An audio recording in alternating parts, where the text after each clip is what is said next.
Good morning. Good morning. Hello. Hello, hello. Let me make sure I get everything up and running. Make sure we're looking good in our audio settings. We're good there. Okie dokie. Schmoky. Should probably let everybody know that I'm streaming.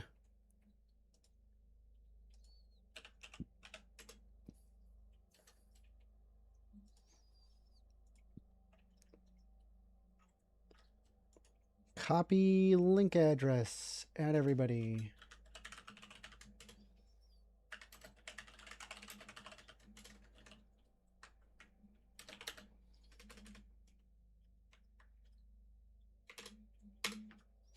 Okay.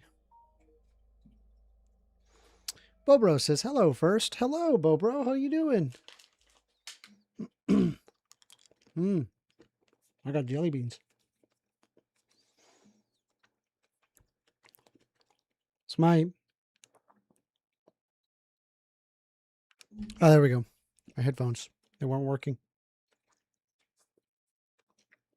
Say hello, Bebbers.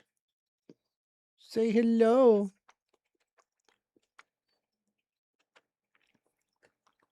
Bubbies. Aww. Which says hello. Pepper says hello. Hello to Bubbies. No, she wants food. She's curious of the jelly beans. Go. Go. No jelly beans.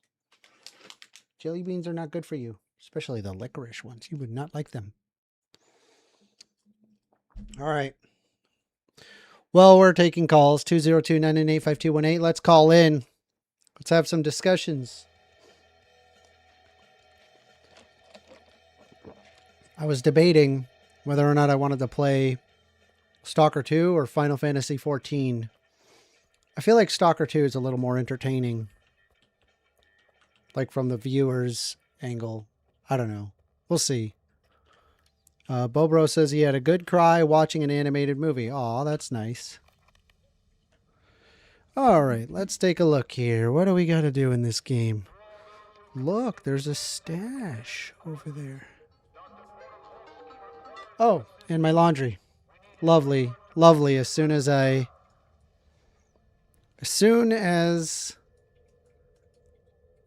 oh, and then there's this activity. God, I don't want to do that one. That one sucks.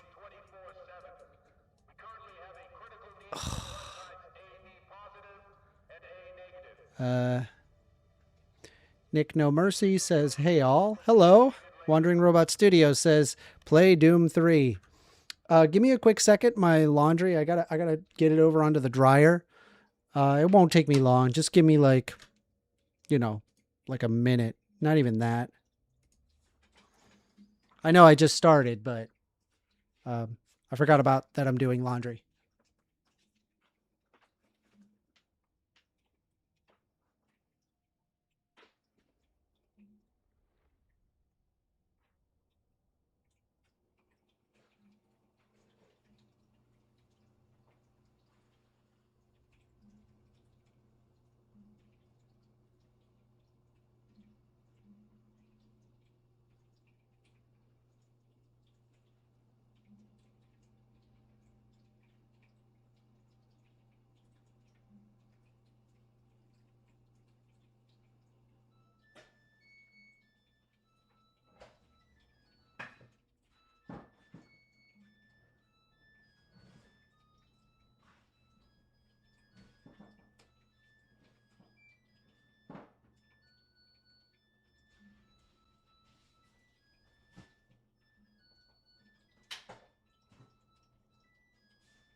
All right.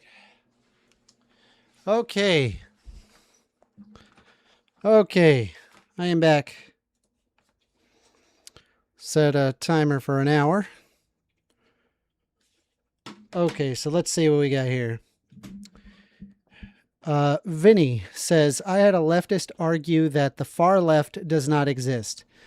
I can understand the argument in that the majority isn't radicalized, but pretending that there is no extremism on the left is just denial. I mean, there is like a far, far left where they're like communist. They do exist, but they're really, really rare. Very few people are that. Vinny Consolini says, what positions would you say are far left and how to moderate leftists themselves from it? Yeah, like I think if you want like the stateless, classless, moneyless system, or like say that government should not exist, including all power structures, it's probably a bit too far for me. Like I can't find that palpable. It's just too much, too extreme. Though, I mean, a lot of the things that people argue on the left, I think are really good policies. I think we should have things like worker rights. We should ensure that food stamps will continue to get funded. I think that we should emphasize public infrastructure in the sense of public transport. It's ridiculous that throughout this entire country, we just have... Yes, Pepper. Would you use Pepper? Whenever you see a wiggling camera, it's because my cat. It's my cat. She's being my cat. Hello, duties. Ow. Okay, stop. Okay, I'll start now. Say hello to duties. We are taking calls. The phone number is 202-998-5218. Kat wants to be a part of this, so we're just going to let her do her thing. You good? Are you good, duties? Duties, you good? Pepper? Psst, psst, psst, psst. Oh. Okay, I won't. Or, okay, I will, I guess. What do you want, duties? Pepper. Hey. Hey. All right. Ow. Ow. You're scratching at me. She wants pets. That's why she's scratching at me. She's like, pet me more.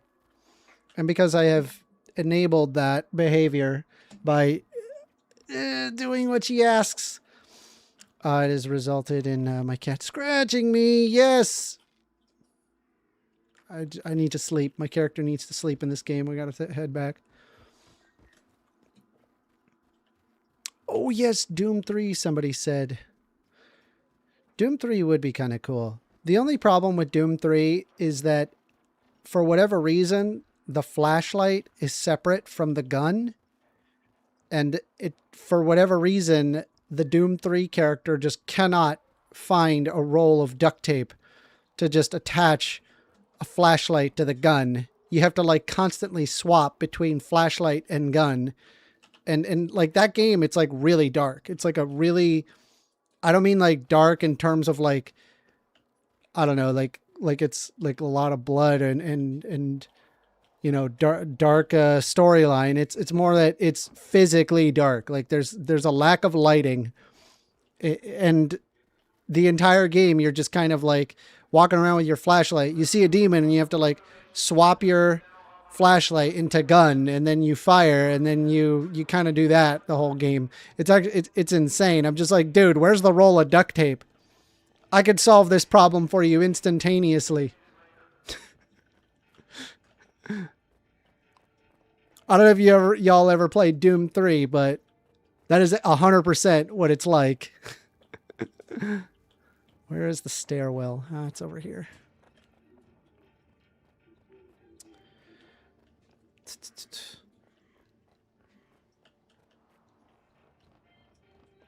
We are taking calls, by the way. The phone number is 202-998-5218. Call in. I want to hear what you have to say. Come on. I am interested in your position. See if your position holds muster.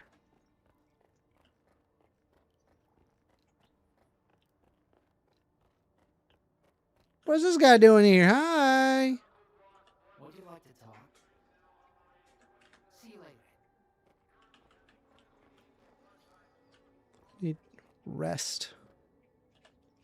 Let me see what I got in here. BRB Bathroom says it's called Doom, not Sunshine and Duct Tape and Happiness. It's pretty funny. I'm just saying, like, the whole time, I'm just like, where's the duct tape? I'm like, could no one figure out to install a flashlight on a gun? That's like really common, like in so many games where you can have a flashlight out with a gun. Half-Life 2 did it. Why can't Doom 3 do it? Well, because then that would ruin the mechanic of, like, having to, like, swap between, like, you know, gun and flashlight, and, you know, it just wouldn't have any pressure. Okay, then increase the pressure. Why are you making things difficult? This game is like, hey, check this out. You can equip night vision. I forgot the night vision button. All right. So you have night vision now. But check this out, right? Because you have like these night vision goggles, you can't zoom in with a scope on a gun. Why? Because you're using night vision. That's a cool mechanic. That's a really cool mechanic. I'll show you. Watch what happens. It's so bright out here. Okay. Yeah, you'll notice like if I try to zoom in with my gun, I can only hip fire because I have night vision goggles on. How do I gotta remember how to flashlight. I think it's, okay, so this is that's flashlight. So if I hold it, there we go. Okay. Been a while. I'm just saying, there's options. BRB Bathroom says, hey, I'm slow. Hey, have you seen the Doom Crossing Eternal Horizons music video? No, I have not. I find myself not watching a lot of pop culture. If something interests me, then it interests me. But generally speaking, I don't go out of my way looking for specific things. Let's take a look here.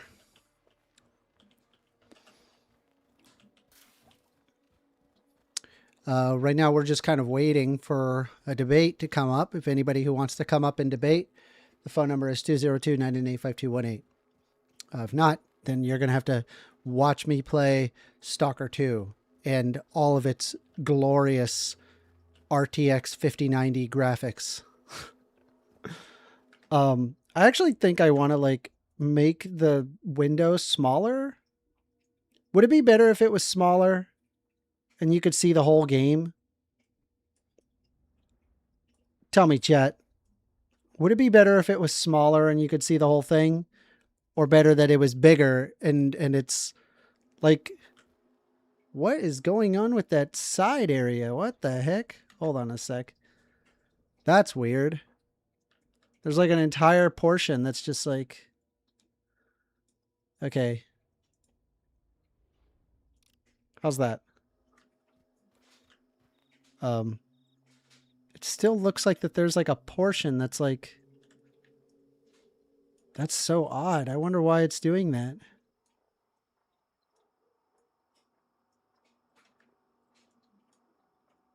Yeah, there you go. I mean, would the game be better if you saw it like this? I don't know. You guys are the ones watching it. I'm the one playing it. I see it on a big, 43-inch TV. So I don't know. Maybe you like seeing the whole thing with the ammo and everything.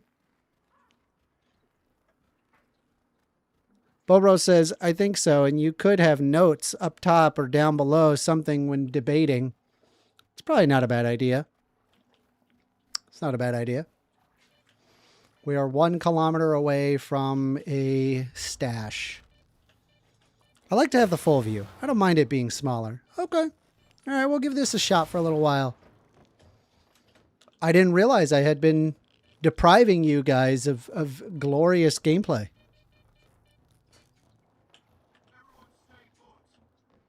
Yeah? Ow. Don't mind me just being a terrible shot. Okay, well, you know, I'm dead. I wasn't expecting that. How far back do I go? When's the last time I pressed F5? First Amender, did you see that Hakeem Jeffrey's life was threatened? No, I have not. We can take a look at it, though. I'm like way the heck out here.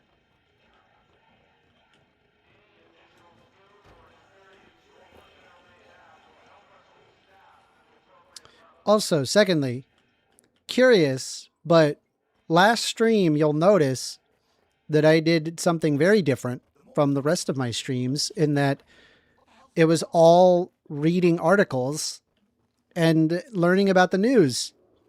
I don't know if you find that more interesting. Is that more interesting? What is more interesting? Just like talking about the news and just going over it? Or just like playing a game and waiting till someone calls? Curious what you guys think about that.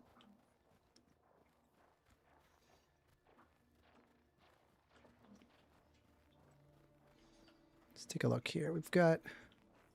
All right, we got 1.1. Bobro says, in my opinion, yeah. Which one? The news? Is news better? Or video games better?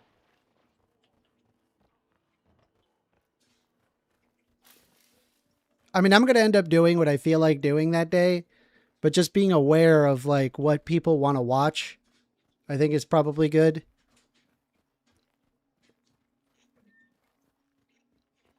It was very topical discussion. And I learned a lot about the White House. Let's see. Bobro says, I like Destiny because he'll go over news and like some sort of educate people, but that don't understand a lot by talking about the news as such. The news. Okay. Interesting. Interesting thought.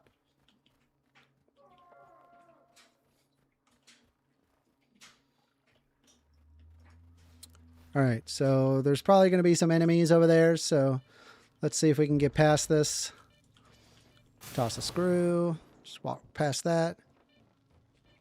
Toss a screw. Walk right past that. Pull out the cool gun and then hold control because we're gonna kind of sneak our way over, and then as soon as we see one of them we headshot them and then we move on. BRB Bathroom says, I see the gameplay as some b-roll footage for this channel. Based. That's exactly what it is. That's unironically how this game works, or how this whole thing works. Yes, completely agree. How is that guy not instantly dead from a headshot? I definitely hit that dude in the head.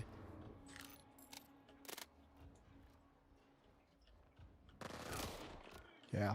You hit him with it in the head with this thing. They're dead. Okay, I need my rifle. I need my rifle.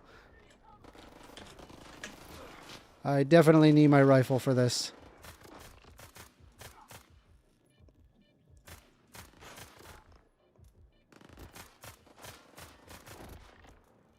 By the way, I swear I'm not a bad shot. It's just that there's a lot of like movement. Like here, I'll show you. I'll show you what I mean. Like if you just like right click, I'm not moving the mouse, right? It's just moving it back and forth. And so you have to constantly like, just try to stay on target. Bobro says, is this the longest government shutdown? Not yet, but it will be. It's currently the second longest government shutdown. The first longest was thanks to your boy, Donald Trump, once again. But I'm sure the Democrats are at fault somehow. Also, did you know that there's a bunch of people that are like lining up for like food banks and stuff, and then there not being enough food for those food banks? For especially federal workers. The food banks were already overloaded, by the way. So removing funding for federal workers is only increasing the need for those food banks. Mind you, I want to just point out, there's a ton of companies that are bankrolling that ballroom.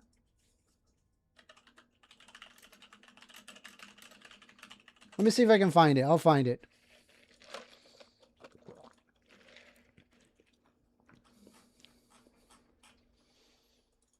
Yeah, like this drives me insane. Shame on these people. Let me share this. Chrome.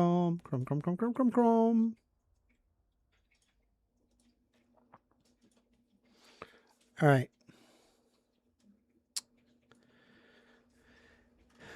Dozens of executives and companies have donated to fund the construction of President Trump's $300 million ballroom, as many of the favorable policy reduced scrutiny or approval for major deals from the White House. Donors to the ballroom, which will take the place of the White House's East Wing, including big tech companies, defense contractors, and other large corporations. The White House has not disclosed how much money each company donated. Mr. Trump said construction will be funded through private donations and his own money, not taxpayer funds. Speaking to reporters Friday night, he was departing for an Asia trip. Mr. Trump said more than $350 million has been raised so far. CBS News reviewed a list of 37 donors provided by the White House, which included tech firms like Google and Amazon and crypto companies like Ripple and Coinbase. Other contributed to the project included NVIDIA, Susquehanna International Group, Extremity Care, according to the sources familiar with the matter. The president hosted a dinner last week thanking donors, although not everyone invited to the dinner contributed. Asked for comment on whether these donations present any conflicts, White House Press Secretary Carolyn Leavitt, oh God, oh Jesus, anytime I hear this girl's name, like she is glazing Donald Trump so freaking hard. It's the most annoying thing to look at. Wrote in a statement to CBS News, the same critics who are wrongly claiming that there are conflicts of interest would complain if the taxpayers were footing the bill. The donors for the White House Ballroom project represent a wide array of great American companies and generous individuals, all of whom are contributing to make the People's House better for generations to come. So we got tech giants Google, Palantir, Amazon, Microsoft, cell phone carrier T-Mobile. Those are among the donors listed in the White House. YouTube, owned by Google, agreed to pay $22 million.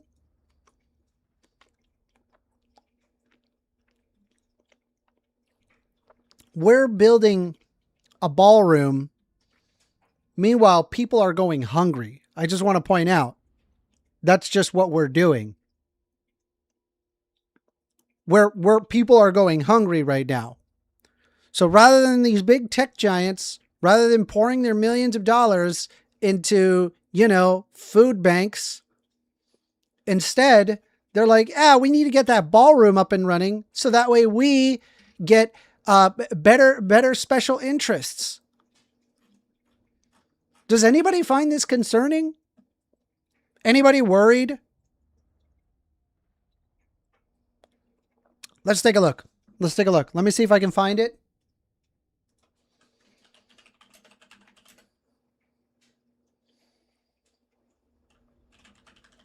Let's see.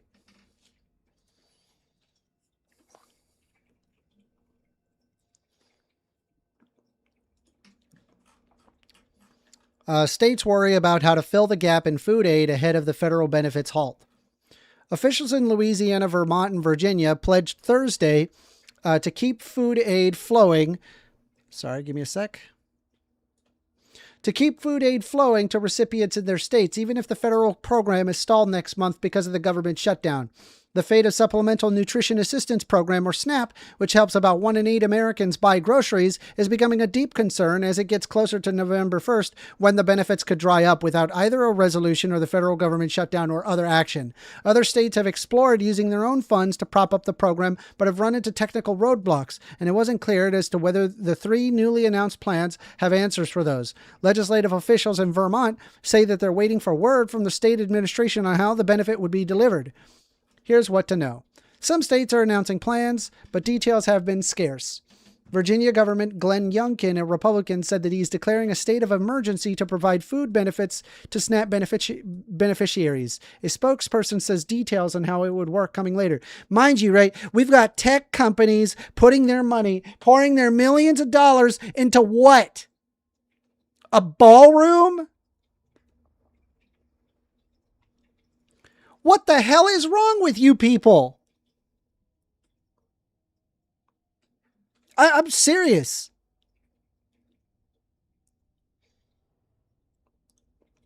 People are going to go, dude, if the government remains closed up until November 1st, you got a big freaking problem on your hands. Because when people don't have enough to eat, that's when things go sideways real freaking quick. It does not take long. I really, really hope that something gets done.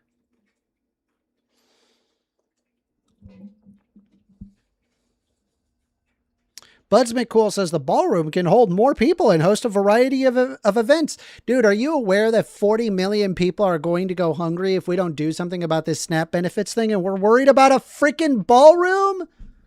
What's wrong with you? Y'all got no heart, bro. Y'all got no heart. That's wild. That is wild. Ugh, gross. Anyway, we are taking calls. The phone number is 202-998-5218. You want to call in? Let's have a discussion. I want to hear what you have to say. I'm very much worried about what is going to happen there. BRB Bathroom says it's closing in on an American variety of let them eat cake. ExtremoMcCool saying because they are making a larger building where the old building was. Yeah, they also destroyed a 200-year-old Conalade in the process. Imagine if Joe Biden was doing this. If Joe Biden was doing this, the Republicans would be losing their minds. ExtremoMcCool says 40 million people are going to go hungry. Yes, that's correct. Yes. If SNAP benefits do not get released, then yes, 40 million people are going to go hungry. That's how this works. That's what SNAP benefits does. It's just absolutely ridiculous. You're on the line with First Amender.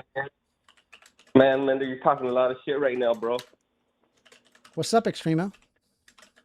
Talking a lot of shit right now about stuff you don't know. What am I talking shit about? Well, first I want to explain to you the purpose of tearing down the ballroom. I mean, you understand that they're building a bigger structure in that area, right? Yes, I'm aware. And you understand that area was specifically made for recreation. It's not like that's a area of the White House that is important to the function of government. The First Lady's office was there. Oh yeah, and the First Lady, the fucking peak government official. I mean, they had a prominent role during the Obama administration. And also, secondly, the problem that I'm having is the historical implication. The problem is that Conalade was made under Andrew Jackson. That is one of the oldest portions of the White House itself. It's over 200 years old. They destroyed it. Well, they're replacing it with something that's more functional. I got a better idea. Hey, hear me out, right? Okay. Why not just add to the White House as opposed to like tear down a 200-year-old structure? Why do you have to destroy the 200-year-old Conalade? Because they're limited by the square footage in which they could build. So they're yeah, I can actually show you the square footage. They have plenty of room. No, I'm not. There's a lot of open grassland and open areas where they could easily build. They don't need to destroy the 200-year-old Conalade. I mean, it's not that simple, bro. I mean, first It and kind of foremost, is. well, first and foremost, bro, I think that like the intent was for it to be connected to the White House. I mean, I think that's clear, right? Did Or you else see the there would photos? be no reason. Yeah, they demoed for you to build a new structure and where there's Yeah, an they old demoed a structure. 200-year-old Connellade. Yeah, during construction, you sometimes have to demo pre-existing A buildings. 200-year-old Connellade? Do you really think that Bro. if you had to demolish a 200-year-old building, that there would likely be some historical implication behind that? I mean, I'm sure, What? but I Of mean, they're course there would building. be. And then we're not even talking about like just any historical building that's 200 years old. We're talking about the freaking White House. Like, Right. hands down, one of the most historical buildings that you can get a hold of is just being torn down like it's nothing. No, it's not like it's nothing, And bro. hold on. Look, And just to be clear, right? What if Joe Biden proposed and started doing this? Would you be in favor of it? If Joe Biden would have done it, he would have turned it into a fucking ice cream shop. Dude, I'm asking you. Let's say that you replace the president with Donald Trump. And instead of it being Donald Trump, it's Joe Biden now. Okay, Joe Biden is then saying, I'm going to build a big giant ballroom, and they just start destroying the East Wing. Do you think that you'd be okay with that?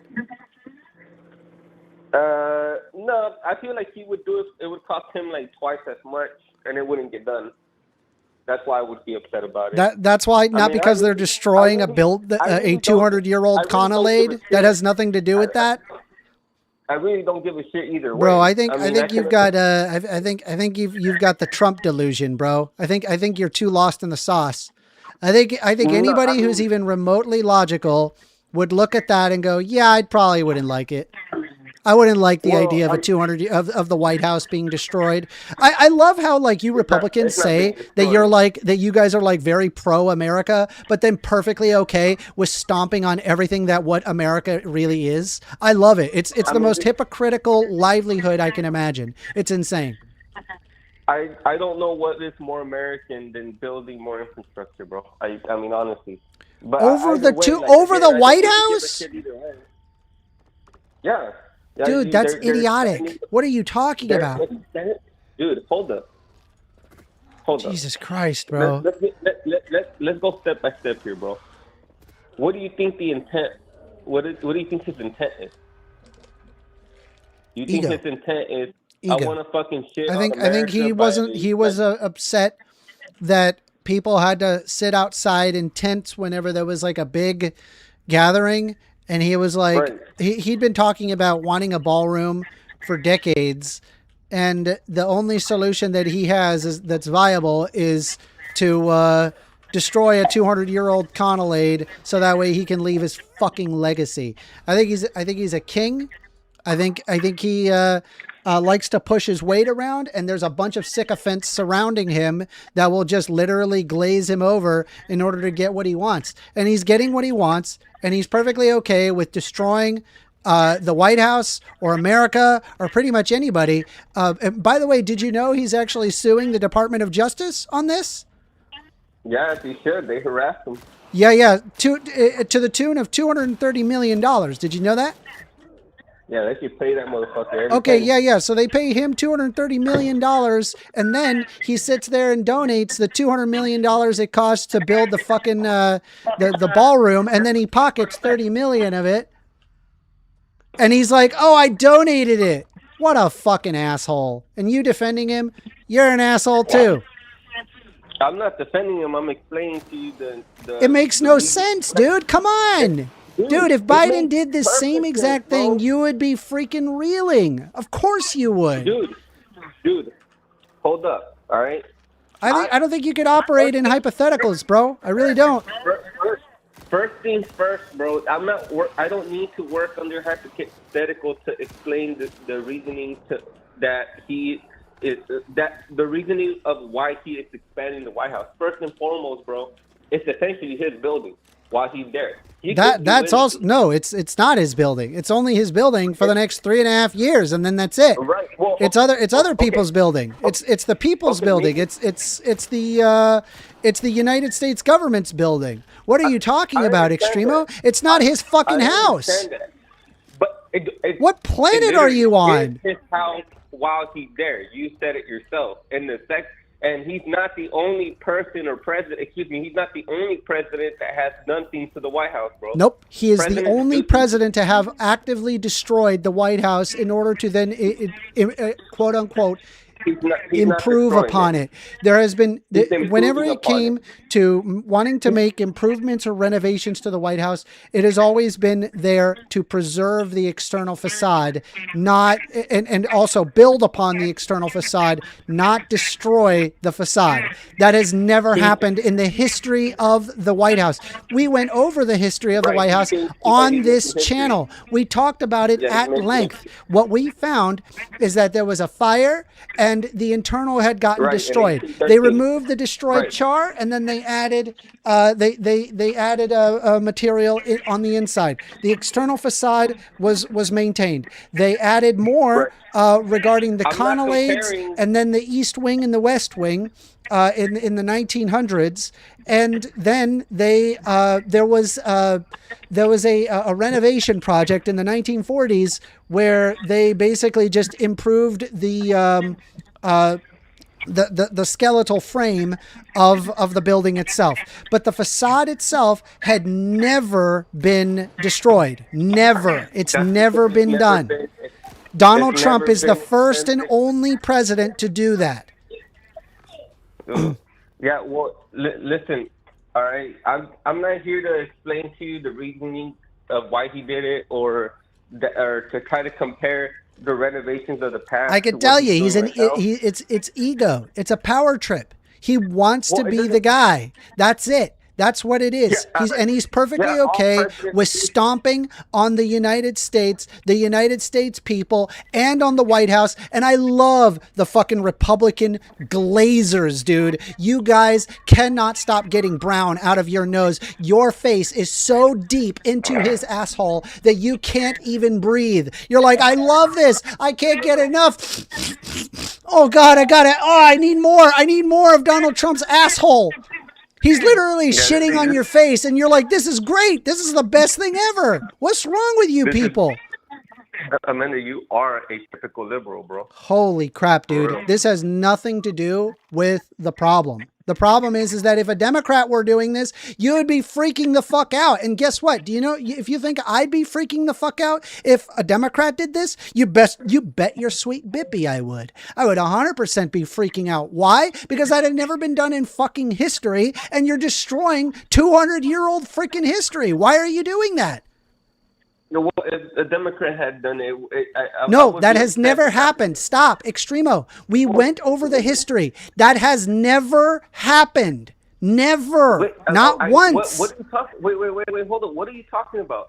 Destroying the external feature, the exterior of the building. That has never happened. You have never. To demo old buildings if you're going to. You don't demo.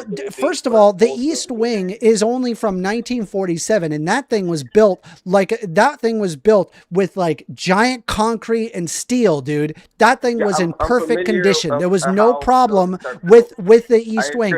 As for the colonnade is 200-year-old brick, bro. It's 200 years old. Why are you destroying it? Because you are building a bigger structure where an older. Why not build around it?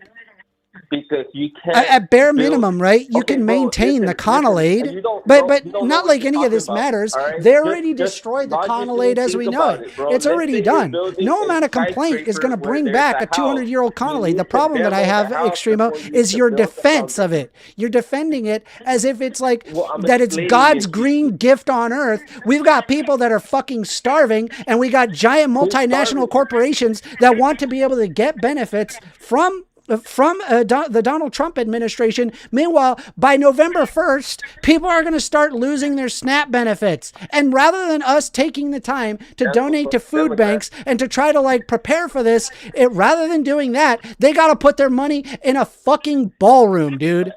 What is wrong with you people? Well, it's his money, first and foremost. It's private money. Jesus. Mostly.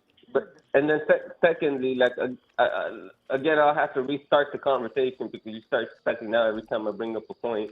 For you to because it's sickening, dude. It's sickening to me. It grosses me out. I like look at this and I'm like, what is wrong with these Republicans?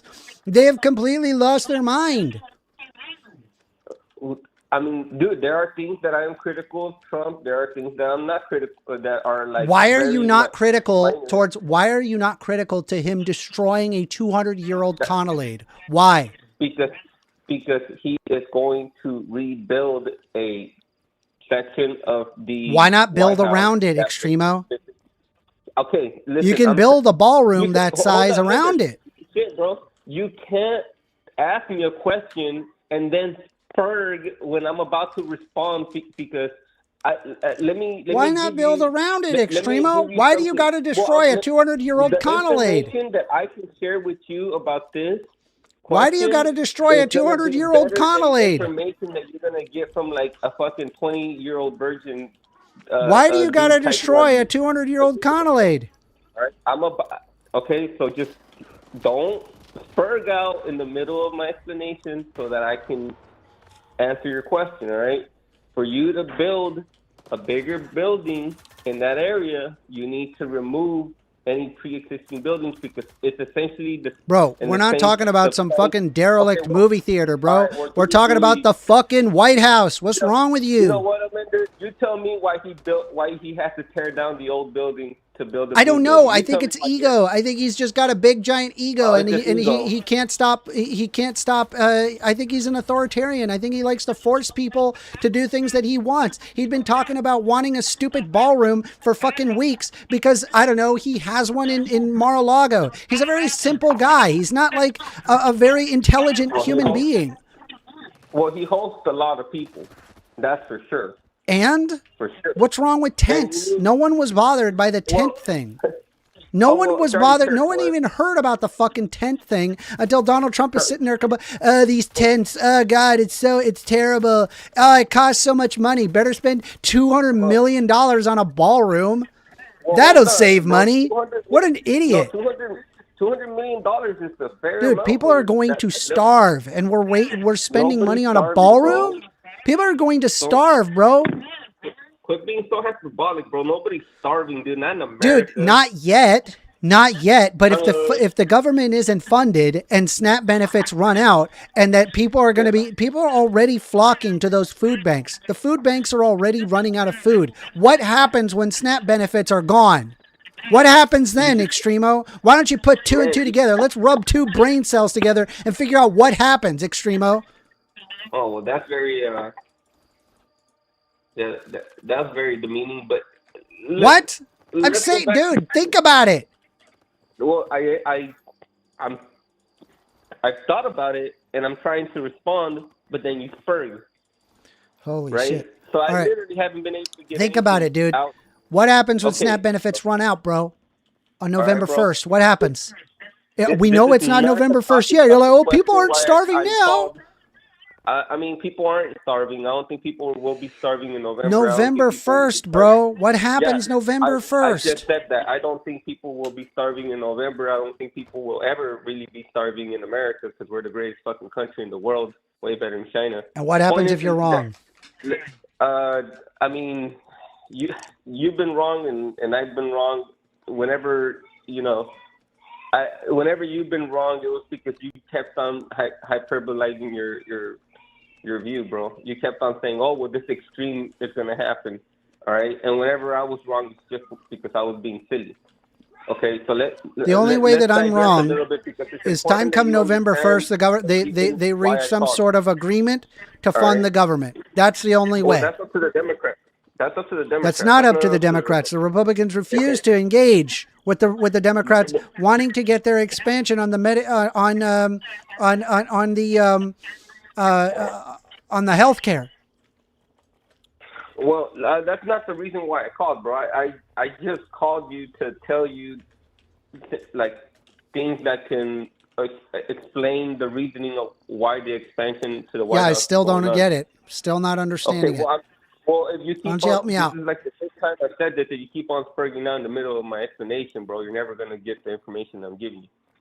Okay, it's as simple as this, bro. They're building a new structure that's bigger in every dimension, up, down, left, right. You know, on all three dimensions than what the pre-existing building was. Right? You can't just build around. Great. If you're Why building, not build if you're around building, the I'm colonnade? about to tell you, golly, you can't build a skyscraper around a house. You understand the problems that would occur if you try to build a skyscraper around a house. They're not You'll building a have skyscraper. I house. don't know what you're talking about. What is Well, this? it's What an are you talking analogy. about? It's an analogy. All right. It's 3 stories tall. It's an analogy, Amanda. The point that I'm saying is that you're building a bigger structure in the area where a smaller structure was. For you to be able to build that bigger structure in that area, you have to demo out the old one. That doesn't mean you can't mimic the aesthetic of the old structure or even implement some of the same material that was used on the old structure into the new structure to try to give it, give it that retro feel. Like, you can do all sorts of things to honor the old building while also replacing it. It happens all the time, bro. Yeah. It's not and then another thing that you need to understand is that, to me, as somebody who is a Republican and who would like to avoid further assassination attempts, I would appreciate there being a place where events can be held in the White House where people aren't going to be under threat of violence, or Well, let me help you out, Kingpin. I'll help you out right now. Okay, it's really simple. We'll walk you through it. Okay. Well, I just want to say this one last thing. All right. So I have here the White House. Here's the before and after, where you could see the what has been destroyed. They destroyed the East Colonnade, which is let me grab my marker here. They destroyed this, which is a 200-year-old section. Let me just share the whole. They didn't actually destroy the White House. Or demo, excuse me. They did. The East Colonnade, including the East Wing, was a building. And so here's the thing, right? You could have kept the East Colonnade, right? And that would have been, you would have been preserving history. You could even argue, hey, let's destroy the section that is, say, 200. That's from the 1908. And then there you go. You can get your ballroom. See, you did not need to destroy the colonnade. It's not necessary. Or hell, look at all this green space. You don't need actually any of this stuff. You could actually just decide, hey, I'm going to build the ballroom here. Why not? You don't have to build on the front, or hell, why not have it here in the back? This is kind of where they even did the tenting thing anyway. Go ahead and build your stupid ballroom there, and it wouldn't have destroyed the natural facade of the front.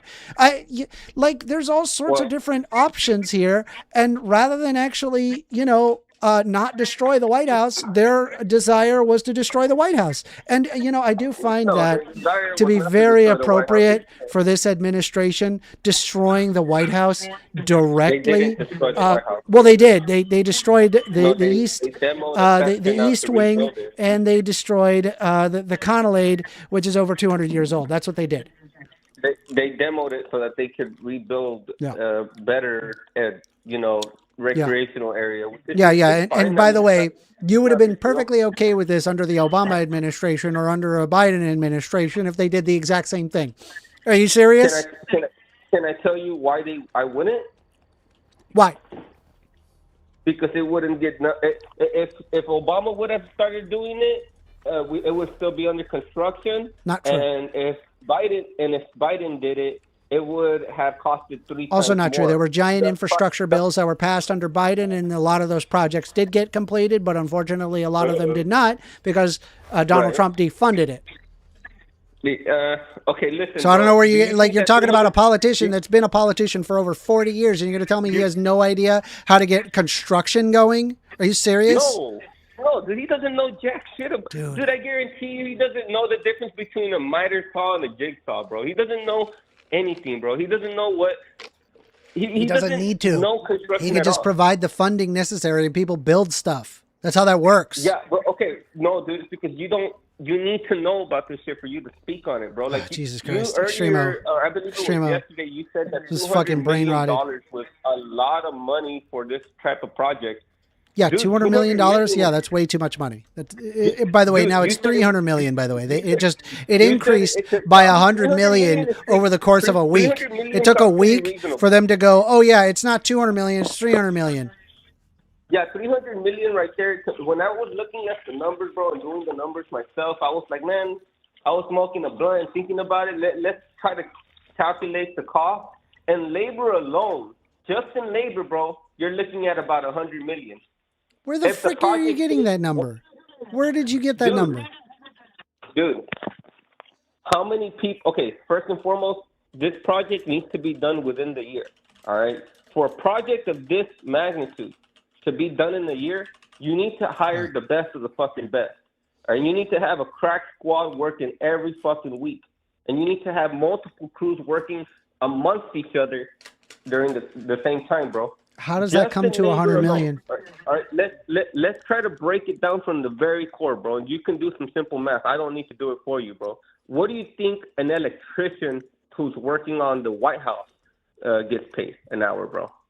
All right, hold on. Like just on average, they don't get paid hourly, but let's say you could break it down to an hourly rate. How much? An electrician, mind you, that is working on the White House.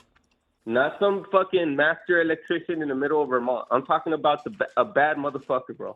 Top of the line. Just one electrician, bro, is making upwards of $120,000. Easy. And that's actually a pretty good deal if you're an electrician working on the motherfucking White House, bro. You're going to need at least 50 electricians. And mind you, you're working with old infrastructure, bro. You're working with old wiring. You're working with all this shit. So there's retrograding. There's getting shit up to snuff. There's a whole bunch of shit, right? So this one electrician, dude, is going to cost $120,000. You need at least 50. So You need at least 50 of those working. let's take a look at this, right? Minimum. We have here commercial construction cost per square foot. Let me see if I can pull up on Chrome. Before commencing the construction of a commercial building, the biggest initial concerns are always the construction cost per square foot. Commercial buildings are used in different sectors such as education, health, and retail. Depending on the usage and other factors such as location, the cost can vary greatly. The area, zoning, and geography also affect construction costs per square foot. Whereby materials are more expensive in earthquake-prone regions, controlling for these costs can help owners finish their projects on budget and allow contractors protect their profit margins. The average commercial construction cost per square foot. Single-story office are around $289 to $437 per square foot. Mid-rise office is $330 to $870. High-rise is $430 to $1,001. Government administrative buildings are $426 to $844. Museum performing arts $650 to $1,272. Medical office building $451 to $1,018. Recreation gymnasiums $347 to $683 per square foot.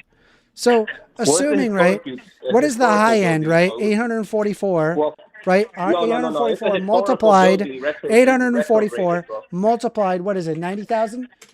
Okay, that comes out to $75,960,000. Where is that other $75,960,000? And that's the high end of a government administrative building. Wait, hold up. You said it was $1,100 to $1,200 on the high end for building a historical I said for museum building cost per square foot in a government administrative building is $844. So if it's $844 at the high end, you multiply that by 90,000, it's $75,960,000. million.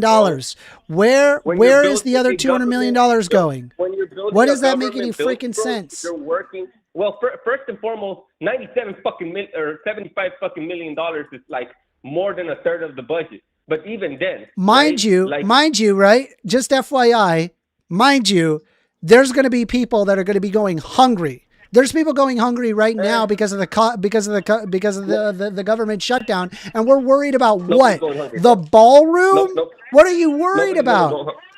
Nobody's going hungry, bro. Dude, I'm agree like with that, watching like a sinking ship, and the let's guy get who's back to sitting the there point, on the bro, sinking because ship is like, talking oh, about- what outfit should I wear? You're not talking about you're not building just any fucking government building out of brick and stone and fucking metal fucking studs and shit like that, bro. You're essentially building. Yeah, we on got to one of get the those most gold important- facades. Yeah.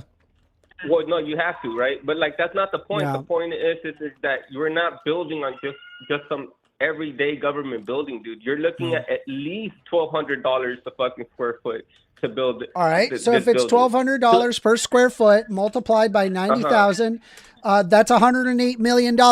Where's the extra 200 million going, Extremo? Well, again, Where right, is you that gotta going? fucking- Is that, hold on, let me ask you this. Is $300 million an exorbitant cost for a 90,000 square foot building? I'm about to explain to you how it works, right? Is Like, it first an you gotta exorbitant worry about- cost? That's a yes or no question. I'm not asking you It's to not an- explain it. Just explain it with it. Is it a yes or no? Is it an exorbitant cost to spend $300 million on a 90,000 square foot building? If it's in addition to the White House, I don't think so. It depends on. Oh, what it's gonna be Jesus used Christ, for. Is it dude. You're too lost in the sauce. You're freaking gone. Well, bro, this You're building gone. is You're gonna you're last not for logic just pilled. another- You don't know anything about this stuff. You're done, dude. Wait, hold on. You're cooked. Hold on. Now, You're I'm cooked. sure You are I know so more about it than you do. dude. You better get that brown out of your nose because you're getting delirium. You're getting delirium sniffing Donald Trump's asshole. You're the one that sounds delirious here, bro. I'm explaining. If it was unexplainable, I would understand why you would say that, but I can't. It isn't explainable. It doesn't make sense to spend $300 million and then have a bunch of big, giant multinational corporations paying for it when the reality is that people are going hungry right now, dude. What are we focusing on? I don't know, bro. You can look left and right where you live, bro. If you could tell me anybody that like going hungry, bro, that like not intentionally fucking themselves by being homeless or being stupid, I mean, go help them yourself, bro. But from what I can tell, nobody's going hungry, dude. I live in Texas. Either way, the $200 million, even $300 million, when the building cost, just the building cost, it's about $107 million. It's not outrageous, bro, because first you got to deal with the liability of building on like a historical site. Just insurance, fucking politics alone, bro, is gonna add another 25% to that cost, bro, easily. Then you gotta, I mean, the companies that do that type of construction, bro, they have to make money. Nobody does anything for free, bro. So these people will need to get paid, and there needs to be a healthy margin. I mean, all right. So let's take a look at this, right? This is Let's take a look here. Where the heck is the demo alone must have costed a good $25 million. Texas politics. Let's not put people in a spot of hunger. Texans to lose November SNAP benefits if shutdown continues. Texans are beginning to sound the alarm regarding a supplemental nutrition assistance plan, SNAP benefits. This is, by the way, KXAN, in-depth investigate. Is that an acceptable source? It doesn't matter to me. SNAP benefits for November will not be issued if the federal government shutdowns past October 27th. The Texas Department of State of Health Services website said. While the website stipulates that Medicaid, WIC, TANF, and CHIP benefits will not be affected, the 3.7 million Texans, roughly 11% of the populations, who rely on SNAP to pay for groceries will be the first to feel the fullest of the most direct effects from the federal shutdown. We've been struggling since February, Gatesville woman Heather Penny told Nexstar. February is when Penny lost their job. Oh, Jesus. Hold on. February is when Penny lost her job after caring for her grandmother's stroke. My fiance is the only one working, and even with his full-time job, we cannot keep up. Every paycheck goes straight to bills and our mortgage, and we're already behind. I've been trying to find remote work, but between my health and the competition, it's been nearly impossible. For Penny, SNAP benefits presented a lifeline to get food on the table for her 2 children at home. This includes his son, who has a disruptive mood dysregulation disorder. He doesn't understand why he can't just eat when he's hungry, Penny said. We have to ration food. And when he's told no, even for a small snack, his emotions explode. He goes from calm to furious in seconds, and it can last for... Are you laughing right now? A little bit. All right, good talk, man. Hey, man. Salam alaikum, buddy. Jesus Christ.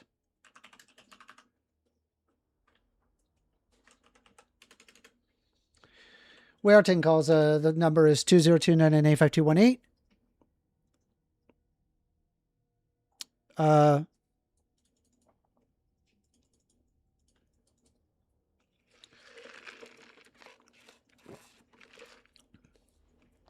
Yeah, I'm sorry. $200 million is way too expensive. And also, we're going to lose SNAP benefits. We're going to lose SNAP benefits. We will. All right. So, we are taking calls. Feel free to call in. If not, I'm going to be playing more Stalker 2. So I see a portion of the code here. It's 2-1. But I don't know where the other code is. 2-1. Let me see.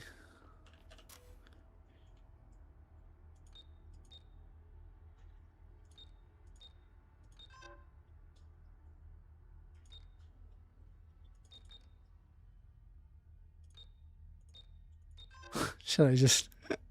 No, it's probably best to just look around. That's a big building.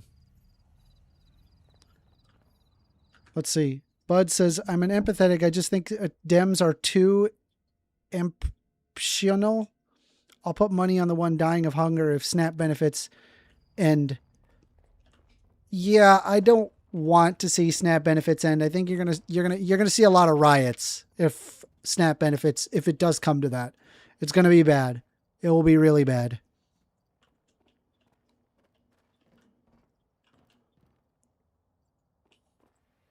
Locked. How do I...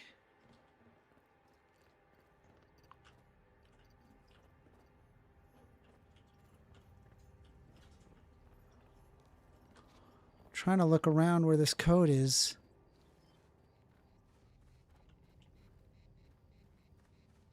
There's a couple of broken windows. I've seen some situations if I throw a grenade into a broken window, it kind of does stuff. Raiden Jack says, but this ballroom, it's strong, it's stunning, it's built like a fortress with velvet walls. The fake news tried to spin it, but even they want to book weddings here now. That's called winning, folks. Also, people are going to starve, dude. Why are we focused on a stupid ballroom? Why not fix what's going on with the government shutdown?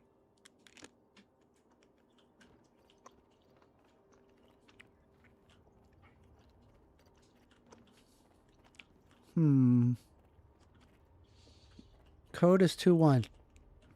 Ah! 2112.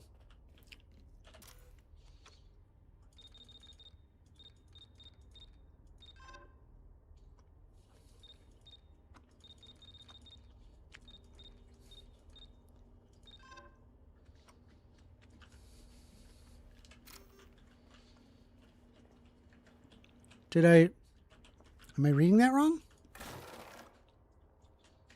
2110.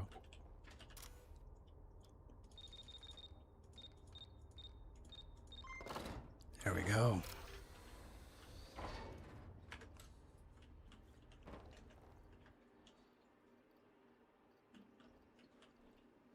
That's not good.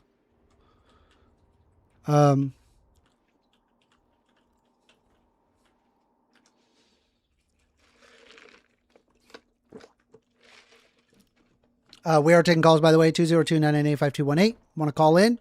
I want to hear what you have to say. I don't know, man. I think that whole thing with the ballroom is just insane. And I think if a Democrat were doing the exact same thing, Republicans would be losing their freaking mind. They would be losing their mind. And me, honestly, like if a Democrat was doing that, I'd be like, why are you doing that? I'd be like, yeah, that's a good point. Republicans, why are they doing that? Don't do that. Especially under a looming government shutdown. It's wild.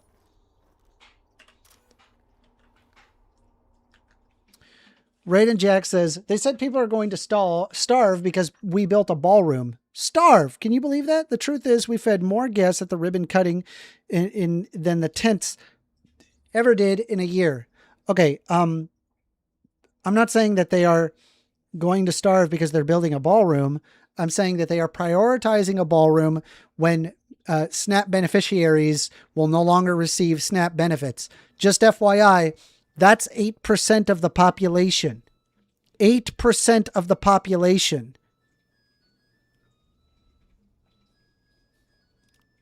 8%. My laundry's done. Give me a quick second. I'm going to... I think I have to add like an additional 30 minutes because a lot of the times if I have a towel in there, it needs more time. So just give me a sec.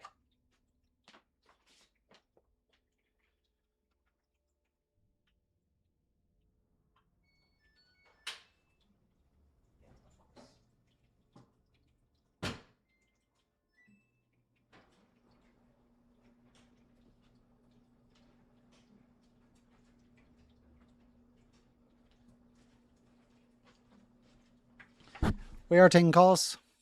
Call in if you want to have a discussion. 202-998-5218.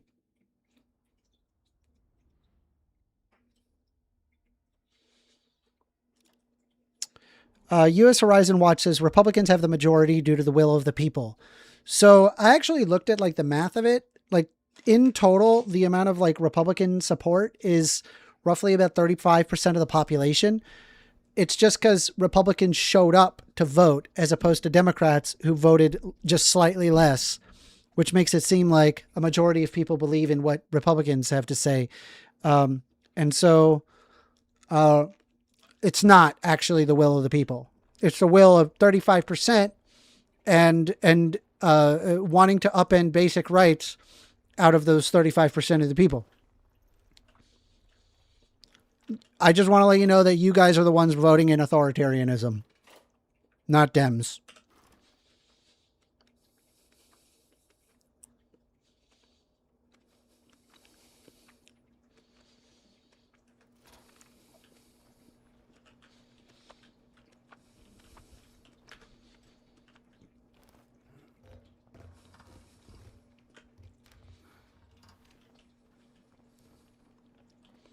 Well, let's see here. So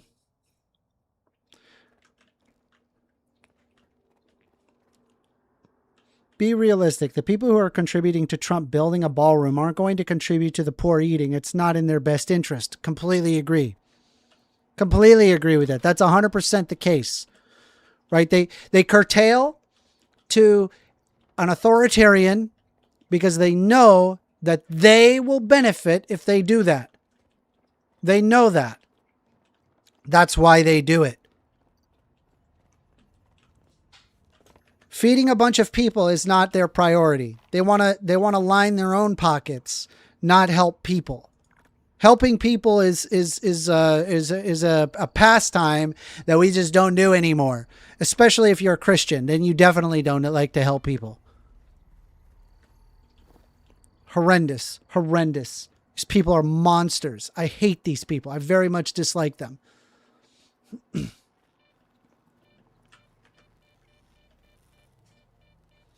Buds McCool says Amender is going to get Trump elected again. What are you talking about? They already ran 2 terms. Unless if you think that they're going to run a 3rd term, wouldn't surprise me. Yeah, we can see Trump 2028. He'll look like a freaking mummy. He'll be like 1,000 years old.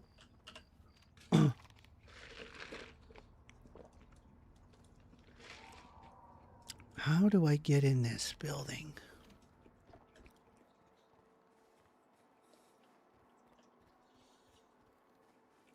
Bunch of freaking sycophants, dude.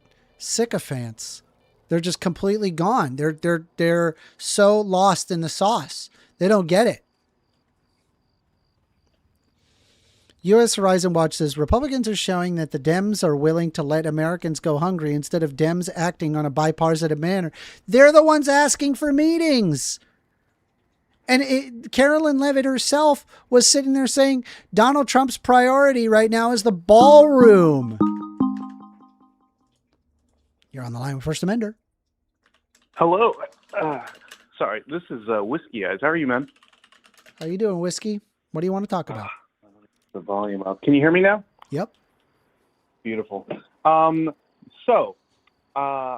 am a registered independent. I voted for Trump one time. I think we spoke before. I don't know if you remember me. I think so. I think we spoke briefly, right? Yeah. We talked about the topic, which I'm not going to revisit here, was polarization and how to bring both sides together. Mm-hmm. I don't know if you remember that. You've been having a lot of conversations. I don't fault you for forgetting, every person you spoke with. But I don't know. I said in the chat that the whole ballroom debate, it's important, but it reminded me of the tan suit debate that people have been having when Obama was president. I don't know if you remember that. I'm sure I do remember that. And that in my opinion is like a nothing burger, like the fact that Obama wore a tan suit. But exactly. Don't you think like spending $300 million and destroying a third of the White House to build a ballroom is a bit more than a tan suit? This is the point I want to make. For me, honestly, it's because, in construction, you tear down, you build up new sections, and obviously what it looks like now is going to be not going to be the end result, obviously. Is it a vanity project for his legacy and stuff? Definitely. Nobody ever said the dude was not a vain guy. But, I don't have too aggressive feelings pro or against it, but I think the main issue here is the same issue that Republicans ran when Obama was president, attacking him about the tan suit, like not presidential, what's the brown, I don't know. I don't even remember what the arguments were. But this gets to a greater point, and I'm curious about what your opinion is. As the, what do you call it? There's a word for it, like the party not in power, but fighting the party in power. What's the phrase for that? I don't know. Okay, well, as the party that's not in power currently, and you're trying to fight the current party that's in power, the fights that you pick have to be smart fights. This is a tactical question. As somebody who hates Trump and wants his plans to not reach fulfillment, would it be better use of the time to be, instead of picking everything that he does, to be more precise in your fight against him? Or, are Democrats making a mistake aggrandizing everything that he does? Do you know what I'm asking? No. You have to clarify what you're talking about. If you don't like somebody and you want to point out his failings to a population of people that generally don't care or can be swayed either way, I don't think it would be, and this is my opinion, I don't think it would behoove the people who are swayable when you yell, when you yell wolf every time you see anything. Or the boy who cried wolf type of Listen, thing. Every bowel movement of Trump's is an attack on the Constitution. I get what you're saying, though, Purely strategically, like this I'm isn't not a even bowel talking movement, right? This is a bit different from a bowel movement. Wouldn't you agree? about, a lot of what Trump does seems like a bowel movement, but I digress Okay, on that. I'm saying point. like spending $300 million and destroying a third of the White House to do it. That's not a bowel movement, right? It's a bit more than a bowel movement. Would you agree? I don't know, because destroying 1/3 of the White House for Do renovation. you usually make bowel movements that cost you $300 million? Politicians do. Does anybody Of make a both. bowel movement that costs give me an example of a bowel movement that costs $300 million? Probably most renovations to public buildings. That's not a bowel movement. What? That's a renovation.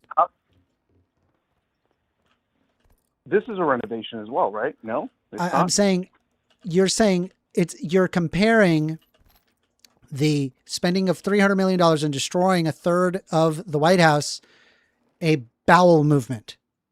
So I'm asking you, since when does a bowel movement of a politician result in the costing of $300 million and a destruction of a third of the most important building in U.S. history?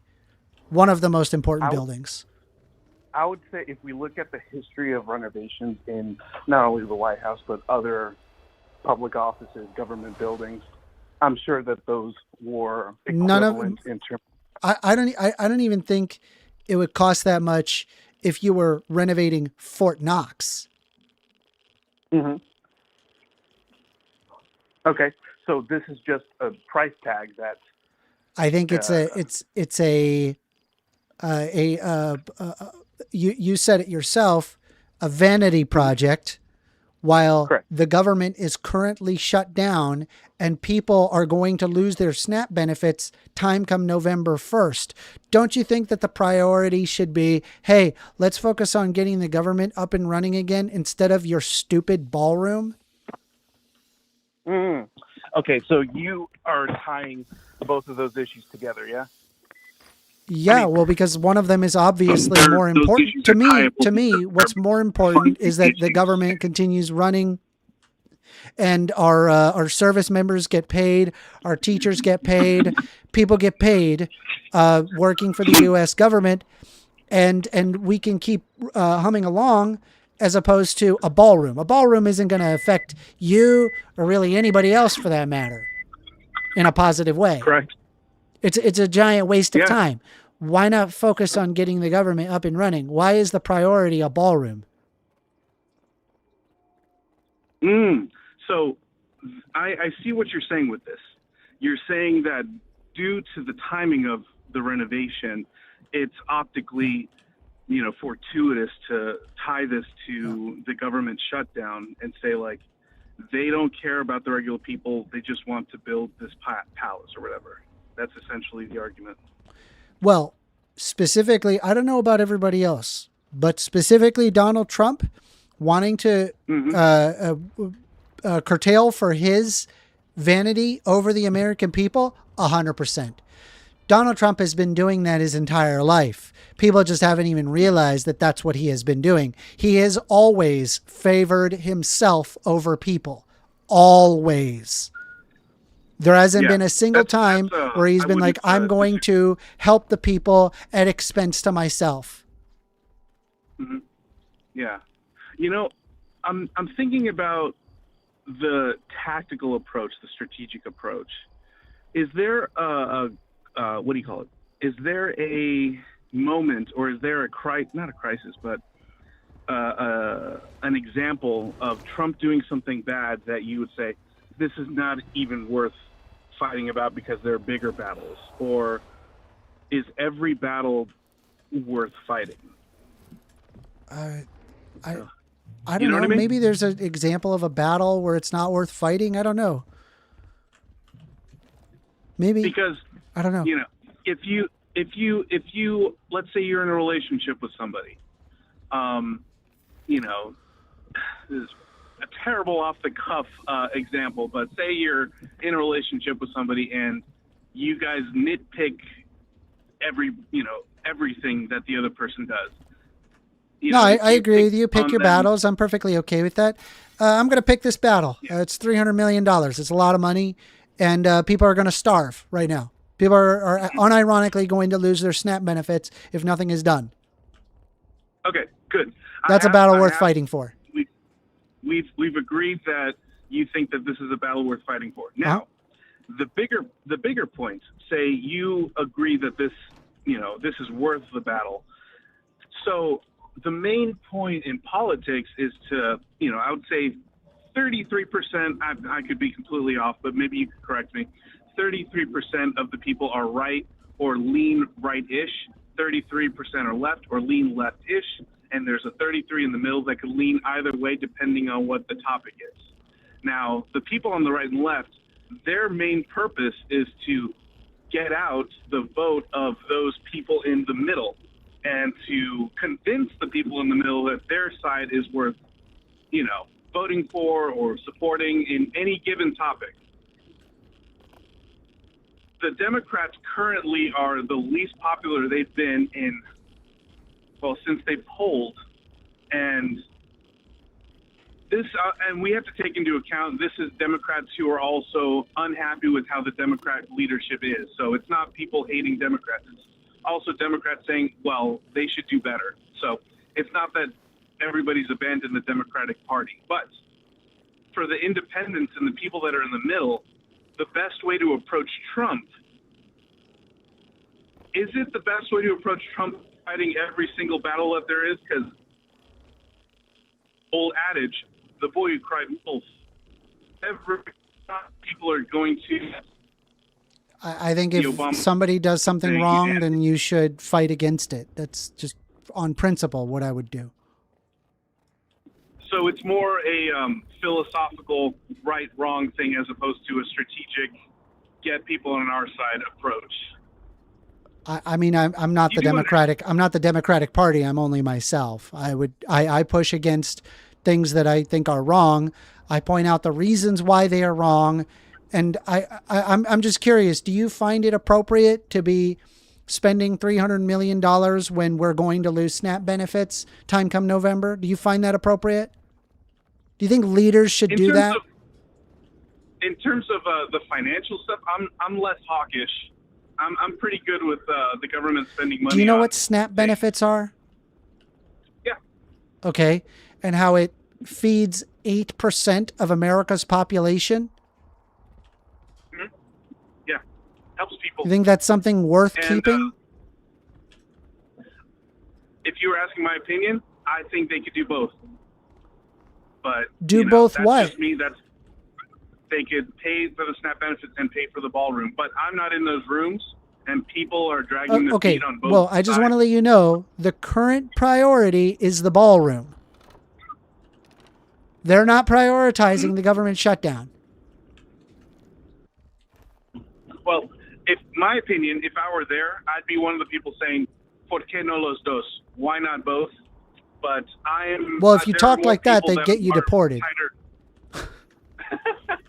But I'm one of those people that's a good line. I appreciate, that was funny. But if I was about of the government, so a lot of Republicans would not like me. On it, you could do both, and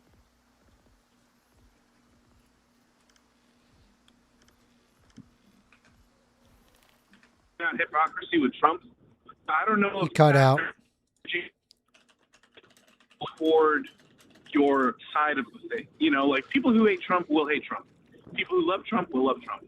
But there's a huge population of people who are in the middle that are interested in hearing what the subject is from both sides and could lean either way.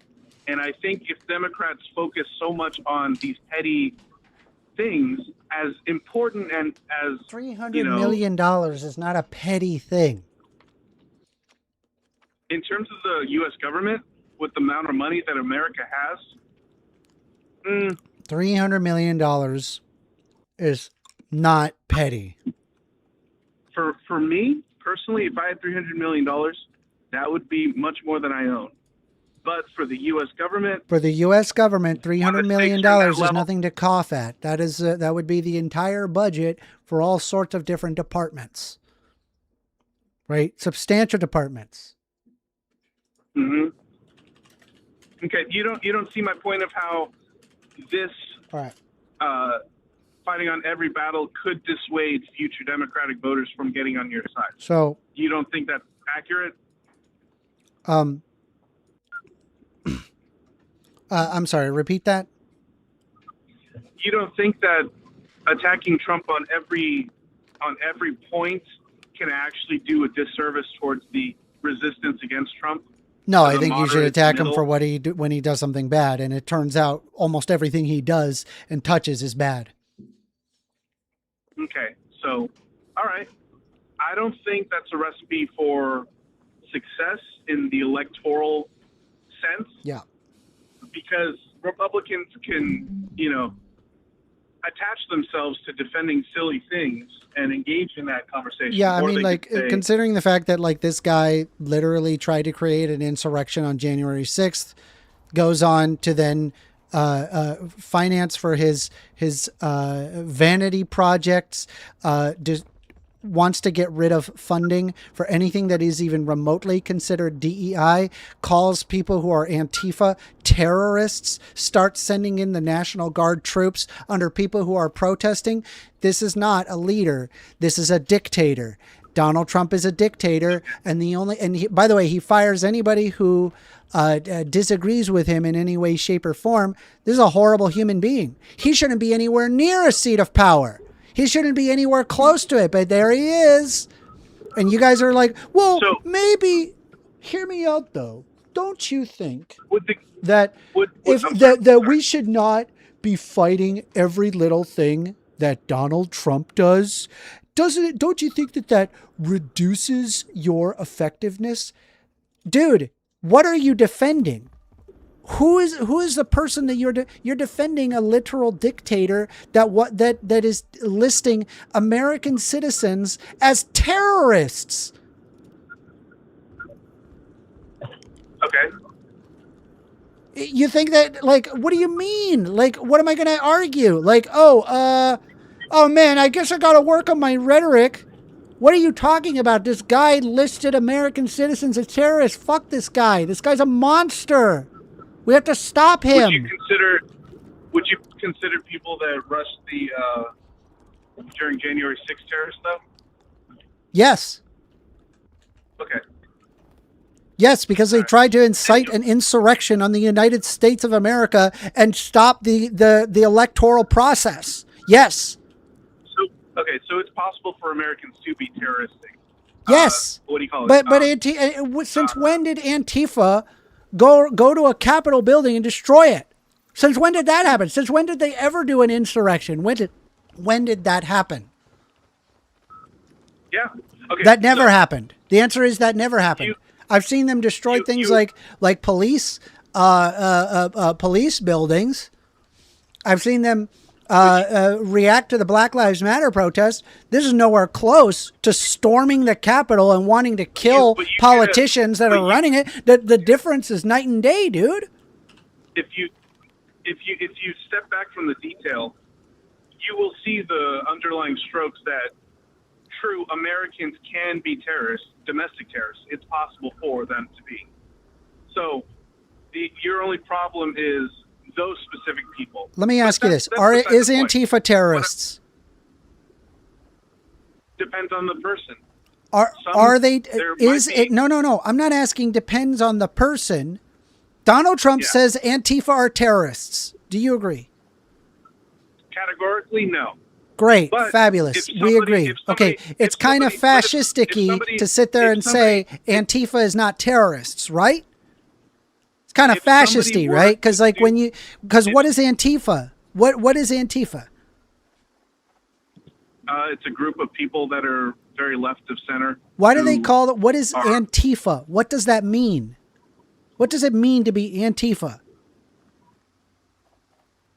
They consider right-wingers fascists, and they're against... Here, let me help you out, right? Antifa is anti-fascist. That's what that means.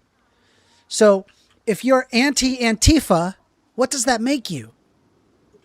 Do you think North Korea is democratic? No, I don't think There's more North to Korea it. is There's more to democratic. it. There's more to a name, by the way.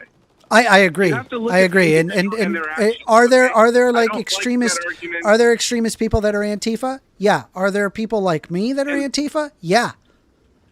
Like Okay, I'm simply I would pushing say- back I would- against clearly fascistic pushes and like seeing that there's like a very strong possibility that people are going to lose their SNAP benefits. Bro, I promise you, the number one priority should not be a fucking ballroom. Awesome. I love that you came back and circled back. But I'll put a pin on the last point. The linguistic play of the anti-fascist phraseology. People do that. It's not People really who are bad linguistic. will That's kind of steal. what it is. That's what Antifa is. If you're against fascism, you're also Antifa. Like what I was saying, though, North Korea is not a democratic state. Yeah, People's but North Republic of Korea China is an not the organized same thing. North Korea is an organized state that operates under a dictatorial rule and forces people who are in opposition that they get killed. Okay, Antifa doesn't do any of that. Antifa doesn't have any of that kind of power. Antifa isn't even centralized. It doesn't even make any sense. Antifa just simply argues that they are anti-fascist. Okay, as to what you label a fascist, that's a completely different question, right? It's going to differ between one Antifa member to another Antifa member, as if there's even a membership to even be had. It's not like that you get your own membership card and your own, bandana to wear over your face now that you're Antifa. That's not how that works. Antifa just means anti-fascist. That's it. You and I found common ground. Let's go back to that. There's all in the name, okay? Now, there are people who identify as Antifa who you would agree with me that some would be identified as domestic terrorists. And there are also people who identify as Antifa who are not. You would not, and I would not, label as domestic terrorists, right? People who are violent and consider themselves Antifa exist. Non-violent and You're breaking up. exist as well. Could we agree with that? You broke up. Oh, sorry. Let me repeat. My bad. People who are violent and I would consider domestic terrorists exist, and they would identify themselves as Antifa. That there's a person or persons that would fall under that definition. That exists. And there are other people who are not violent who would consider themselves Antifa as well. I assume you. Well, last time I've checked, right, Antifa didn't try to instill an insurrection and then claim that an election didn't happen. Who won 2020? Just curious. Just want to be clear. Biden. Great. Fabulous. I agree. Right? Biden won that election. Okay. So now, but here's the thing, right? The people that stormed the Capitol that day didn't believe that, right? They didn't believe that Biden won fair and square, right? Yeah. And so their goal was to not ensure that election. Okay. Is that concerning to you? Now, I'm gonna give you something, and can you give me something back? I'm gonna give you that there are people in that day that I would consider domestic terrorists. Would you agree with that? There are people in that day that you would consider domestic terrorists. You're saying January 6th? Yes, 100%. Yeah. Okay, you agree with that. And I would say that there are people who label themselves Antifa who I would consider domestic terrorists. I'd agree with that. Sure. Violence. I'd agree with that. You agree with that as well? People who lay down pipe bombs. Like I could imagine an environmental extremist wanting to lay down like pipe bombs on like an oil plantation or whatever. Sure. Bad people. I don't like that. Secondly, there are people in January 6th that were not part of the violence. I would not describe them as domestic terrorists. Yeah, that's why they only tried the people that they only tried the people that did commit violent acts. A lot of people, they showed up and then they're like, this is getting a little spicy. I'm going home. Yeah, they're like, I'm going home. But and I promise you, right? That guy is sitting there eating chips right now. They were not a part of that day. They're like, yeah, it was interesting, agree. but as soon as they started storming the Capitol, I was like, I better get the fuck out of here. That's what. Here. Exactly. Yeah. So those people exist as well. And in the Antifa side, there are people who are nonviolent who use their words and try to achieve their aims, in a good nonviolent way as well. Right. Yeah, here's a funny comic I wanted to throw your way. Sorry, I'm actually driving. I can't. I know you're driving. Okay, so I'll describe it to you. But basically, there's a couple of aliens that are looking at Jesus Christ, who's hanging on a cross, and one of the aliens is talking to the other alien, says, "You know what we need to do? We need to get the fuck out of here. That's what we need to do." Yeah, fair. Did you ever hear the Bill Hicks? I'm not a big fan of Bill Hicks, but he said imagine having your insignia be like a guy on a cross. Like, shouldn't it be like your necklace be a guy rising from the dead? That's like being like, I'm a huge zombie. John F. Kennedy. No, I'm a huge John F. Kennedy fan. Look at my sniper necklace. What the fuck? True. Anyway. It's a good point. But yeah, I'm saying that, strategically speaking, it's different from your what you value as a person. So, as a human being, I completely understand that, you want to do everything to fight against him, and you want, to Let's try it this way. Everybody, Let's try it this way. You're president. Yeah. Okay. You get to choose what you want to do.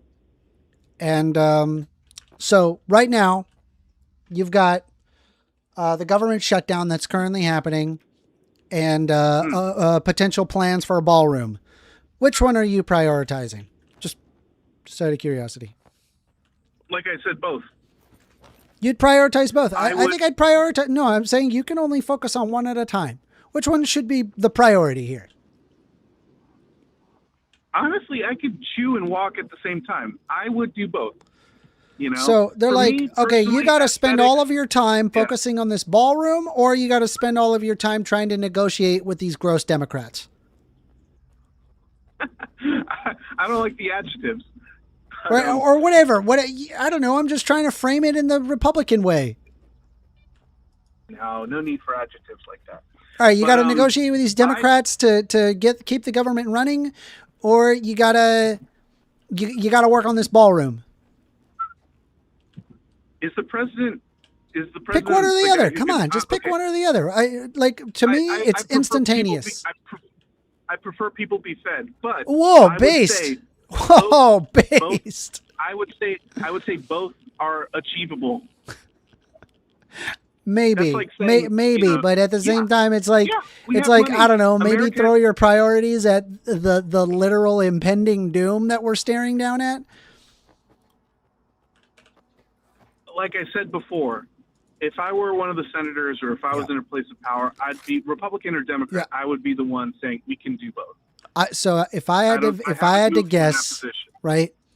If I had to guess, if 8% of the population stopped getting fed, then what would likely happen is a sudden and sharp increase for police as well as police fatalities, and increases on court hearings and the judicial system, as well as people going to jail. It literally makes no sense to keep the government shut down. We have to find some sort of bipartisan ground. And I think that the ballroom should be lowest priority. Yeah, I completely see that. And me personally, if you were to frame it, black and white like that, which I would fight against that, which I have been. But if you were to do black and white, what's more important? Obviously, everybody would say that. But life is more complicated than black and white. You're either with me or against me. That George Bush thing, no, that's not to be a nerd here, but that's like Sith stuff, God, I just came out of the closet as a nerd, but there's more to life than, you're with me or against me. No. And also, it's good that we have like passion and you're you know, you want to defend what's right, but there's also an extra level of strategic strategy in terms of electoral. I'm sure, but Donald Trump has no strategy. He's never operated on strategy. I'm looking at the Democrats, okay? Like, Republicans are in power currently, and there's an election in 1 year. And what would be beneficial, what would get the most butts out of couches to vote for their side? Yeah. You know, so they could have at least some power. There's truth in manipulating reality so it can further your political aims. And that is something the Republicans, say what you want about Trump. He's in office now, and he's got both houses, and he's got everything.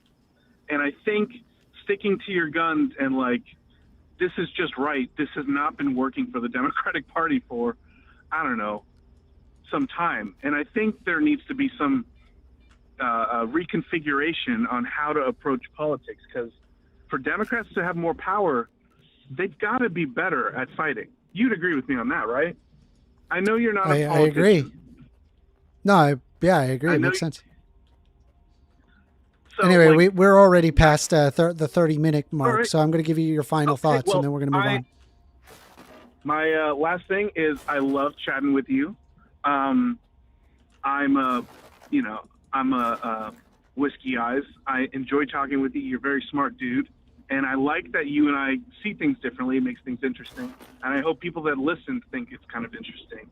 And I don't know, if you were to put this on a small post, as a highlight video, make me, asshole Republican is a homophobe and blah blah blah. I'm not going to do that. Get more views. I'm not going to do that. I'm not like that to people who are respectful. Oh well, F you, man. I'm just kidding. All right, good talk. All right, later. Bye. Yeah.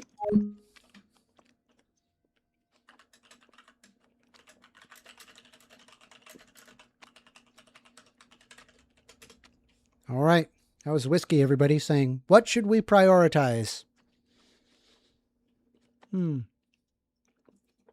We are taking calls. Call in 202-998-5218. Alpha Eagle. I want to point out the thing that you typed was hands down one of the most offensive things I had ever heard. I could not believe the response that you gave. And I don't even see the response. It got removed. I remember reading it. Did you remove it? I remember reading it and I was like, I am so disgusted by this. I wanted to cry how bad and how disgusting it was. What was it? Like, you said something along the lines of like, we were talking about a mountain that got renamed to like what the natives had called it, and that we as Americans just kind of took that mountain and then renamed it ourselves. And Obama had put it back, basically renaming it, respecting the natives of that place. And then your response was, well, we won, they lost. I'm going to be respecting the winning side. It was something along those lines. It was one of the grossest things I've ever heard someone like justify. Like, you basically were just arguing in favor of things like manifest destiny, like, which is hands down one of the worst situations in American history. And it doesn't sound very alpha, I guess. Like, it's not like, you know what I'm going to start asking? I'm going to start asking Republicans whether or not empathy is a virtue. Seriously. Like, I'm going to ask, hey, is empathy a virtue? And I think if I ask that and they say empathy is not a virtue, I know who I'm talking to. I know what it is I'm talking to. It is a terrible human being. Awful.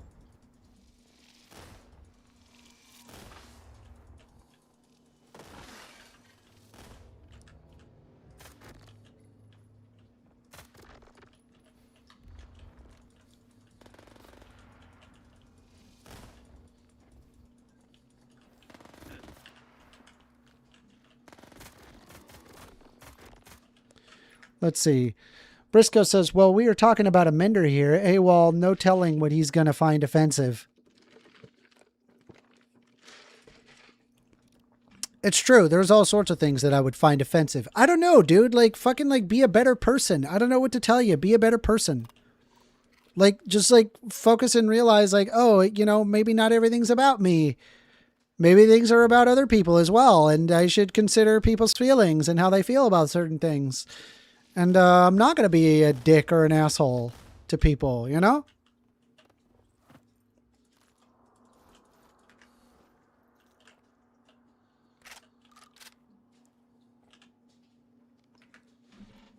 AWOL says, true, Briscoe, he is easily offended on the plus side. He hasn't muted anybody, so I haven't had a shot. It's funny. All somebody has to do in order to get muted is just be a belligerent asshole. Okay, that didn't work. I thought that having the anomaly, like, by throwing one of these would work, but... Oh my God. Terrible.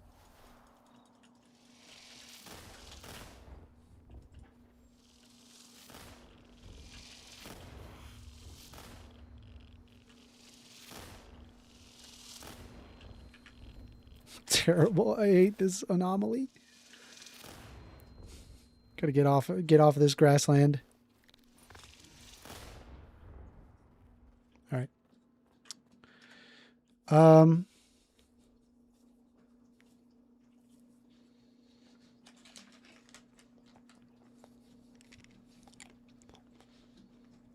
Joachim says, be a better person. I'm not going to ban people on false BS. That's a start.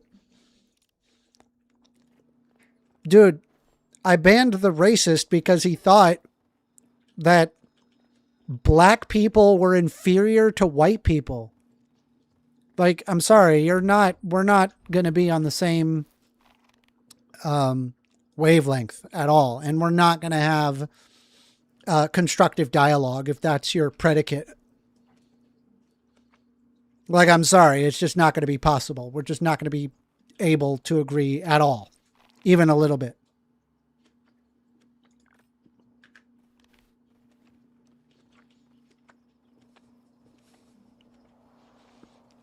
Alpha Eagle says, to Victor go the spoils. We conquered the American Indians just as they conquered each other's tribes. So what's the problem? Yeah, it's the untold human death and suffering for your victory. That's the part. That might be the part that might be a little insensitive. Jesus Christ. What are you? Are you the Emperor in Star Wars? Are you Sauron? Do you not hear yourself talk?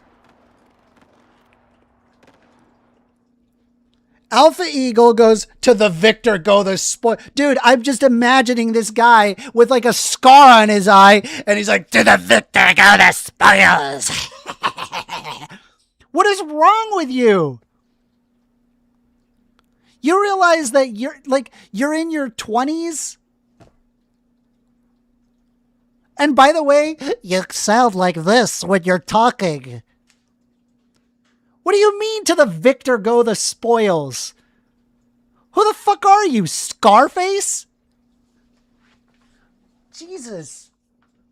Fucking psycho. That's one of the dumbest things I've heard, dude. Please call in, Alpha. Please, can you call in? I will feature you. I want to talk to you about this. Dude, I genuinely would love to talk to you about this. Would love it. Please call in. Call the number 202-988-5218. Call in. Please, Alpha. Alpha, you got your phone. You can call in. Call in, Alpha. Come on.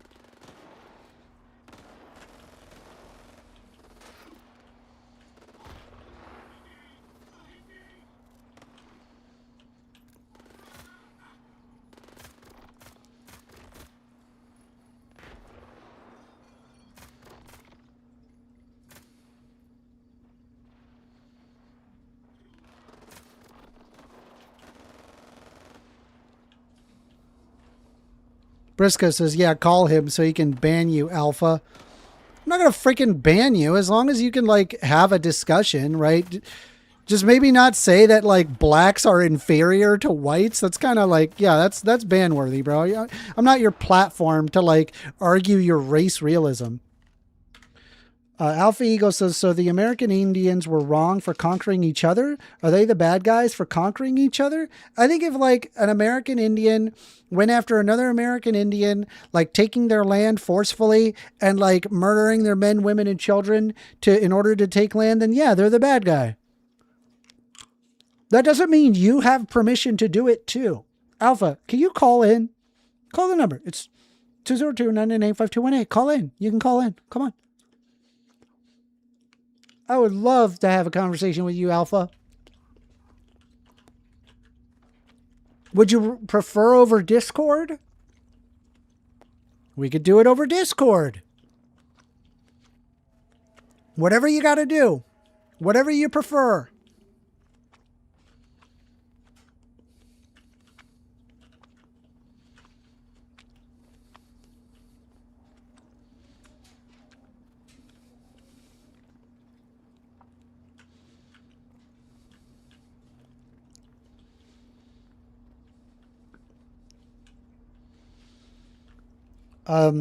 Awol says, first, you have to admit that you're actually benefiting from that violence that America perpetrated earlier. To be fair, me and my family actually have nothing to do with that. Actually, zero to do with that. Because both of my parents come from Chile. We would have no say in the... Oh, I can't go down there. Is this the location? This is the location. How do I... There's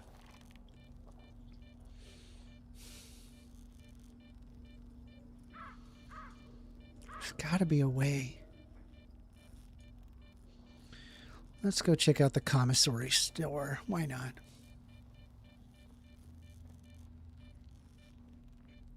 Don't the spoils actually go to the victor? Yeah. But also, I'm not the Emperor from Star Wars. Like, I don't think that's a moral position you should hold.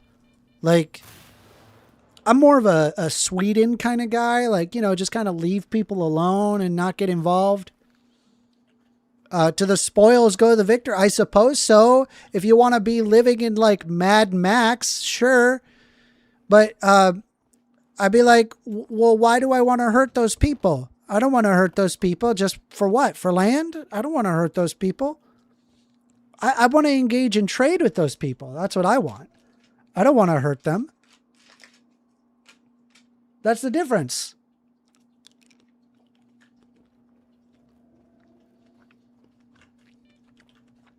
Awol says, please call in, Eagle. Come on, Eagle, call in. What's wrong with you? Eh!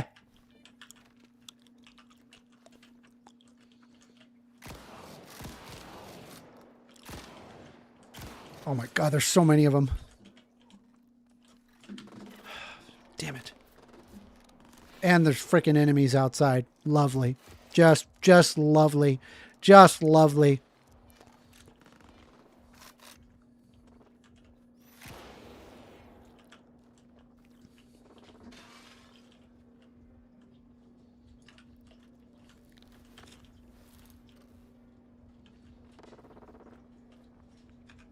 The Briscoe says, the Emperor is awesome. Morally speaking? Probably not. Probably not a guy you want to be like looking for your virtue.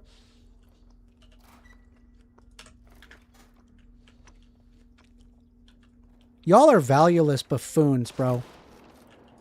No values. Imagine having worse moral ethic than the frickin' atheist. If you think the Emperor was a cool guy, your moral ethics are way outside of the realm of what's okay. Alpha Eagle says, I got stuff to do today. I gotta leave soon. Alpha Eagle will be in here for several hours and be like, I got stuff to do today.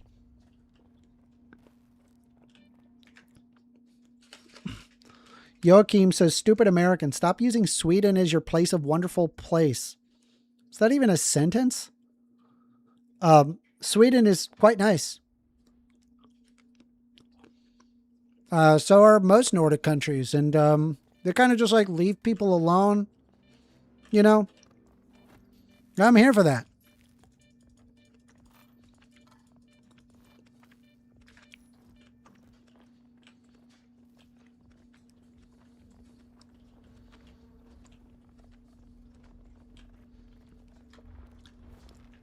I'm just like saying, hey, don't be like, I don't know, Walter White, where you're just like, we gotta kill the people because they're in our territory. Like, what?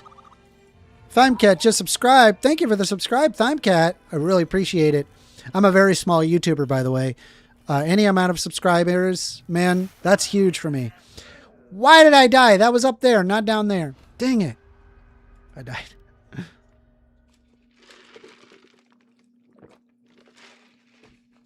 You're benefiting by living here in the United States now. Sure. I mean, this is like, we live in a society, bro. Like, what am I supposed to do about it? Like, I'm not the one arguing against things like, you know, reparations or respecting Indians, right? The problem is that American Eagle went out of his way to say, well, we're the victors. We won. They lost. They don't deserve their mountain being named after them. We should be able to do what we want and stomp on them because I'm the literal emperor and I think that we should just go closer to the dark side. Like, what is wrong with you, bro?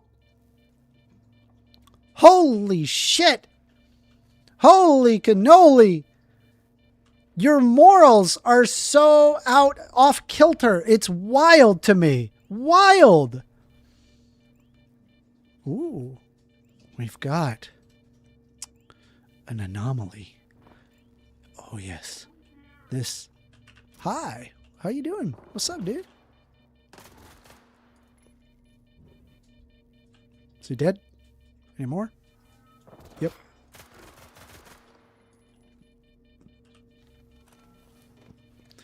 We should never respect the people we've defeated. We took it from them fair and square.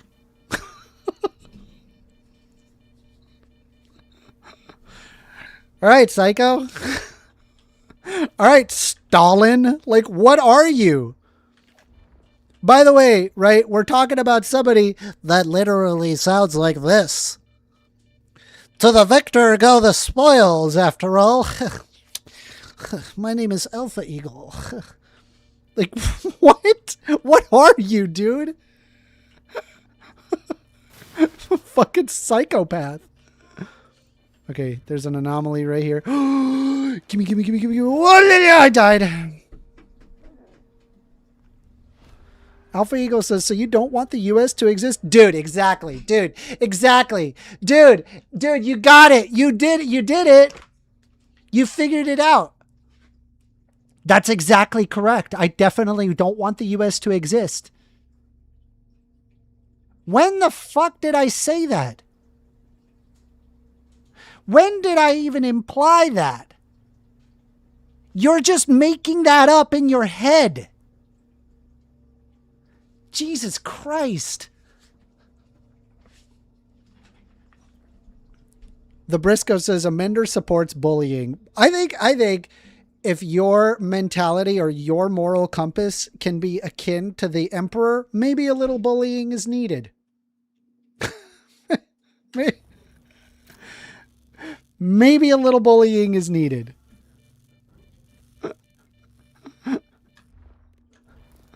Like, what? All right, so it's right there. Problem is, there's an anomaly in the way, so I got to be quick about it. Yeah. Let's see what we got here. Shop class.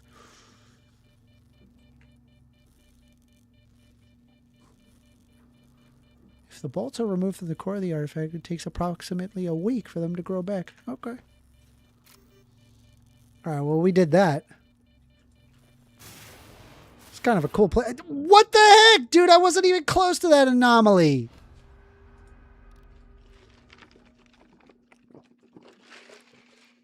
Briscoe says, I think if you're a whiny twat, that a little bullying is needed. Okay. Alpha Eagle says, finish my comment. What else did I say? Context matters. Okay, Alpha. Why don't you retype what you wrote in that comment? Because it's not there.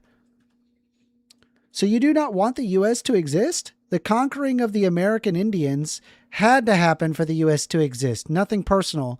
They needed to take the L. It happened. Get over it.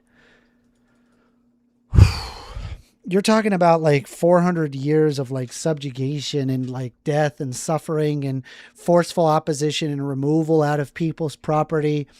Yeah, it is a little personal.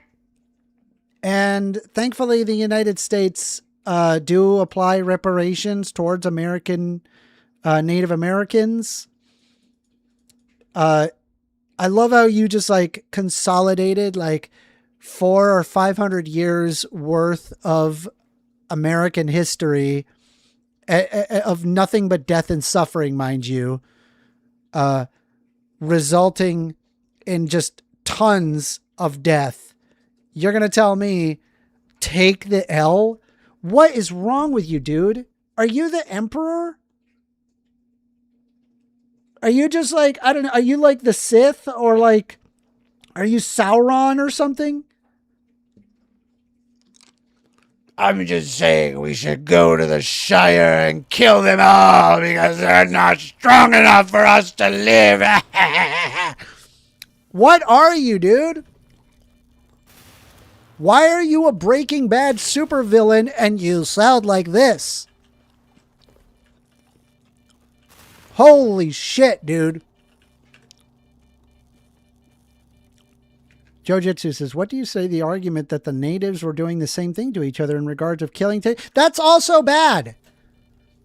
Because someone does a bad thing doesn't mean you're justified in doing the bad thing. What is wrong with you? Why do I have to like justify like the most basic crap to these Republicans? I'm just going to ask, right? Just genuinely, is empathy a virtue? Simple question. Is empathy a virtue? Y'all guys have been so cooked by the modern podcasts of today that your guys' moral compass is way out of proportion. Way out of line. You have no idea. It gets so bad where you're like, yeah, well, we conquered them, so we deserve to kill them and take all of their stuff. Well, they did it. Like, what are you, a Skeksis? I don't know. Maybe that's too esoteric. Skeksis. Anybody ever watch Dark Crystal? We have to stop the Gelfling!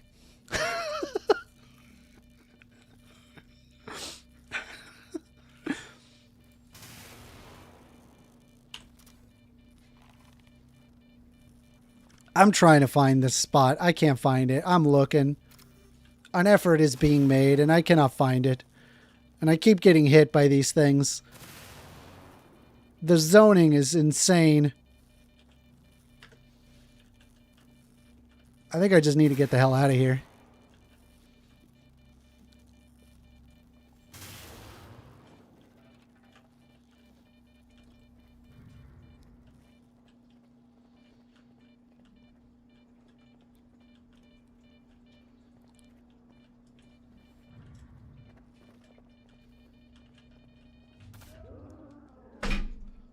How is there one there?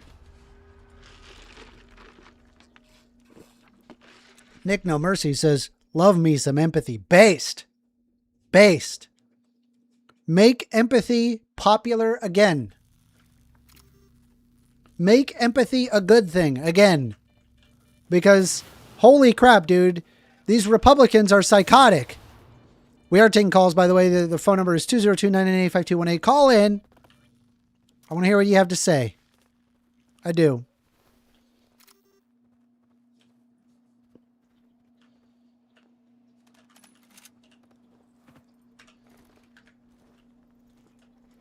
I want to hear what you got to say. Come on.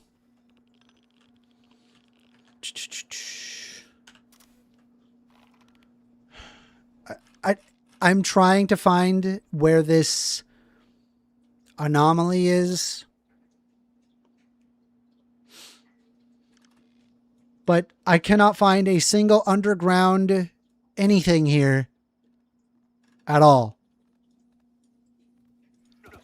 What hit me? What hit me?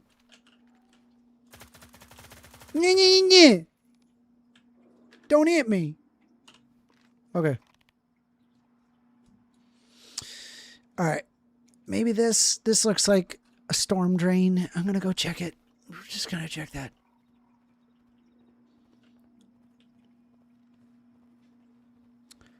The Briscoe says, just because someone doesn't cater to someone else 24/7 doesn't mean that they don't have empathy. I'm not asking that. I'm not saying you have to cater to somebody 24/7, nor you have to cater to somebody 24/7 to have empathy. I'm simply saying that you remember, what was it? It was Charlie Kirk said that that he doesn't like empathy. Empathy is a terrible emotion. And it's like, I'm just curious, like, do other Republicans feel the same? Like, I could just, and I just want to ask them, I said, do you think empathy is a virtue? Simple question. Simple question. Just genuinely want to hear. Is empathy a virtue? All right. Well, while we are still taking calls, I've got my laundry. My alarm just went off. It's going to take me about 10 minutes to kind of dry my laundry. So just hang tight. I could put on some hold music or something, maybe. I don't know. Should I put hold music on? No, I'm just going to put BRB, okay? I'll be right back. It won't take long. I'll be quick.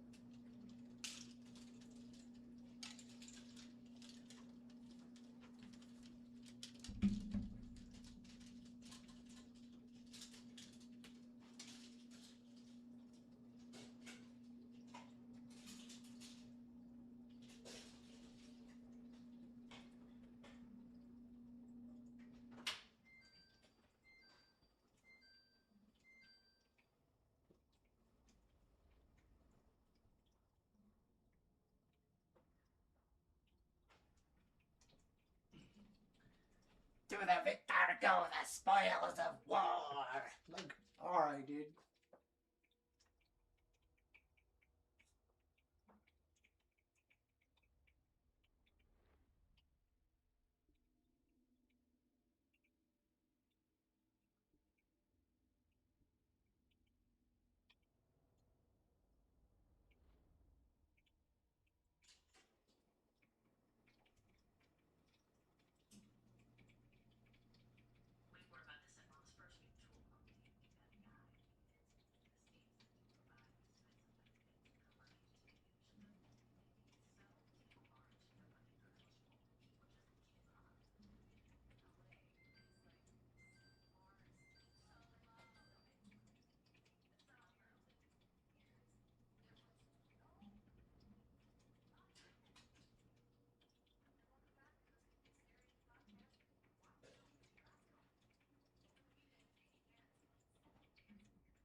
All right. All right. All right. We're back. We're taking calls. Phone number is 202-998-5218. Call in. You want to call in? Let's have a discussion. I want to hear what you have to say. Otherwise, I'm going to be playing my game. All right, let's take a look here. So, I'm still looking for this sewer entrance. There's got to be a sewer entrance. There's got to be. So there's an entrance here. But that area there...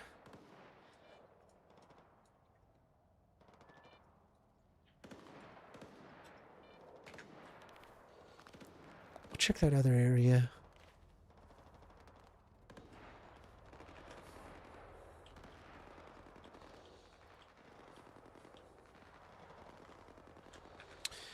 Nick says, building a $300 million ballroom is not working on the White House. Stop being thick. If Joe did this, you all would scream at the colossal waste of my tax dollars. So true. True. I keep mentioning this, and all of these Republicans are just, they're picking their noses in the corner like, good, dude, that's fine, because Trump. Y'all guys got to get the brown off of your nose. Stop sniffing his ass so hard. Realize what's happening. Just like, objectively, what is happening is terrible.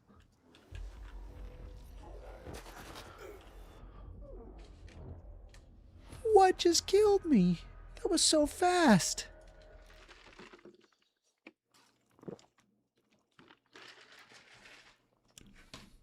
Yeah.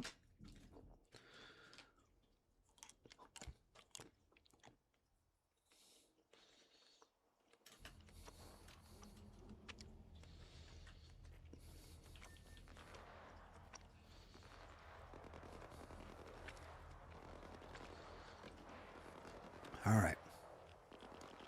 We're going to look in there. Obviously, there's got to be something in there. But let me also just take a look here. Anything that goes underground here? I'm looking. No. The answer is no.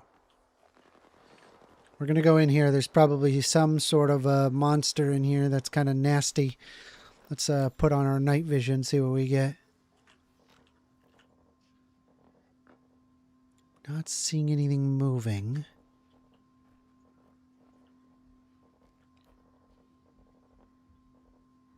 Nothing yet. Nothing yet.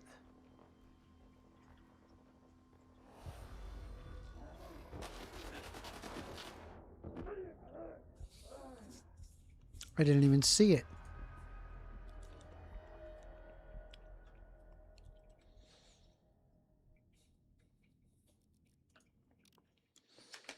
We are taking calls. Phone number is 202-998-5218. Call in if you want to have a discussion.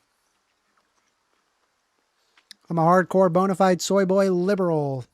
I'm right here, willing to take on your discussion. Prove me wrong. Is that trademarked? Ah, there he is. Yeah. That'll kill me quick.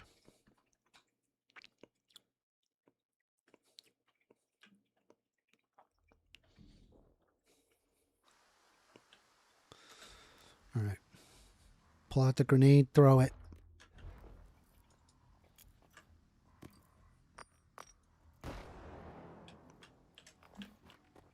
Gotta run, gotta run, gotta run, gotta run. He's gonna shoot us. All right. Shit. Y'all saw that gun floating? There's so many guns, dude.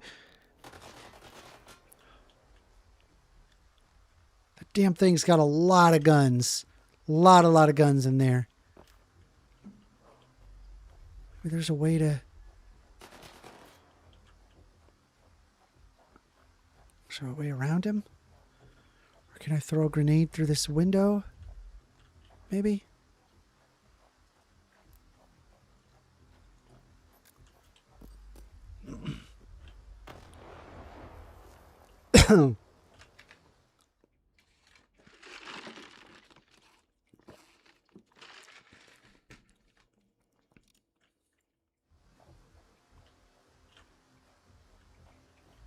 He's in there.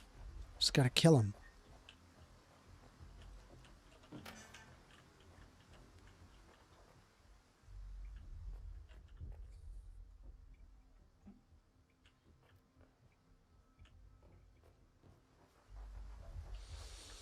All right. Stupid guns. There's so many of them, too. There he is.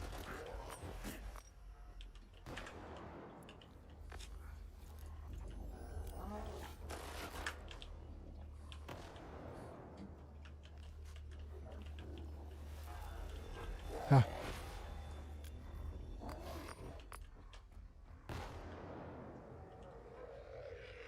Is he dead? Yes. Did it. He's dead.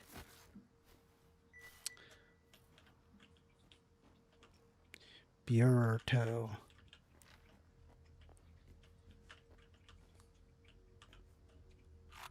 Tons of guns. That's why I died so quick. I was like, what is killing me so quick? This guy was floating all these guns, shooting at me at the same time.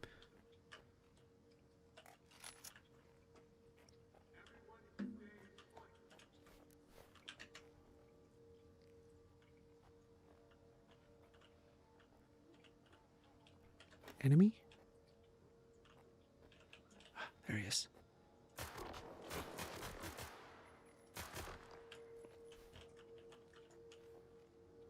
In no way I'm going to die to some stupid bandit, bro. No freaking way am I going to die to a bandit now that I killed that thing. No freaking way. Ah, we got a phone call. You're on the line with First Amender. Hello, First. How are you? How you doing, AWOL? I am good, man. You said a lot of things today. I don't even know where to start. I sure did. I think that we could probably start with the whole spoils of war thing because you answered my comment. The victor does get the spoils of war, correct? That's correct. Okay. Doesn't mean it's so right. Is that just your emotions? Is that just your emotions being offended? But it is a fact, right? I mean, it's a fact, but it's also like you understand that the problem that I have is that we were talking about the renaming of a mountain to its original native name, as opposed to, I think like they called it Mount McKinley, which it was just named that after like Americans basically had like forced that name. Even though that I believe it was like some mountain in Alaska, one of the tallest mountains. And just out of respect, Obama called it, renamed it officially to its original native name. And so I said, yeah, I mean, I don't have a problem with, him naming that. And his answer to that was, well, it turns out Obama, he hates white people and he wants to, and he wanted to eradicate the fact that white people had conquered that land fair and square to the natives. And I was just like, holy crap, dude, what are you, the emperor? Who am I talking to? And we're talking about, this was Alpha Eagle, right? You've heard his video. Yeah. He kind of talks like this. Like, what are you talking about, dude? Number one, you're not a conqueror. You didn't conquer shit. Number two, like, why do you have to have the same moral compass as like a Sith Lord, or like, I don't know, like Walter White, or a Skeksis, or like literally any villain in any movie ever? Like, why are you like this? Okay, slow down for a second. First. Bro's like Scar in The Lion King, like, it's mine, I deserve it.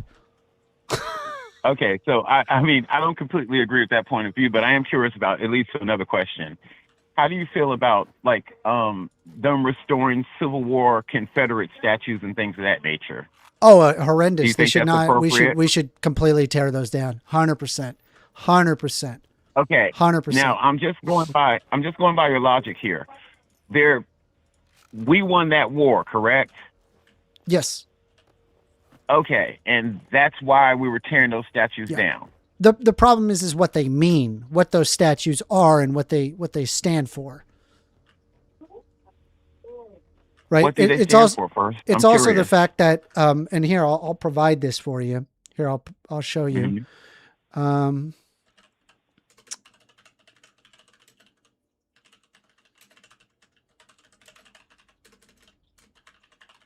Give me a sec.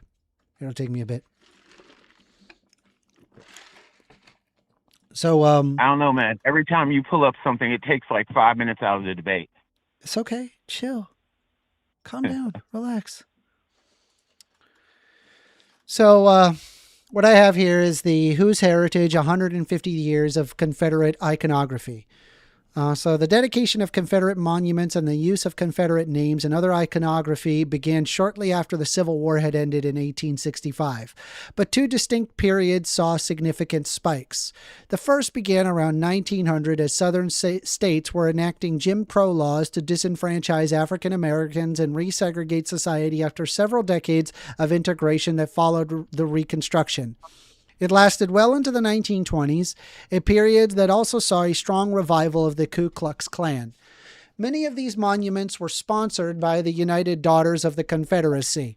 The second period began in the mid-1950s and lasted until the 1960s, the period encompassing the modern civil rights movement.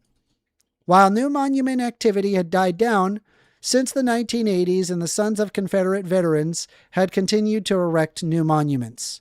So you can see here, a majority of these statues, it's not like that these were created around the Civil War. These were created post-Civil War, and it was in response to the fact that they thought black people weren't people. Mhm. So because of the spirit of why these statues are being created, I 1000% would say tear them down. This is not history of the United States. This is the hatred of the United States, and it should be destroyed. Right? Just kind of like how the Germans destroyed anything that was Nazi or Nazi memorabilia. They destroyed all of that stuff because of the historical, the historical implication of it. Okay, I was just clarifying your point. I just wanted to see where your logic was going. But since we're talking about the Germans, do you ever think that any war is necessary? Sure. Sure, wars are necessary. Okay. There's a lot of brutality during war, correct? Yes. Okay, so you do acknowledge that point. Yeah. And you I acknowledge mean, that that war doesn't is what got the justify United- those things, though. I wouldn't justify Okay, that. With it. I'd be like, sometimes there's the necessity of war, but to sit there and be like celebratory over it, or to be like, well, we deserve that land. I'm like, dude, you're an unironic Breaking Bad supervillain. Like, what are you? But going back to that, though, first, if we didn't have the wars we had, we wouldn't have the United States we have now, correct? I suppose so. I mean, maybe it's possible And all that it the could have been benefits obtained that- through trade all the benefits that negotiations. come from that. Plus, you would have got, it's not like that the 13 colonies, like that it wasn't possible to do trade with Native Americans willing to cede land. The problem was in the 1800s when we started forcefully taking the land. That was the problem. I can see that point, but what I'm saying to you first is right now you live in a country where you have a plethora of freedoms. And I'm unfortunately, not there was seeing evils a lot done of for us to get to plethoras that. of freedoms coming right now in the United States. In fact, I see Oh, a shut up, man. degradation of Stop. freedom. Oh, No, stop that's it. what I'm observing. Okay, What do you stop want? it. Dude, go to any Nordic country. Go to Europe. It's freaking nice. You got free healthcare. Housing is considered a human right. We're the richest There's country free healthcare on in planet Canada and they freaking hate Earth. it. We're the richest country on planet Earth, and for whatever reason, we can't have any of the policies that already exist in a majority of these Western nations. It's one of the dumbest things ever. Square that Hey, box in the actually, I round might have- hole. I might Makes have no a- fucking sense. Actually, let me help you. I might be able to make some sense of it. The countries that you always name off when we debate, do they have open border policies like you're pushing for here? I'm not pushing for open border policies. Bullshit. Why don't you ask me what I push for? I don't have to ask you. I've talked to you so many times. Okay, here's what you want to do. You want to make it so it's much easier to become a citizen, correct? Yes. Does All that right. mean open By the border? standard, wait, no. Let me ask my question, please. Does that mean open By standard- borders there, buddy? Come on, AWOL. Well, the way you put it, by the way you put it, might Obviously, as well it's be not first. open You're just borders, like- right? It's not open First, borders. you- No one argues First, you open said it should borders. take- Unless if Oh you're my like God. a weird You- libertarian or something. Okay, you know what? You're right. I'm sorry. I'm going to amend that a little bit. You don't want open borders. You want the type of borders that makes it very easy to come into the country and stay. Based. When we debated, you said that within a month, someone should be able to be established in the United States. Based. Okay, so within a month. Now, I'm sorry, backing up for a split second. When you were talking to another caller today, he said that, like, people just flip out if, Donald Trump has a bowel movement. And then you sat there and debated him on whether a bowel movement is the same as $300 million. It's like you don't understand sarcasm. Like, what are you fucking doing? I understand sarcasm. I get it. Right. I understand he wasn't Okay. literally meaning a bowel movement. But Okay, but you still wasted time. I'm with saying, that. But like, let's back up for a second. he's operating some level of hyperbole there. He's like, anytime there's a bowel movement, the Democrats freak out. I mean, they're freaking out justifiably. I think it's completely justifiable to agree with why you. they're freaking out. $300 million isn't equivocal to a bowel movement. That's not a small thing. And I guarantee you, if Democrats did the exact same thing, but instead of there being an R, it's a D instead, Republicans would be reeling. They would be losing their mind. Can you at least acknowledge that? They would be, right? No. No, they'd be like, Two oh, things. this is awesome. This is a great idea. Two things. One, I would acknowledge the point that I think that no matter what Donald Trump does, he's going to just catch flames for it. If he wears the wrong kind of shoes, people are going to scream on him. That's just But the we're point not that the talking person about was another making. kind of shoes. We're talking about $300 million, dude. I agree with you. I For actually one agree with you as building, far which as the nobody's budget. even going to Oh my God. nobody's even going to visit it. By the way, the only people that are going to visit Sure. are going to be a very tiny minority of people. Most people won't get to see that ballroom. Well, that's because it's not for most people. I No agree. shit, So Sparky. why Like, why really? not focus on food stamps? Okay, all right. First, we're getting it all over the place. I would say, first of all, that what you were saying about Trump not, focusing on the ballroom, I think that's multitasking. Focus on the ballroom until the Dems are ready to come to the table and we can settle the whole government shutdown. Oh my God. Now, That's disgusting. Secondly, as far as who would have access to the ballroom, I would assume that would be foreign diplomats and people of that nature. So, of course, it's not for the general public, right? Yeah, so no one's going to get to enjoy it. But you know who does? You know what's something that people Well, do no, get the to enjoy? Democrats Food and stamps. No, wait. I'm sorry. Yeah. The diplomats who stamps. come will enjoy it. The people who are using the ballroom will enjoy it. That makes Yeah, sense. well, that's great. But But wait, unfortunately, we don't have 8% of people going to visit that ballroom, but we do have 8% of people needing to use food stamps. Maybe Okay, so prioritize a first, little. Let me ask you a question. How That- many? by the way, on Democrat- November 1st, that ends, right? November 1st. I know. It's what day many is it? Democrat It's politicians- 10/25. It's October 25th. We got 6 days. 6 days, bro. Don't you think 6 that days should be until the high rioting. priority? The fact that 8% of Americans won't get fed in 6 days? Well, I would say that would fall on both parties. Bro, right? that And this scares the isn't a shit out of me. Republican or That Democrat scares thing. the shit This out of is me both because you know what? parties. I know what happens historically when people don't get fed. When there's not enough do food, too. fires start. When there's not enough food, people break shit. When there's not enough food, people break into houses. That's what happens. I don't Well, want they're that to doing that happen. with- I want to avoid They're that. doing that without the food shortage. They're doing that without EBT being cut off, to be honest. Not really. It's the violent crime is quite low. And even theft Bullshit. is lower now than it has been. Bullshit. But It Well, of will course it's lower spike. because It they've will changed spike all if those there's no laws, SNAP so it's not a benefits. fucking crime. What? It's like what you were talking. Because they've changed so many laws and they've lessened. If you shoplift and it's under $1,000, it's not a crime anymore. That's not It's a making crime misdemeanor. disappear. That's changing the letters It's a of the law. it's a misdemeanor because it's a It's petty a crime. misdemeanor, It's just like listed as a entering the petty country. crime because it's Whatever, listed man. as a petty crime. All right. It's not that big of a deal. You know what? First, I'm sorry. I let you distract me. Let's back up for a second. So I conceded to you that you don't want open borders, but you want people to be able to settle within a month, right? Yeah, make it easy. Make it easy for people to get in. Okay. Now, Or at all least the at countries least that you hold up. bare minimum. Let me finish. Make Oh it my clear. God! Make I'm it clear. mid-sentence and you're babbling.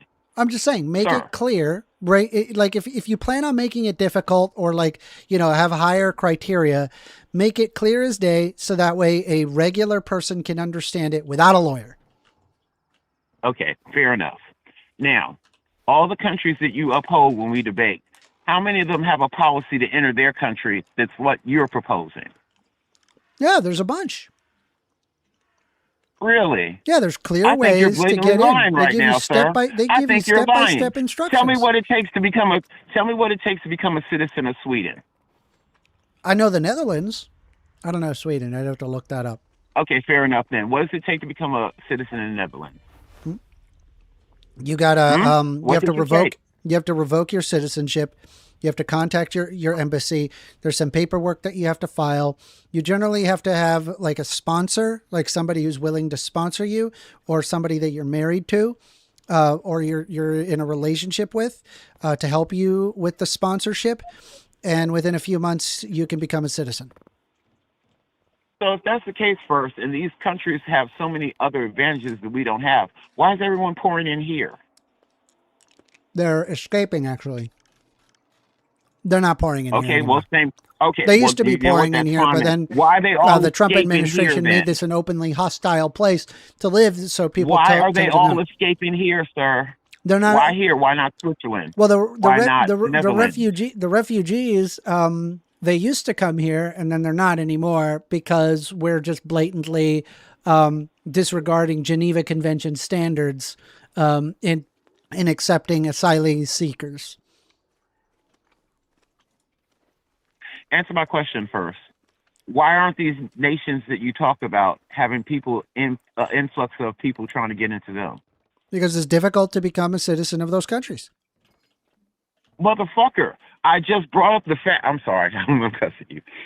I just brought up the fact that you're saying that all these countries are better than ours because of this and Also, that. there are but they lots have of people stricter- who are immigrating to those countries, just FYI.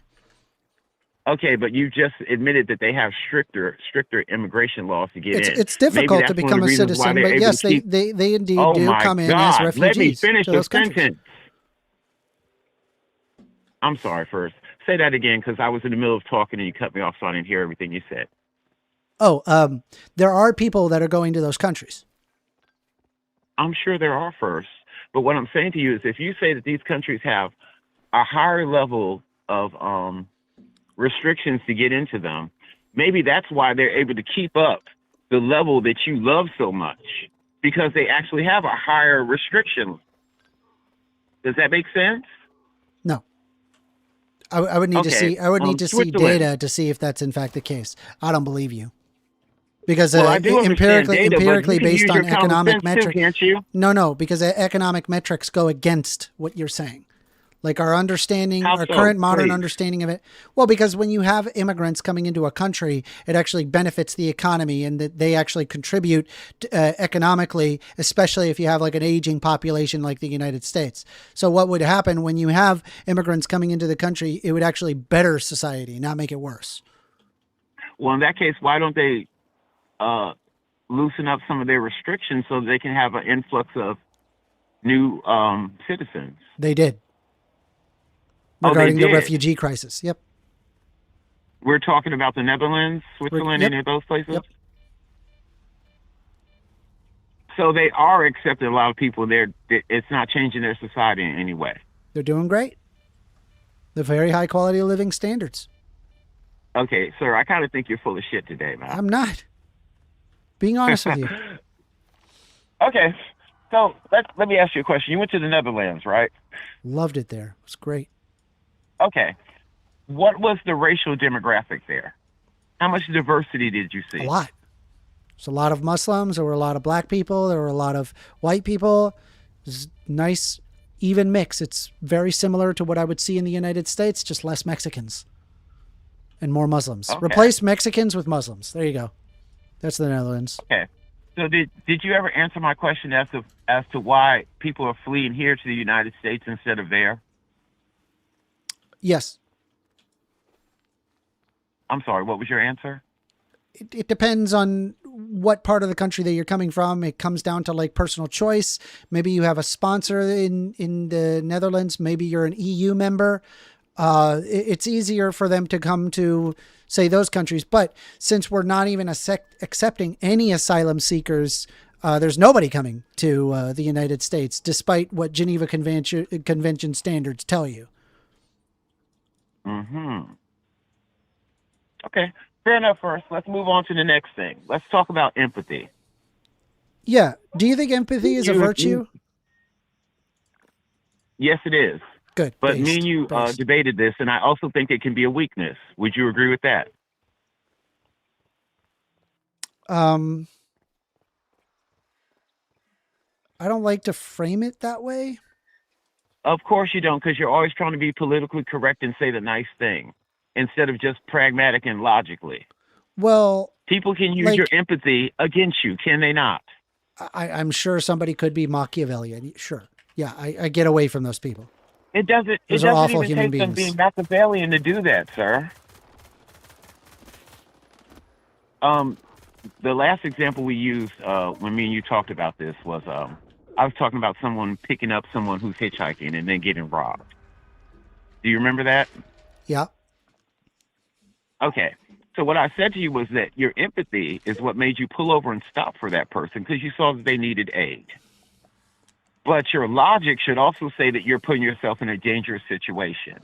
It doesn't mean you don't have empathy. It just means that you're putting a priority on your life over a life of someone you don't know. Yeah. Is that wrong? No, it's not wrong. I get it. Okay, fair enough then. So then you should concede the point that sometimes your empathy can be a weakness, right? It can be taken advantage of. I don't know if I would call it a weakness so much if as it's somebody being can taken take advantage of, it's a weakness. Sir. No, I don't. If it's being taken like, advantage this of, is like what I'm it's a saying. weakness. It's like kind of like a fundamental reframing of like how we interact like socially with one another, right? You're looking at it as like winning and losing, getting and receiving, as opposed to being on the shit end of the stick. Whereas like my mentality is not like winning and losing. It's about helping and not helping. And what are the risks to helping? I don't see how those two things aren't the same thing, to be honest. If I help, it's a reframing of the thought process. Well, first amender, if I help someone, I don't know, let's say that I help a homeless guy. Mm-hmm. That's fine. It gives me the spiritual, satisfaction that I help this person's life. At the same token, if I help them, but I'm not taking care of my own immediate family, I'm doing something wrong. That's where empathy is out of place. Sure. You understand that perspective? Sure. Yeah, I mean, obviously you have to consider your own priorities before you help other people. That doesn't mean like empathy isn't a virtue or that empathy is like a weakness. It's like you just have your empathy and you possess it. I think if people are more empathetic, it results in better off societies. Like everybody benefits when people are just more empathetic with one another, when they're able to sympathize with people that are going through a hard time. And I'm finding overwhelmingly Republicans seem to lack this trait. They lack this quality. I don't even think it's a Republican thing. I think some people are just more pragmatic than others. No, dude, you're calling it pragmatism. I'm calling it being an asshole. Well, I mean, yeah, if that's how you want to put it, but at the end of the day, pragmatic asshole is the same thing. Some people have different priorities than you. I understand that. I mean, it's like, do I want to be like David Koch, where I'm just like, hey, everybody, listen, I know I want to make a lot of money. And, yeah, I get like that, us dumping sludge into the river is bad and illegal, but pragmatically speaking, we don't really have anywhere to put it. So we're just gonna do that because it's just pragmatic. Like, I feel like this is a terrible human being, right? We should look at a person that does something like that. It's like, wow, what an awful Yes, I agree person with that. you are. But again, you're going to the far extremes. But I'm saying people make these decisions all the time. They make a decision like this, and it's often people on the right who lack empathy towards people. That's the problem. Yeah, I think that you're putting that on I think that you're putting on political parties, and it really doesn't really have anything to do with political parties. Oh, I think it does. I think it does because it's like... Okay, wait. So are you saying that you don't think that there are heartless people who are Democrats? Just concede the point. You know there are heartless Democrats too, correct? There are heartless Democrats. Because it's part of human nature. Yeah. I think that the biggest part of like me and your disagreements is that I think you ignore human nature a lot. You put a title on someone, if they're under that title, a lot of their human nature falls apart. So if you say a trans person or a gay person or a Democrat, you tend to give them positive attributes and try to ignore because all I'm the pushing negative that because comes from being human. I'm pushing back against the undeserved way that they're being treated. Can I ask you a question? What part of when you say they're being treated, what part of it is undeserved? I'm curious. I just want to button it down so I don't argue the wrong thing. We don't need to be making laws against trans people. Wait, stop. See, you're being too... Okay, wait. We last talked about the law thing. There are a lot of laws that benefit trans people too, correct? Yeah, we've been having to make laws because of all the discriminatory laws. That's not all of it. Being presented at a federal level against trans people. Well, again, like you say against, you're saying that none of these laws benefit them either? But it's like you're talking about, like, imagine where it's like it's a states' rights issue to whether or not that, like, black people have to be using a different bathroom. And there are some states that provide protections, and then there's other states that are not. I would just say, hey, that law that says federally black people, that it's a states' rights question as to whether or not that they should be in the same bathroom as white people, I'd be like, no, fuck that. They're being taken advantage of. You're treating them like garbage. Don't do that. It's wrong. They're like, well, but there's laws protecting them. Don't you see that there's laws protecting them? Not really. It's like there's some states that have laws that protect them against the thing that should be a fundamental human right. Do you see my argument? Yes, I do. And I actually agree with that part of your argument because the bathroom thing, fine. That's not the hill I would die on. But at the same token, like, let's just say trans in sports. There are a lot of people, I would say the majority of the United States population doesn't agree with that. I agree with you, but just because the majority of the population believe that black people weren't people doesn't mean that therefore black people aren't people. That's not how that works. It's just an ad populum argument, and it doesn't answer the question, why do you mistreat them? Why ought it be that way? Is there a pragmatic reason for that to be the case? I think most people have a pragmatic reason because they feel like a trans woman has an advantage over a normal woman. That's what most people believe. So do intersex women. So that's the problem. That's the problem I have. Where do you put them? In their own sports league. There's not enough trans people to do that. Otherwise, I would say yes to that. Oh, yes, there is. They just have to change a couple of things. There's literally, like, out of all trans people, there's like 200 of them total. Oh, well, if that's the case, then you take those 200 trans athletes and you find people who, in all sports? Yeah. Wow, in that case, it seems kind of ridiculous to be fighting over this, to be honest. I agree. We shouldn't be fighting over it. We should just let trans people be people. No, I guess that those 200 people have to find some other activity for them to do then. No, I don't want to live in a society where we exclude people on the basis of some characteristic that they have. I think it's wrong. First Amender. They're I not know that hurting you don't anybody have by being children. trans. If you had a child, would you feel like it was fair if they were competing against an athlete that you knew had a genetic advantage over them? I'd be like, yeah, there's going to be people that are better than you. It is what it is. That's sports. How Welcome the to fuck is sports. okay? See, Things it's aren't funny. going to be It's funny. perfectly You can say equal. things. It's sports. It's hilarious that you can say things like it is what it is when most of the people who argue with you are trying to tell you what it is, and you disagree with it because you don't believe in reality a lot of times. No, you're not really, you're just saying you don't believe in reality, but I brought up individuals with intersex conditions and they Rare can cases. compete. Rare Okay, cases. so are trans people. That doesn't address my question. Oh my God! You You're know like, what? oh, First, it never happens, so there was this therefore one don't lady- worry about it. Don't got to do anything about it. It's stupid. First What a Amendment. dumb thing to say. There's this lady who worked with me once, and unfortunately, because of an accident, she was missing 3 of her fingers. So what our company did was they changed all the computer keypads just so they could make sure that she could type the same as everyone else. Does that make any fucking sense? That's fine. She could give her a better keyboard. Sure. What's wrong with that? Okay, perfect. What's wrong with that? Okay, whatever. I don't think that like the majority of society shouldn't cater to a few people when it comes to certain things. Now, if you're talking about the right for someone to go Well, to the if bathroom, you can cater or to people, let me finish my fucking sentence, sir. I'm saying please. if you can't cater to people, then oh, what's shit. wrong with catering Jesus to people? Christ.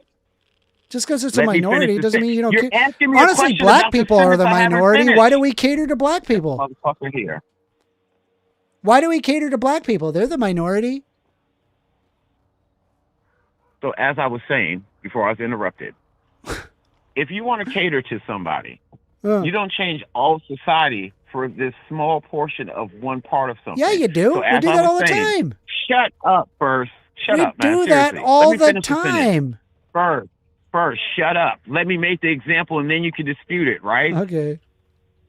Thank you. Now, let's say that we're talking about the trans issue. I don't give a damn about the bathrooms. Wear what you want in public. Date who you want. I don't care about any of that. But let's say the sports thing. If you say that there's only 200 people, and those 200 people spark, like, let's be honest, one of the reasons that Trump is in office is because of those 200 people you're talking about. Because that silly thing about trans sports was enough to push people's votes. You do acknowledge that, right? Yes. Okay, so maybe instead of those 200 trans people who I want to be in this sport. I was in that sport when I was a man and I sucked. But now I'm a woman and I want to still compete in that sport. Maybe you should blame that person for Trump being in office. Or come to Blame think of it, trans earlier people you for said being that, in office? Yes, because again, if we were I think I just blame the Republicans thing. for voting in on this wedge issue, knowing absolutely nothing about the topic. I think I blame them more than I blame the victim here. You're blaming the victim. Well, we could talk about victim blaming too, but also earlier in this debate you've had today, you were saying that a lot of Democrats didn't go to the polls and vote. You were talking about the majority. That's correct. A lot of Democrats didn't go. Okay, so maybe you should be blaming the Democrats who didn't get their I asses do off blame of the their Democrats for couches. that. Yeah, get off your freaking ass. Why didn't you vote? Well, good, but Why didn't you vote? And, you know, a lot of them, they're just like, I'm oh, going I to- didn't want to vote because they supported Israel. Like what? you see now, I could be one of those people who like condemns a whole party, and I could say something like, "Well, that's because a lot of these people just By the way, want to you know she complain. only They don't lost want to by fucking change 3%, anything." right? She only lost by 3%. 3%. Thank Isn't that God. wild? 3%, bro. You're really okay. That Hold is on, hold on. wild, 'cause I Given think all we'd of be the in a things, much worse situation. giving all of what Donald Trump has done, are you happy with what Donald Trump has done so far? I'm good with it so far. Son of a fucking bitch, dude. You're gone. I thought are you serious?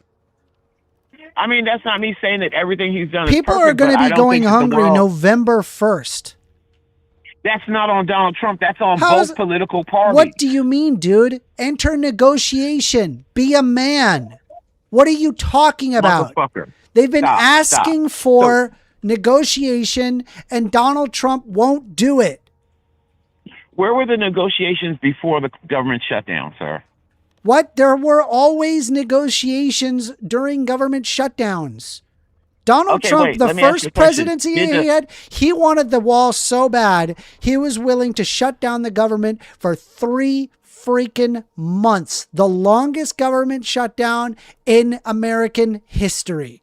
Now, this what's time, crazy? If this we is got now that the wall, we second wouldn't have the time same of a problems we have government. now. This is a second time of another fucking government shutdown. And guess what? Guess who's responsible? It's Donald Trump. Once again, Donald No. Trump. Yes. No. If It's Donald Trump both was parties, not in sir. office, there wouldn't be a government shutdown. That's how this works. You enter into couldn't be a- negotiation because you're a there could not be- politician. There could not be Oh, a Jesus government Christ. shutdown if both parties. Wait, don't you need both parties to come to a disagreement for them to have a government shutdown? It doesn't matter who the fucking president government is. It matters on if both parties. No, government shutdowns happen because have been operating on a deficit since the Clinton administration. And because we operate on a deficit, there's a cap to the budget that is physically allowable. Every single year, the politicians have been meeting together and approving for additional funding to stop a government shutdown. That's what we've been doing. So under the Trump administration, there was a government shutdown, a complete total failure of negotiation. And here it is, Donald Trump administration once again I'm sorry, failing you just said to it. negotiate. You just said it, a failure of negotiation. Yeah, Between Donald both Trump is parties. failing to negotiate. Yes, he is at fault. The Democrats are willing to go, but they would like to have a concession regarding health care benefits. They want to see that the benefits get rolled over, and the Republicans don't want to see it. By the way, time come for November 1st. I just want to let you know. The health insurance marketplace regarding the Affordable Care It's gonna Act go up. is sitting at around It's gonna go up. $200 per person on average. Okay, now without It's the going to go without up to like yeah, 6, 7. 9, it's 900. So here's the Okay. problem, right? Here's the problem that I'm having.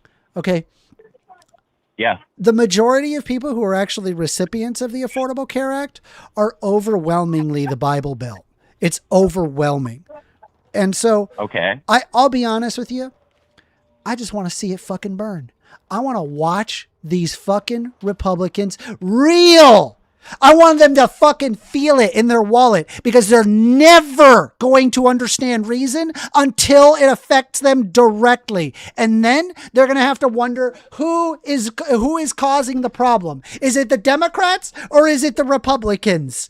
Because it's the Democrats that's been fighting for both Republicans and Democrats. Those are the ones that have been fighting for it, and it is up to now the Republicans to sit there and come up with a solution to that. That's what's going to happen. Okay. I Come on, can't dog. wait. Get off your I can't soapbox. wait, dude. I can't Get off wait. your soapbox. I can't wait, Calm dude. down. It's Calm going to the be a fuck down. fucking nightmare. It's going to be a It's gonna be nightmare a for nightmare. Republicans. Okay. All right. Can I speak now, sir? Sure, You had a nice little rant. Can I speak now? of course. Okay. So here's what's crazy. At the end of your last broadcast, you went on this long rant about how Republicans are all about retribution. They just want to see things burn. They just want to see people pay the price. Very you true. sound just like a fucking Republican right now, don't you? True. Well, then I Good then I point. guess That's it's a good not just point. Republicans who want That's retribution, a good right? point. Well, no. So honestly, I just think that that Republicans only see as so far that it affects them directly. They're very one-track mind. They really don't have a good grasp on the empathy thing, right? They don't like that whole empathy thing. They don't really understand it. Okay, That's bullshit, and so first. no, it's not very about common. empathy. Happens It's all the about- time. Happens it's all about the time. bottom line sometimes. You know, Okay, well, the bottom line let's- is that a bunch of Americans are going to have a sudden increase in their insurance premiums, and the people that are going to be laughing are the fucking insurance companies who are laughing all the way to the fucking bank, dude. That's what's going to happen. That's what's going to happen. And the Republicans have been pushing for this kind of nonsense legislation instead of wanting a single-payer health care plan, which is what Democrats have been pushing for years.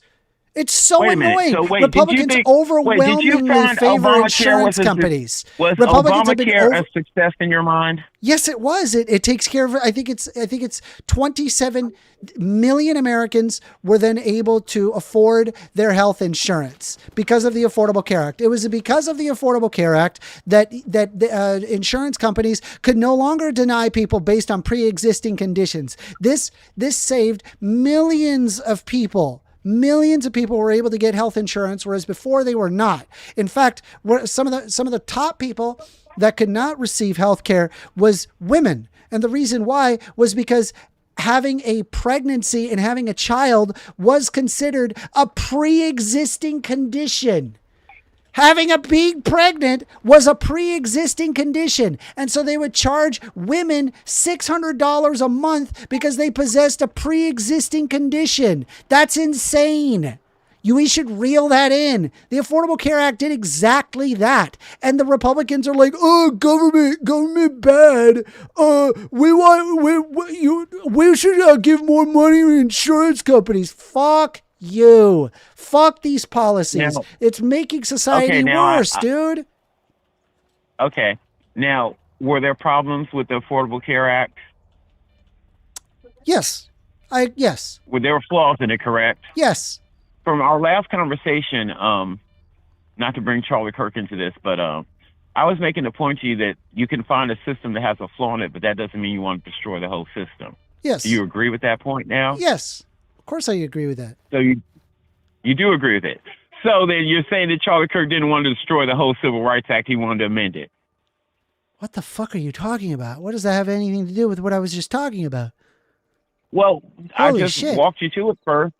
What? Those are two unrelated things, and you're like, I walked you to Not this really. thing that's completely unrelated. No, sir.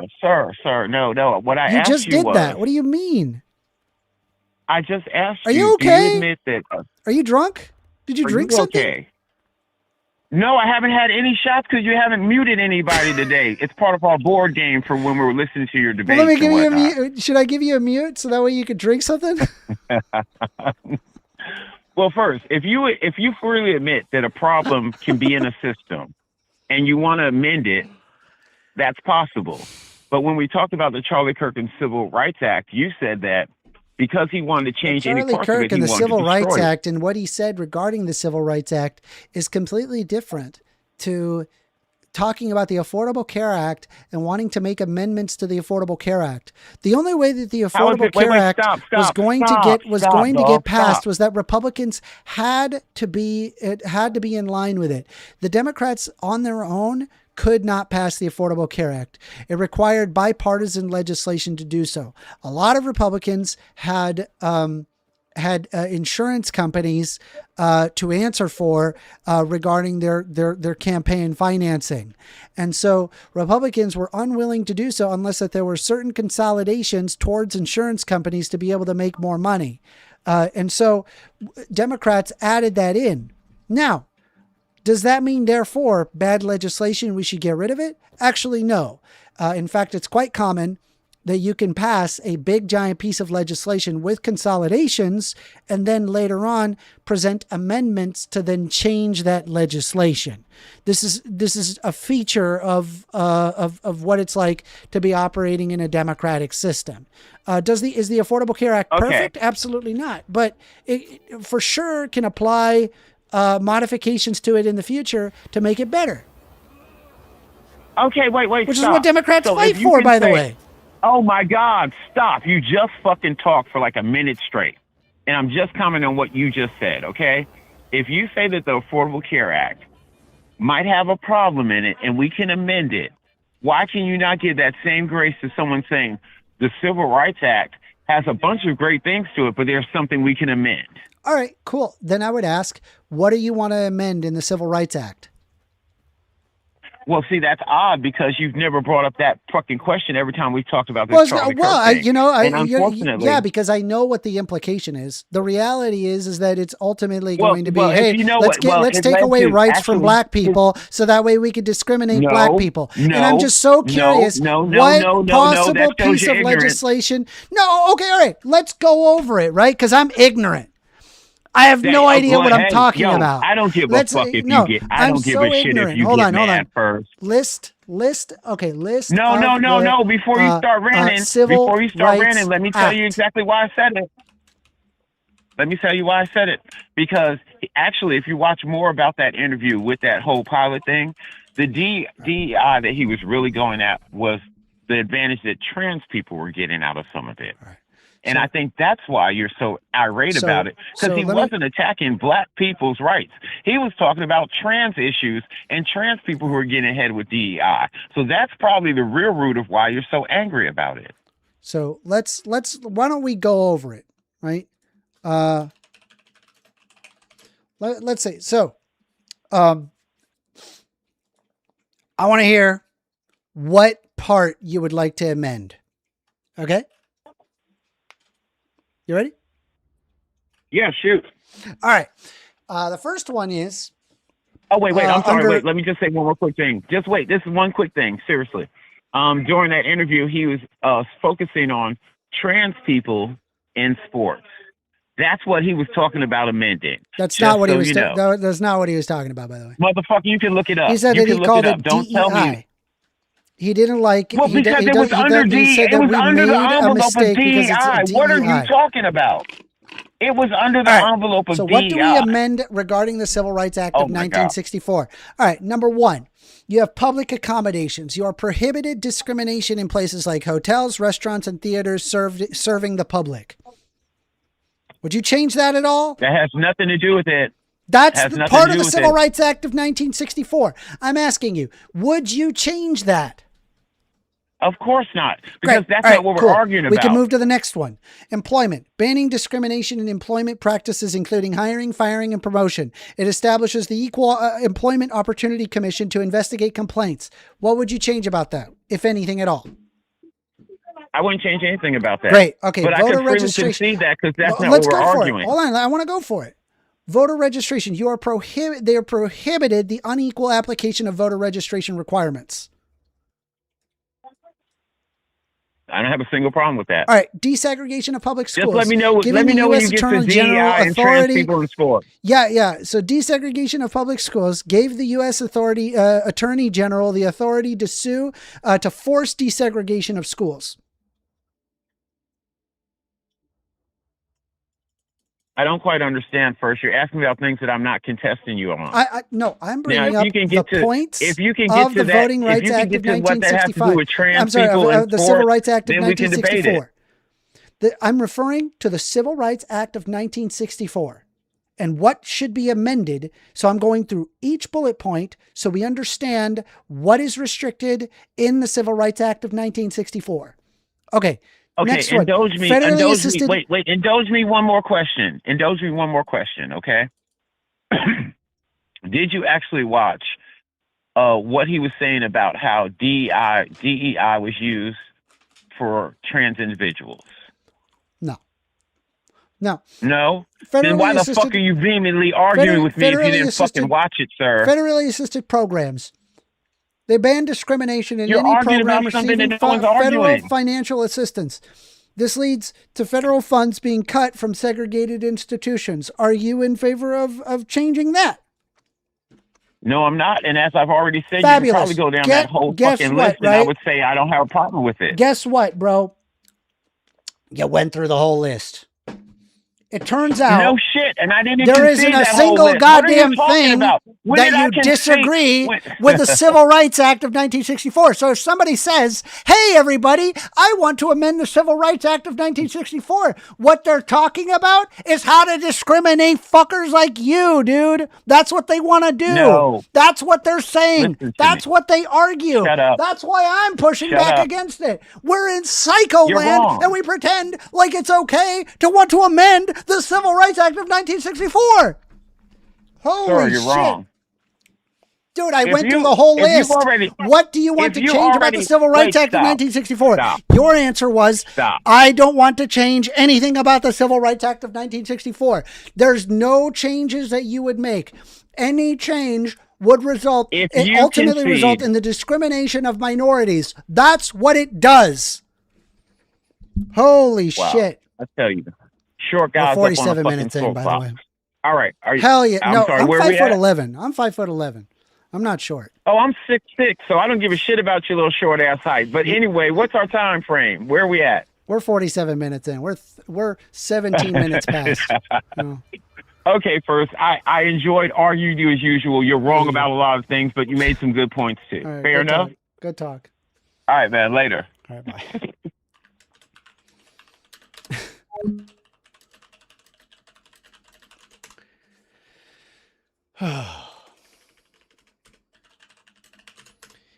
Okay, so he was arguing that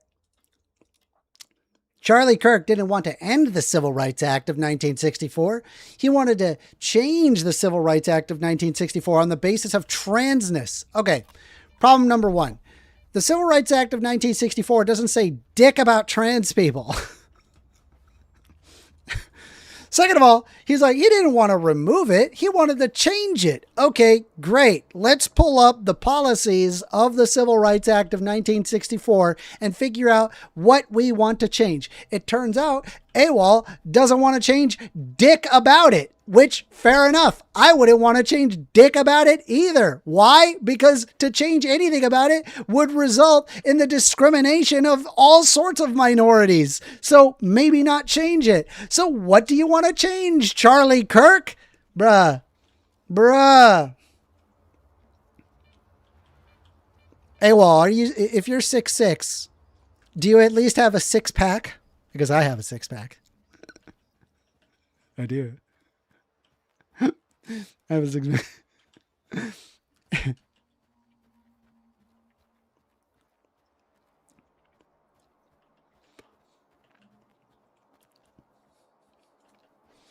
We are taking calls. Phone number is 202-998-5218. Stalker's drop stash. He is being so disingenuous. He already conceded that almost every law has a flaw in it. I never said that. There's some laws that probably should not be changed. The Civil Rights Act is definitely one of those. I would probably, if anything, to the Civil Rights Act, I would add to it. I would add additional things to it, preventing even further discrimination. Oh, ow. We got a ghost, everyone. He's on the roof. I know this. He's on the roof.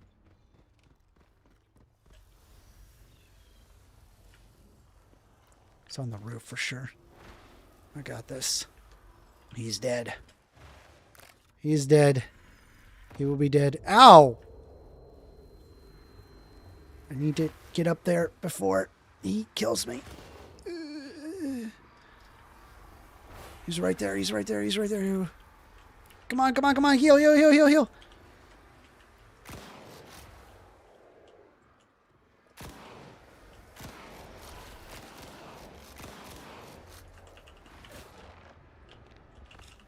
Come on, heal. Come on, refresh, refresh.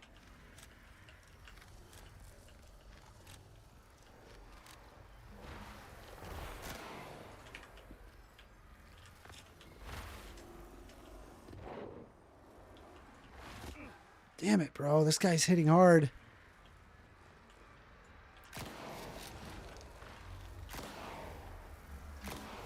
Got him. Easy. Ow. 637 Lee says, oh, God, you're still on.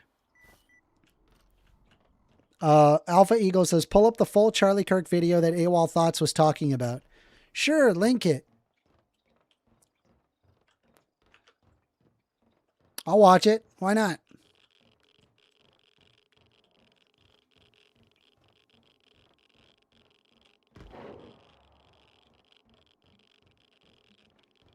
We are still taking calls. Phone number is 202-998-5218. Call in. You want to have a debate? You want to have a discussion? We'll have a call. Let's I'll hear you out. Don't like what I have to say? Call in. Alpha Eagle, of course, once again saying he is busy all day, but still has been in this stream this entire time. He's too busy, though. Too busy to call in.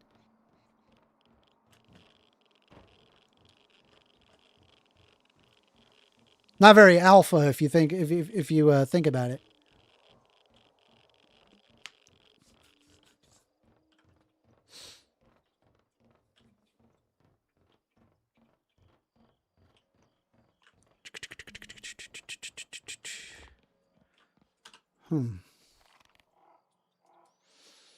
I cannot find the location of that loot.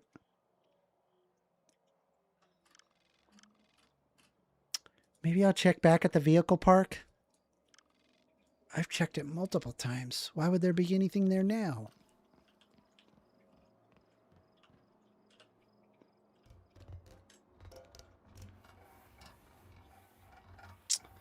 Alpha says, I have to work for you? Why are you so lazy? I'm not lazy. Just call in, nerd.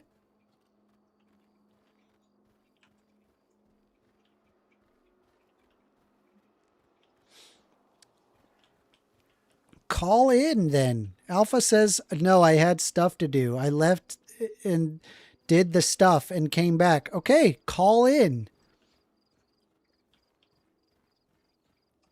Call in. You got 30 minutes.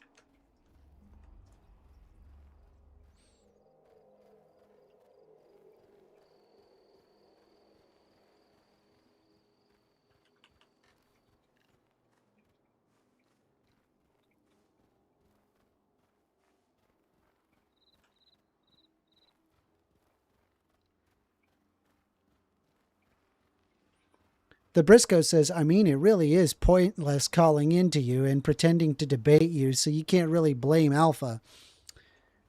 Well, it's Alpha then being a coward, not me. I'm more than happy to have a discussion. We can have a discussion. Hell, I'll even be nice about it if you're that worried. Nick says, are you living in 30 first? Nope. Been on call for about 3 hours, 17 minutes. I don't see any reason to stop. Maybe I should switch the game up though. I'm getting kind of bored of Stalker 2. I mean, it's a fun game. Don't get me wrong. Fun game.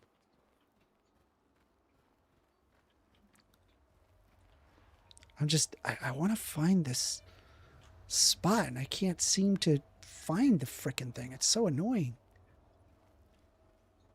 Nick No Mercy says, oh, I misunderstood. You're good. Don't worry about it, Nick. Thank you for joining in on the stream today.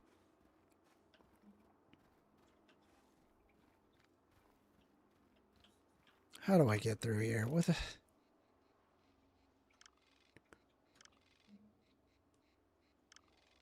Just take a left.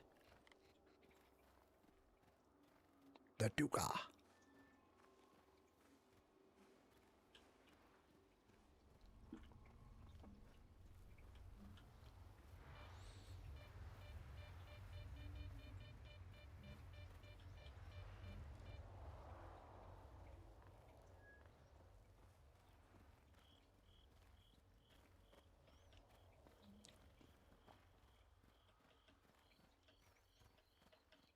Hell, even AWOL is saying you should debate him.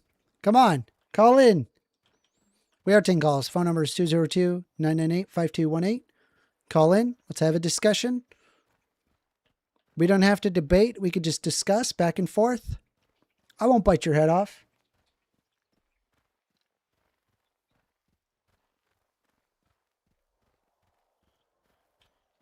I promise.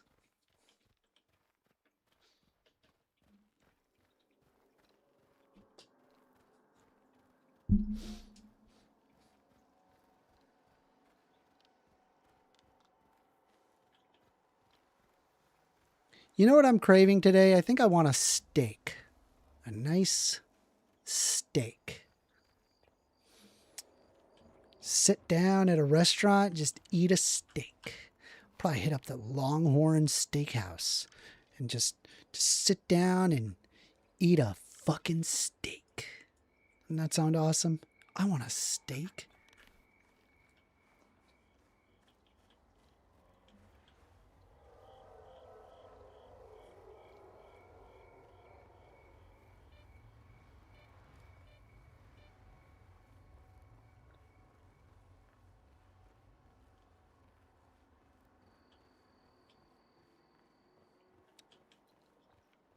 I don't know. I may switch over to Final Fantasy 14. I've been having fun playing that game.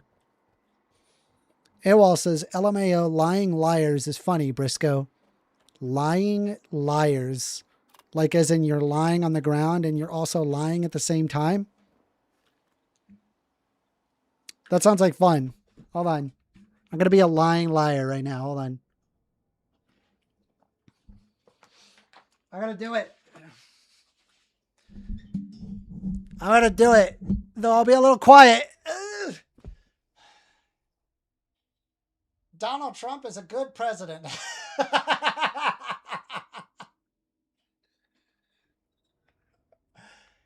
Oh, that was a terrible lie. What an awful lie.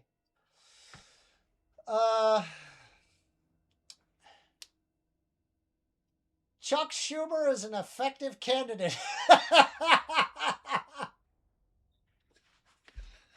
I'm a lying liar.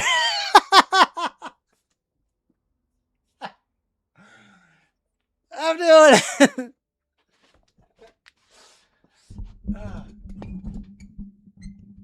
Oh, hold on. Hold on. Here we go. Charlie Kirk was a good guy.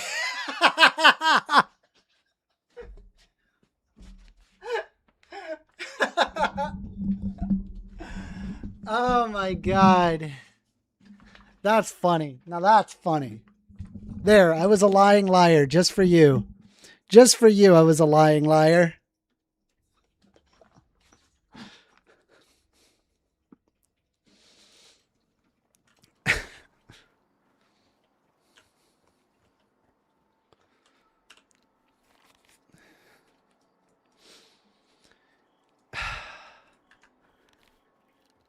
Been looking everywhere for this stupid stash, and it's probably like garbage. The stash, it's probably a trash stash, and I'm just like ripping my hair out trying to find the dang thing.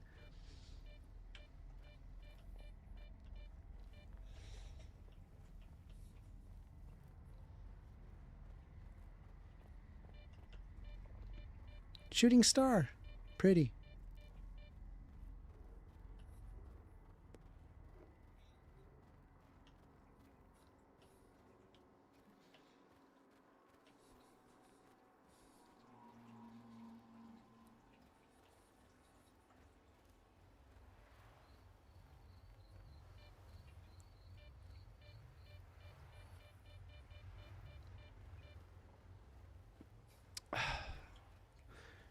Why would there be anything in that auto area? I don't know. I'm gonna look. We are taking calls, by the way. The phone number is 202-998-5218. Call in. You want to debate, a discussion? We can do that. Just call in. I hope to hear from you. By the way, if you have not subscribed to my YouTube channel, consider subscribing. I'm a very small YouTuber. Any amount of money, any amount of support. Why did I say money? Support goes a really long way for me. I've been striving hard to kind of get closer and closer to 1K subs. It's been very cool. Very fun times. This channel basically had, I think, like 30 or 40 subs before I started taking it very seriously. Now we're at 800. So it's been climbing, and you know, I would love to continue doing this. I hope you guys enjoy it. So consider subscribing. I mean, if you're here to hate watch me, or maybe you like what I have to say, then throw me a sub. Anyway.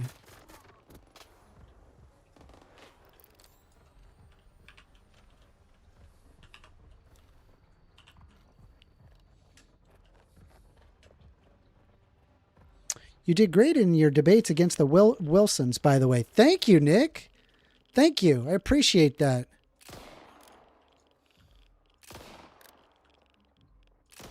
My favorite part was when Rachel Wilson called me an F-bomb twink.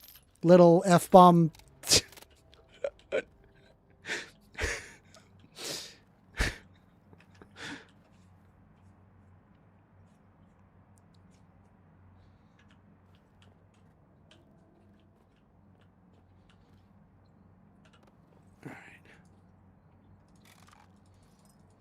And by the way, I'm not against trans athletes in sports. I think they should be able to be allowed in sports. I think they should be. We don't want to ban people just because they have like an endocrinological condition that makes them better at that sport. We don't ban people just because they're like naturally good at a particular sport and have some genetic predisposition to being good. I mean, Michael Phelps has webbed feet. We celebrate that. We don't go, well, that's unfair. You're not allowed to compete. We celebrate that. We allow them to compete on that basis. But for whatever reason, people draw the line at whether or not that you have more testosterone. I just disagree with that. And given the total amount of trans people, I very much doubt that a trans person is exclusively going to try to win a competition and just goes trans just to win a competition. It's a total nothing burger.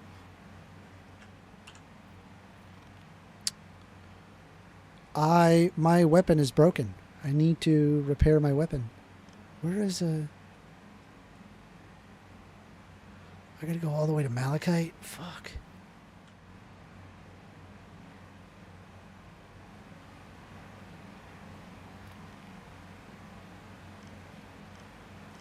I am looking for this spot. I can't find it, but I'm looking.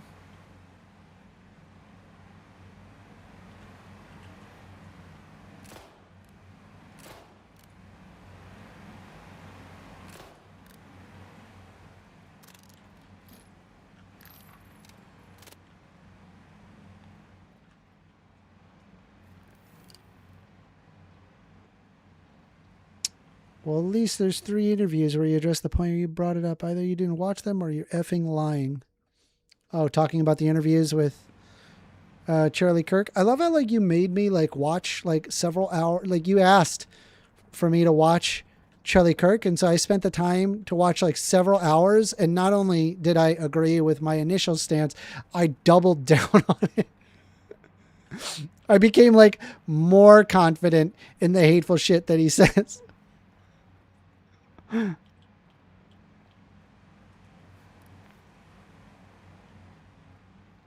Don't see an underground area here.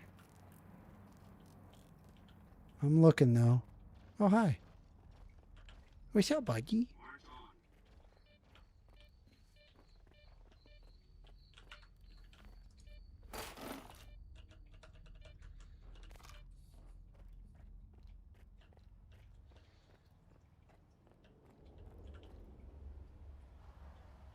That is an anomaly. We need to run.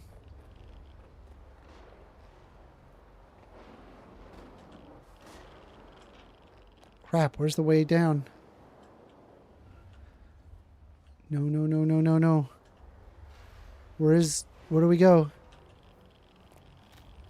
Where do we go? Where do we go? Where do we go? Move! Move! You gotta go. You gotta go. I gotta kill you, dude. If you don't let me. Am I just gonna be fine here? I think I'm fine here. It's fine. I'll take it.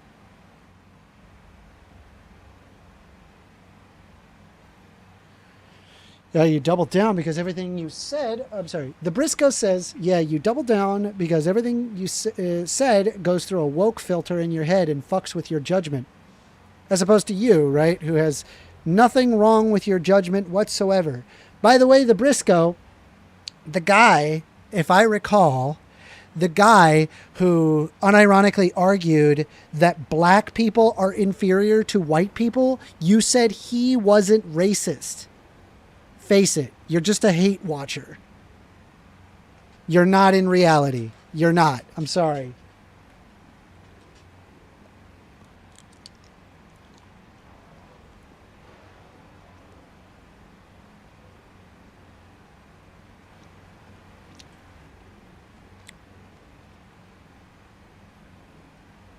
Waiting for this anomaly to end. Emission, I think it's called. I don't like that this guy won't get out of the way.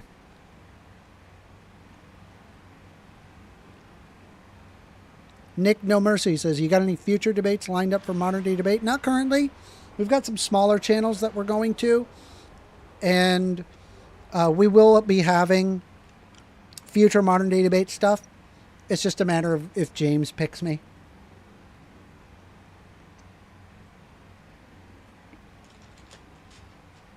I'll be honest though, on modern day debate, I get nothing but hate watchers. Like, it's just exclusively hate watchers. All right.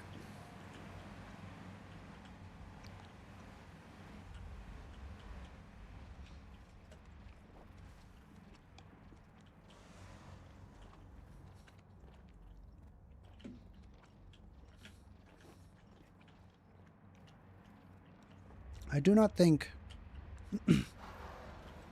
there is an area that goes down here.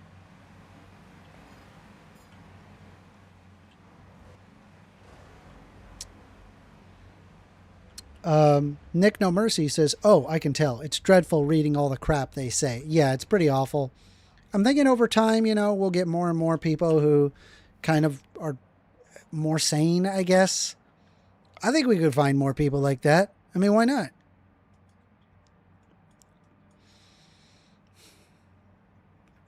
I don't know how to get to that stash, guys. Buds McCool says, I come here to raise my blood pressure. True.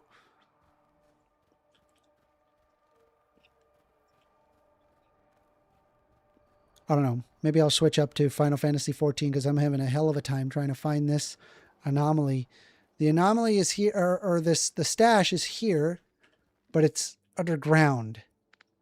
And so thoughts pop into my head where I'm like, okay, maybe there's like an underground spot here. There isn't.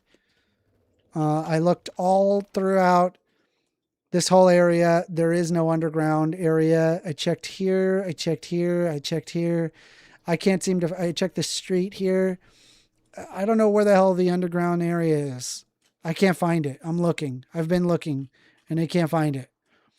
And so there's got to be a way in there, but wherever the heck it is, I can't find it.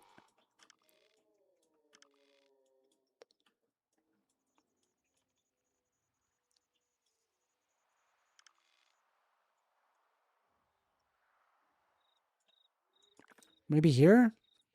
I don't know, dude. I'm out of ideas.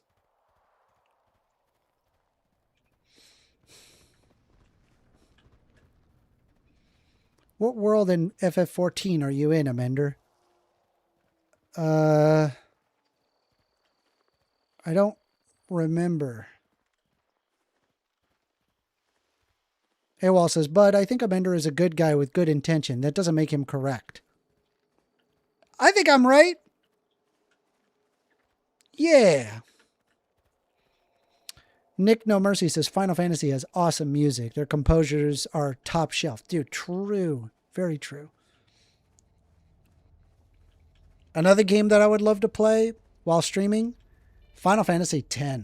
I love Final Fantasy X, but I don't know if it works. It's like a story-heavy game, so it may not be that great for like streams, but if I turn it down, it might work.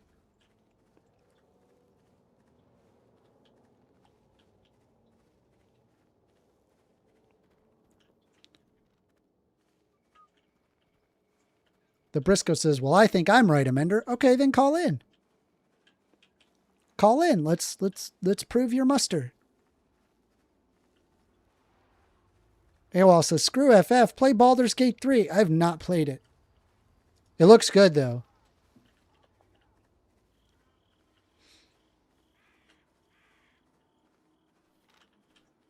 Eat. Eat. Eat. Okay.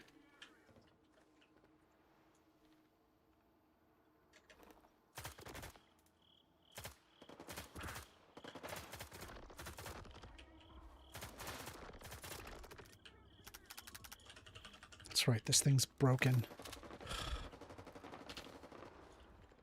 We gotta get out of here.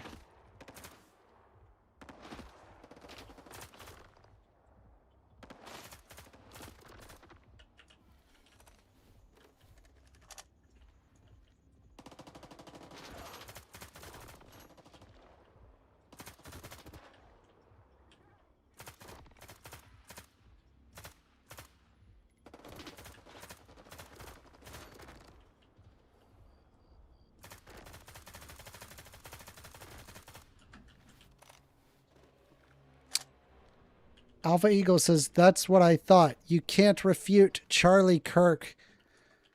Dude, he wanted to revoke the Civil Rights Act. I don't need to refute that. And also, Awol said, oh, well, it's all because of that trans stuff. Okay, then you're not talking about the Civil Rights Act of 1964. We went over the Civil Rights Act of 1964. It's just a fundamental disconnect from reality here.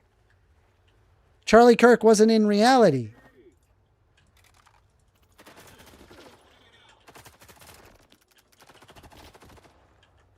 Charlie Kirk was never an intelligent individual. He was just interested in that culture war stuff, and you guys are hook, line, and sinker for that sort of content. You've been taken for a fool. They've made you idiots.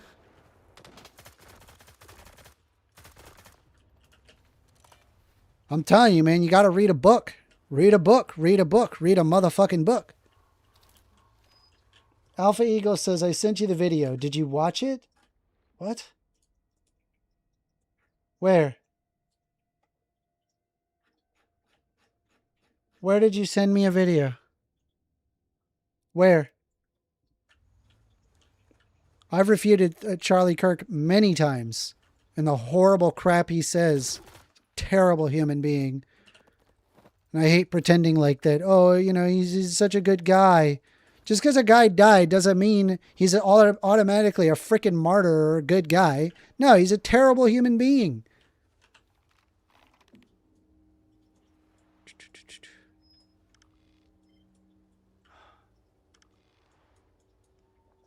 All right, I'm going to hit up that area, and if I don't see anything, then we're just going to head back to the village and repair our stuff.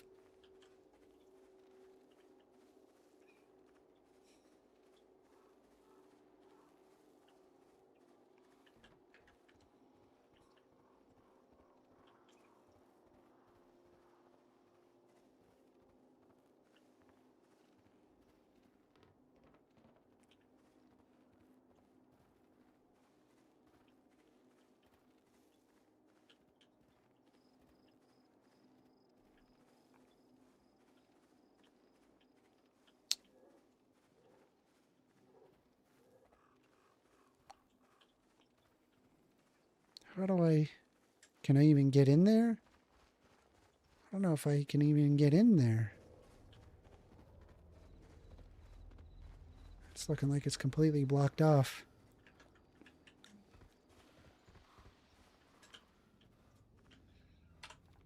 Let me see. That's just a tower. Yeah, we gotta go back to town.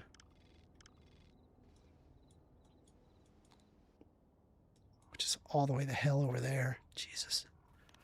Alright, whatever. Let's do it.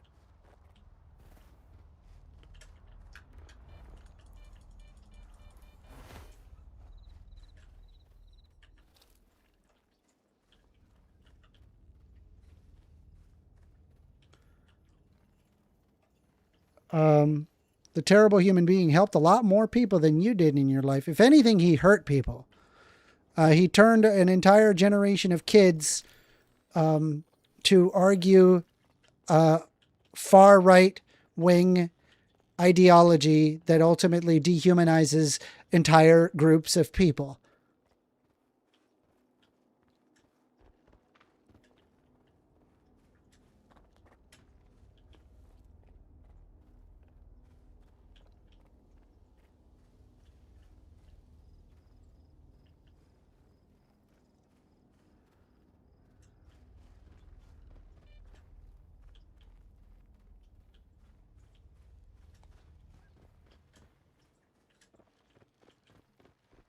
All right, we're running. I'm trying to make my way over to... It's 1.2 kilometers. Son of a bitch. Such a long walk. There's no fast travel in this game. I mean, the only fast travel is those guides, and they're few and far in between.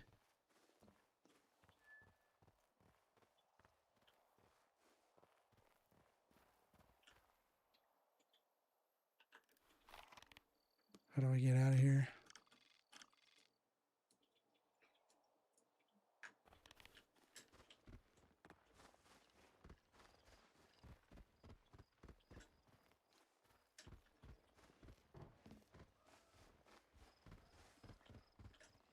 We are taking calls 202-998-5218. You want to call in, have a discussion? Let's do it.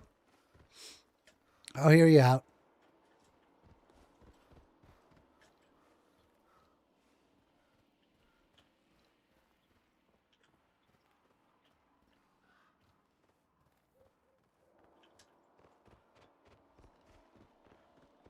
Alpha Eagle says, are my links not working?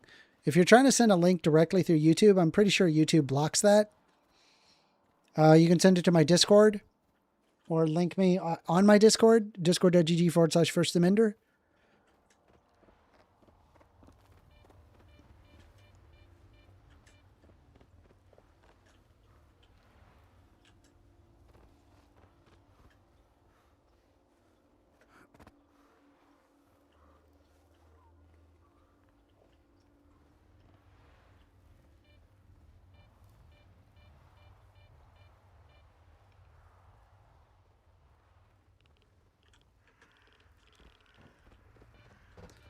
All right. We're 1 kilometer away. Let's take a look at this map. What do we got to deal with? We're doing all right. Just rolling right along.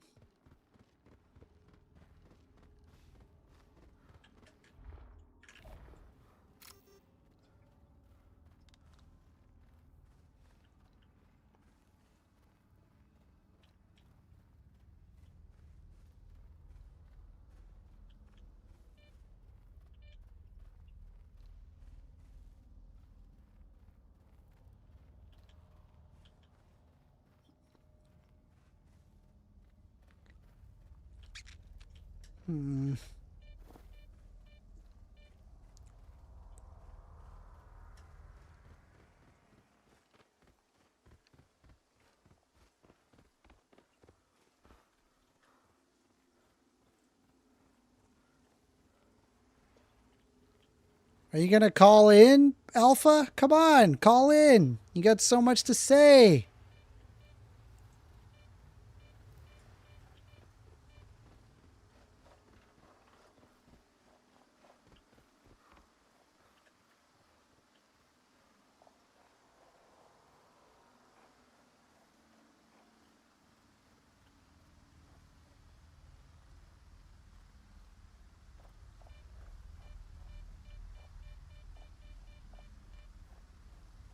$700 meters.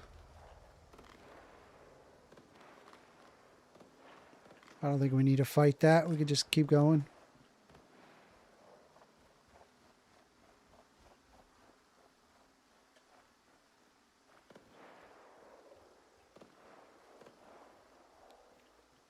Alpha refuses to call. Why would Alpha refuse to call? You can even make your own YouTube out of it.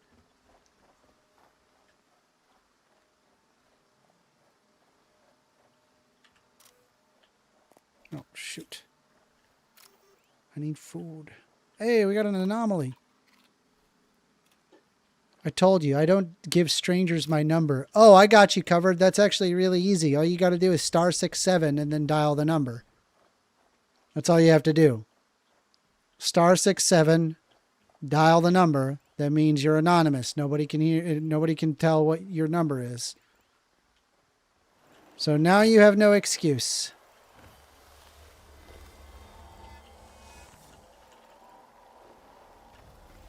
Oh, this sucks. This is not good. I'm going to take C damage for this. Yep. Classic. Classic C damage.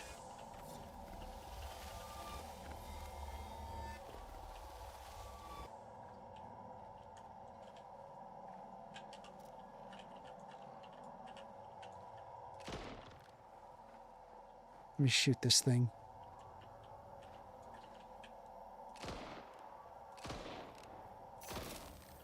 There, that ought to fix it. This is an anomaly.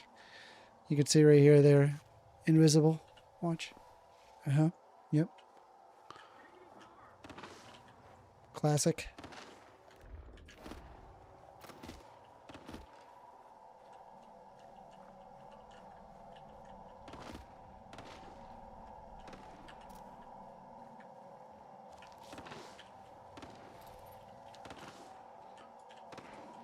Come on, pull out the gun. Let's see. He's probably also a fake. Yep, fake.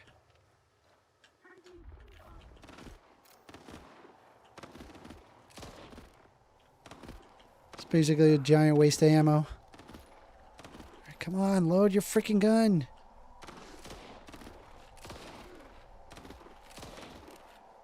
Why is he not dying? Okay.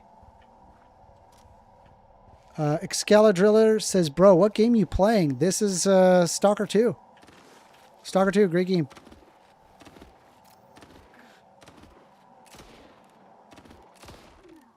I would like these guys to stop spawning, though.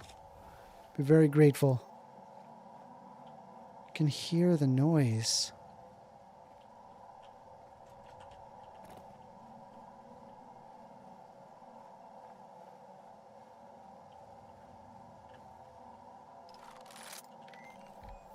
Let's check that PDF. PDA. Damn dogs. Yeah, it's just them experiencing the anomaly. We're 500 meters till our destination.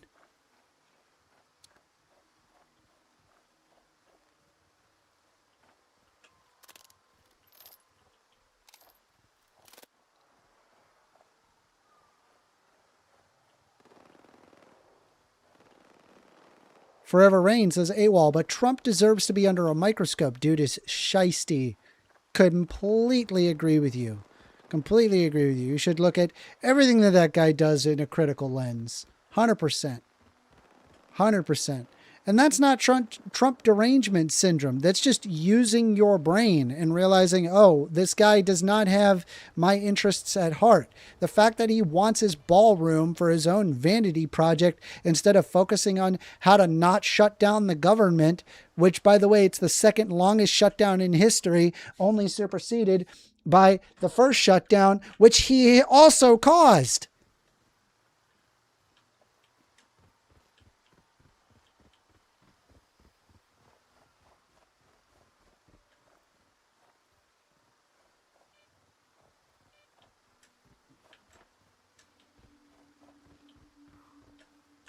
Is this the way to go? Yep, this is the way to go. I'm going to repair my stuff and then we'll play some Final Fantasy 14. Huh? Oh, tornado. No problem.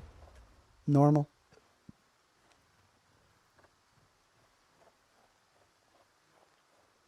Oh, by the way, was I right? Did the American Indians have to be conquered for the U.S. to exist? No, you could have had the United States existing without conquering American Indians. You could potentially trade the land, to which it was beneficial for both. I mean, there were numerous, but the problem is like towards the 1800s, they just started up and taking land, and that they had a divine right by God to take it. It's actually horrendous. You could just look it up yourself. It's called Manifest Destiny. Really terrible time in history. Really awful. Humanitarian disaster.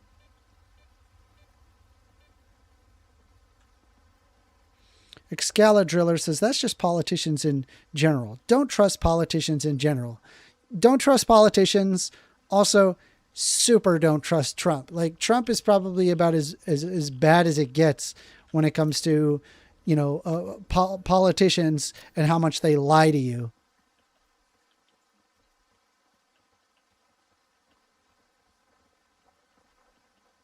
Wow, the leader of the country is under scrutiny after taking jets from Qatar and the hookers and PDF files. True. You're spitting some facts. Oh my God. Spitting the facts. Very true. You're right about that. So everybody takes jets from Qatar. That's completely normal. Y'all listen to yourself? Ooh. It's actually a pretty good. Let me see here. It's not as good as what I have. Don't need that. Don't need that. What's this one? It's just a little bit of thermal. It's nothing. Don't need it.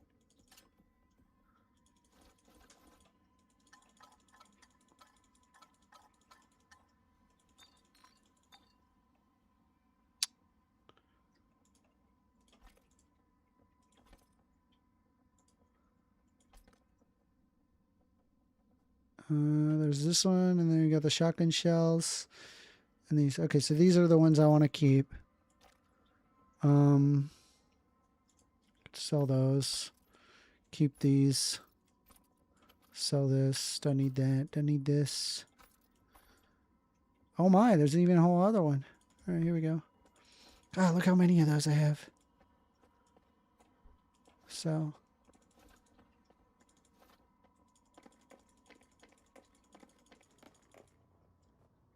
$20K.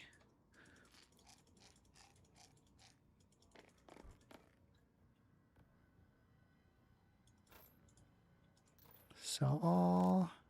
I don't really need that gun, but there it is.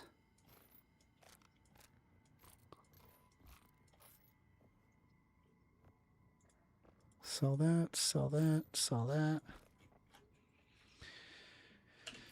22K. Very good. Let's see, I need to repair my stuff though.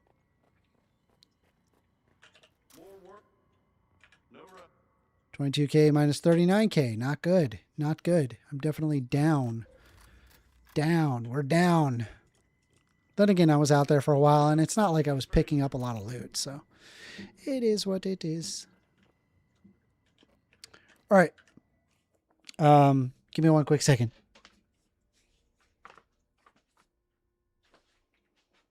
I'll be right back. Just hang tight.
Cookie.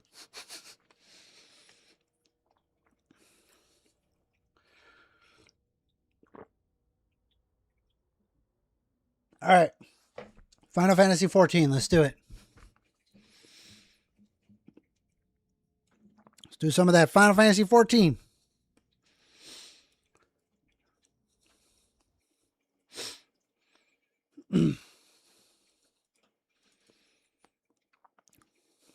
I'll have to turn it down, though.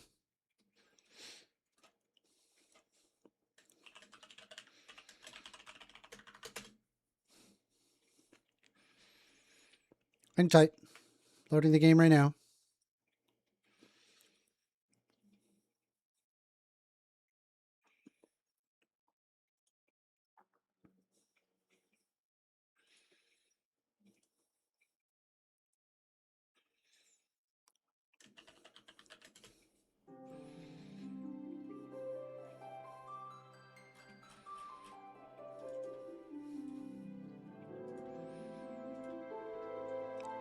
Let me fix that. I'll fix it. Just give me a sec. It's also loud. It's so loud. Oh my God. All right, hold on. It's too loud. I put it to 10. What the hell is that? What did I grab? Boomer Wojak? I'm deleting that. Move out of the way.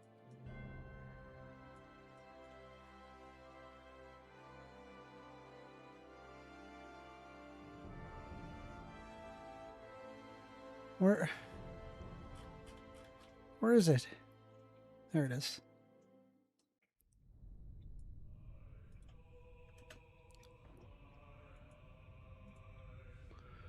What? Why is the box smaller? Never mind. What? What is it doing? All right, let's try that again. I'm going to remove it. Did I just remove the entire games folder? Can you please put that back? Thank you. Hold on. Give me a sec. This is all sorts of effed up. I'm going to roll this above the folder. That's probably what's happening. Here we go.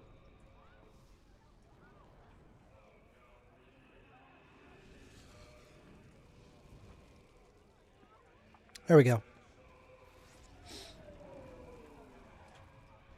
Okay.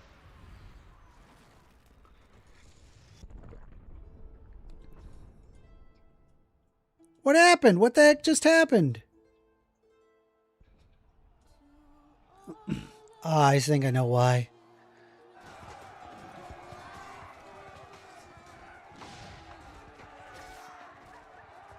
All right, so if I put it in there, that's so weird. That's weird. I don't like that. There's something weird going on with the games folder. It's like applying some sort of weird property.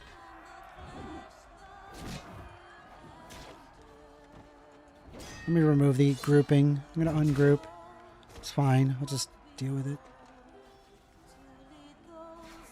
There we go.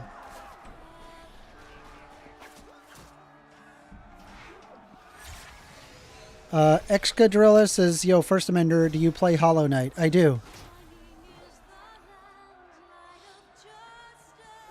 Also, this cinematic is amazing.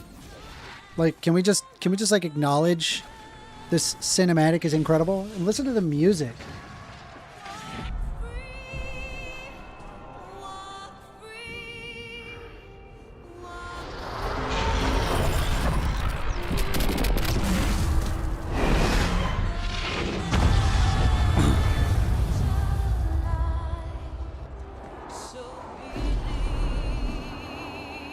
Oh, it's so cool.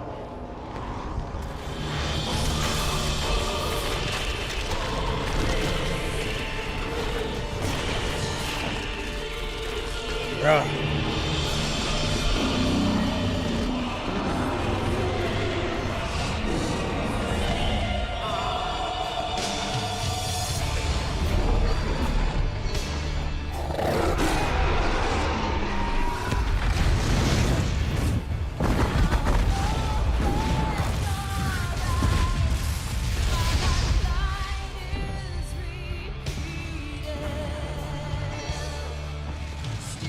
good stuff. By the way, we are taking calls. Phone number is 202-998-5218.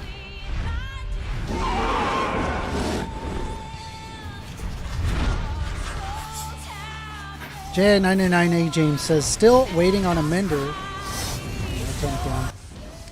to host a panel debate for his loyal viewers.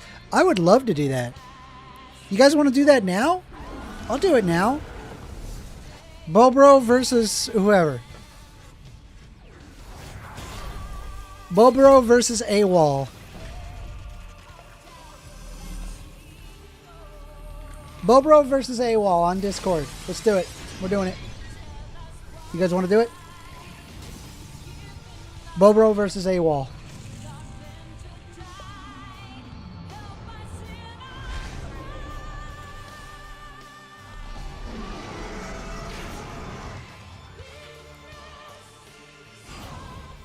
We got time. We can do it now.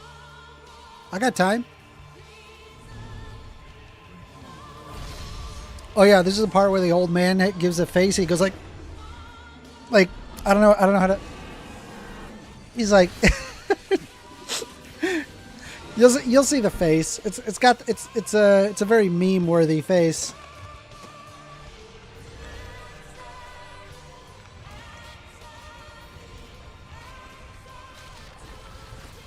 Excadriller says, First Amender, do you play Pokemon? If so, what do you think of Legends?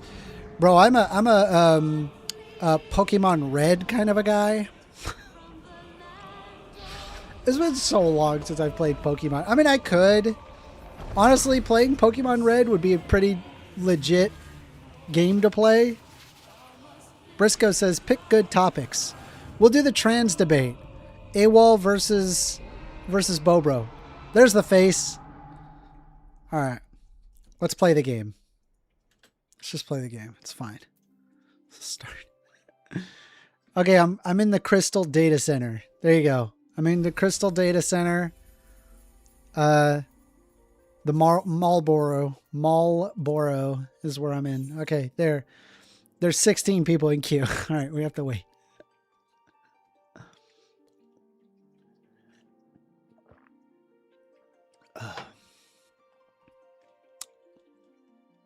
We're at 10 calls. Phone number is 202-998-5218. You want to call in? Let's have a discussion. I'm more than happy to have a discussion with you.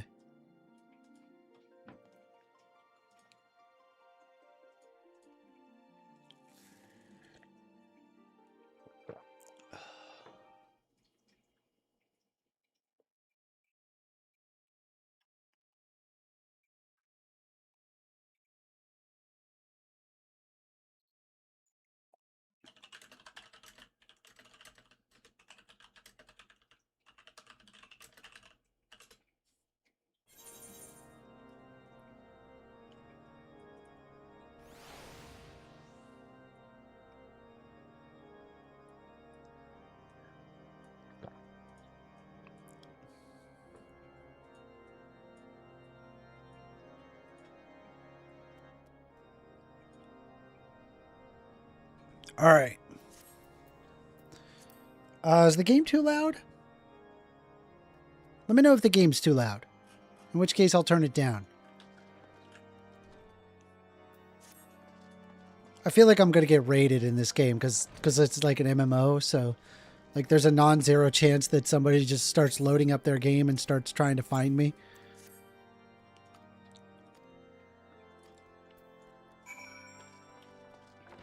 But I've just been doing the main story quest. Game's fun. It's a fun game.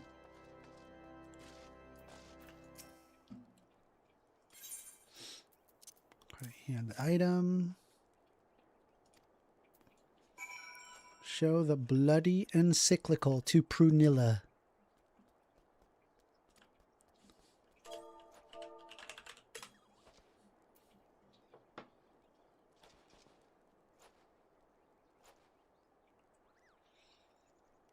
AWOL and Beau, if you guys want to have a debate, I can organize that. Are you guys on Discord? You guys up for doing the debate right now? Let's do it. We'll do it right now. I'll give you guys an hour to debate. the trans topic. Or if you want to debate something else, we could decide it while do you guys want to do that?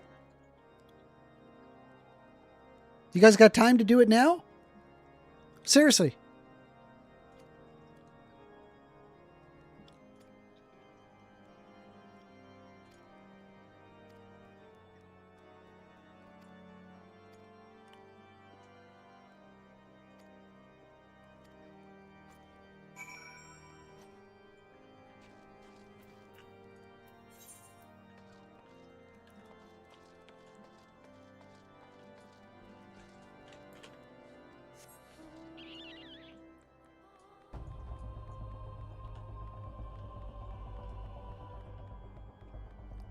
Leo, nice cope.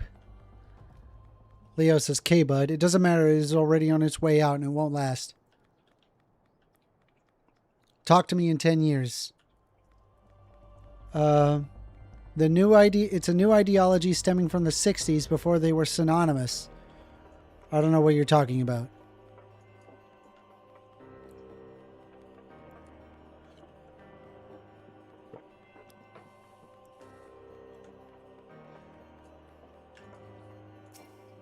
Snow mound.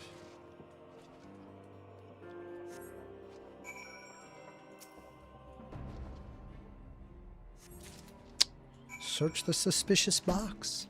Present your findings to Drillmont. Okay.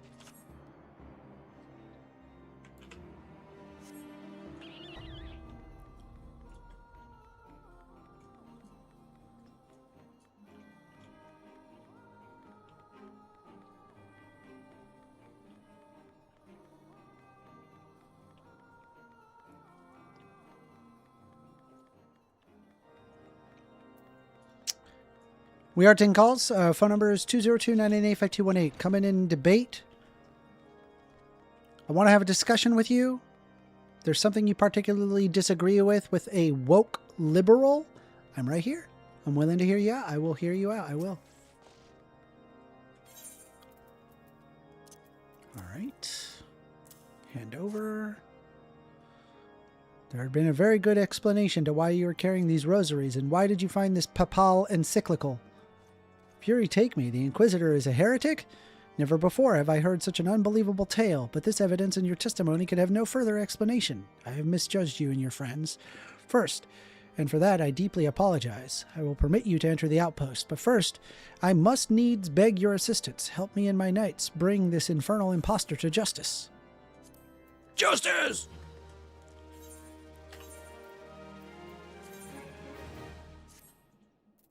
Those are some good-looking legs. Look at them legs. Dang, man. Look at them legs. All right. Lord Drillmont requires your assistance in bringing the heretic masquerading as an Inquisitor Guillaume to justice. That thrice-damned heretic has murdered countless innocents and has made mockery of our laws. Hells take him and his Dravinian allies. I'm told he makes a snow cloak even now, intending to pass judgment upon yet another poor soul whom he has branded heretic. If we hurry, there may still be time to prevent further tragedy. All right, hold on. Singu, all the experience have done decades of working. Bobo says, AWOL, I would do because of the data of thousands of people's experience on my side, and only you have your experience.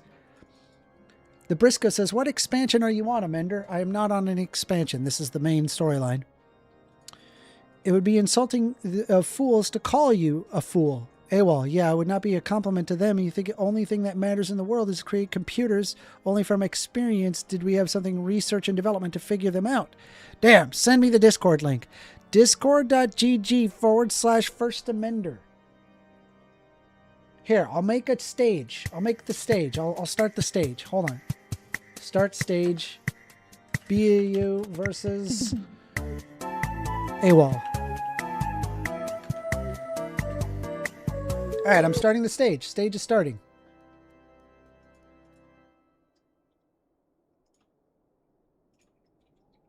I think I have to quit Discord, though, and reopen it.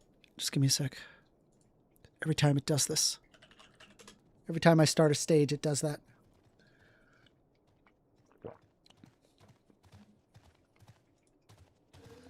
Connect. See, stage. Speak on stage. Okay. Let's see. First Amender, are you still on Modern Day Debate? Like, are you saying the Discord? I am on the Discord. I don't go there. I use my Discord now. Give me a moment. Is that it? Is that what I want to? No, that's not what I want to. Bobro's here. You can come and speak on stage, Bobro. Go ahead. Invite. There you go. Should be able to allow. Right, AWOL, we're just waiting for you. We're waiting for you, AWOL.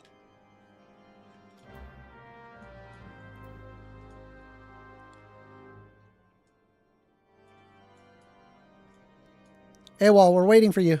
What did you want to debate him about, Bobro? He said...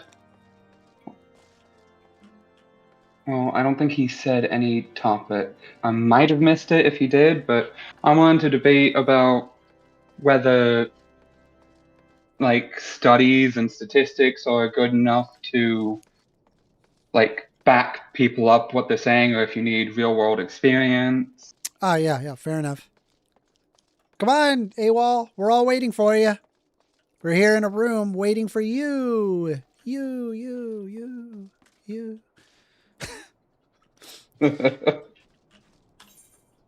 Where do I gotta go? Where do I go? Hold on. Ah, I see it. It's a dungeon? I gotta do a dungeon? Damn it. All right. That's fine. We'll do a dungeon. It's okay. I'll do it. I'll do a fucking dungeon. AWOL says James is stirring the pot. We're inviting you on, and I'll moderate. I'll be good. I won't give Bobro the, I would hope not. I don't want preferential treatment. Yeah, it'll just be a regular debate between you two.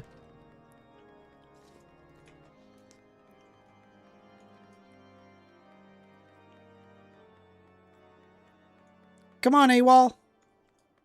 AWOL, get on Discord. We're waiting for you. He's typing. What are you doing typing? Get on Discord. He's waiting for you. Bobro is waiting for you. He's challenging you. He's challenging you to open stage combat. I mean, most of the people in that chat say, because I don't call into you, I'm a scaredy cat and stuff, but here I am, waiting. AWOL, get on Discord. Go to the stage. Here, I'll even copy the link for you, AWOL. Is he on this Discord? Does he even know how to use Discord? He has said in the past he doesn't use Discord. Like, He's been said on he would Discord. have to. He's been on Discord. He has? Yeah. Oh. I thought I've seen him on Discord before. He's done it once before. He should be able to do it. AWOL says, send me the link first. AWOL, the link is above my head.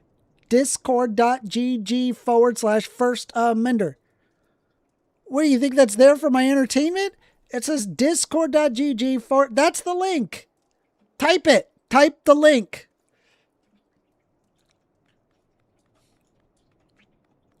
That's wild.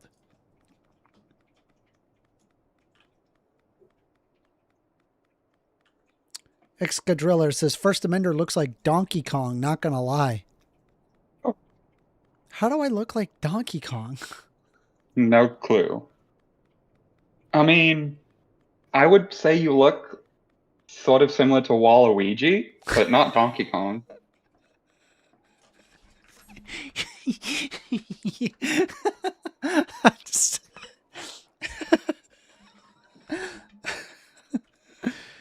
All right.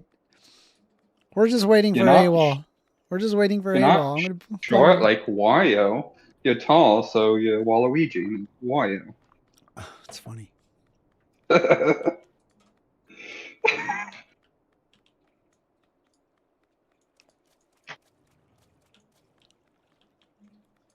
House Durandare Knight. Oh, hi, hi, hi, hi, hi. What are you doing? What are you doing? What are you doing? What are you doing? What are you doing? I'm sorry, I'm just fighting. Is the game too loud? It's probably too loud. Probably turn it down. No? Bro, Waluigi has a mustache, though. It's true. Very true. That's true, yeah. Grow a mustache, Amanda. No. Do not want a mustache. Okay. Do not want that. He's waiting for you. Come on. AWOL. Get on. We are waiting for you in the stage.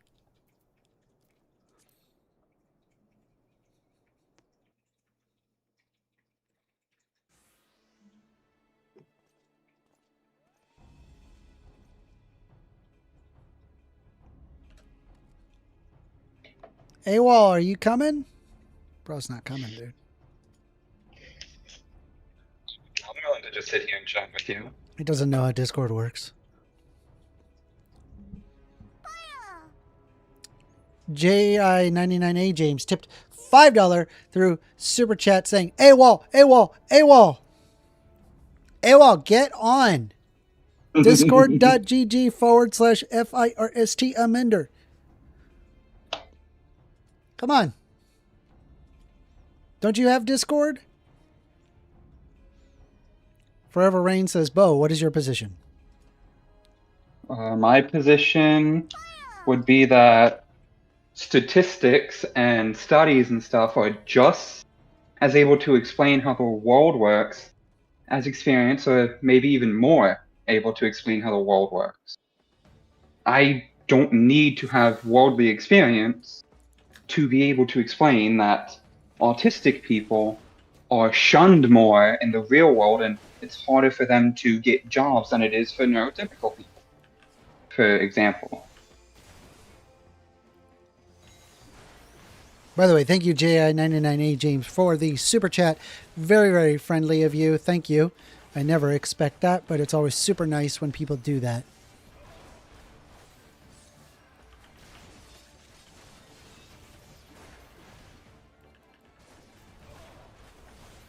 What in the world? Oh my god. Oh my god. Kill this wormhound. Game's not too loud, is it? I hope not. People always get very annoyed by the sounds of of games and stuff.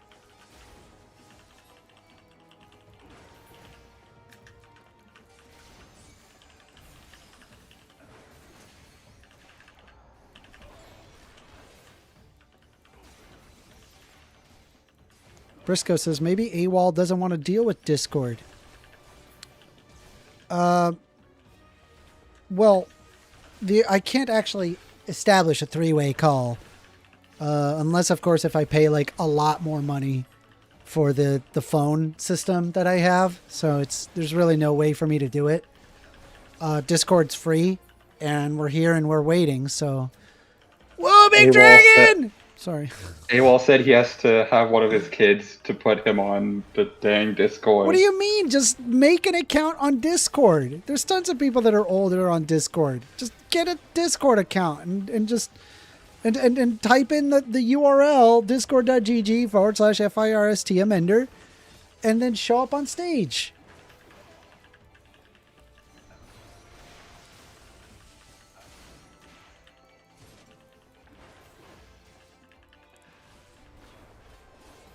Let's go. You're taking a dragon on by yourself. Let's go. Forever Rain says, Discord is easy AF. It is. But dude, I am telling you right now, Discord 1000% has a boomer barrier, dude. I don't know what it is about Discord, but like as soon as a boomer looks at Discord, they look at it and they're just like, I don't get it. I don't get it. It doesn't make any sense. I don't understand what is this Discord?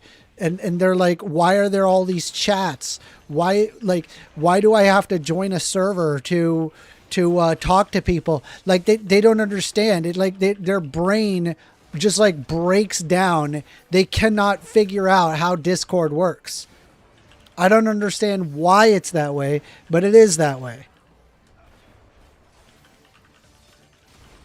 Excadriller says, First Amender, do you make amendments to the Constitution? Sure. What? Wait, why did my duty fail? What? Why did I fail?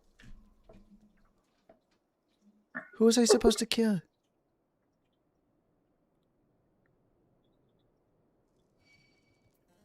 What?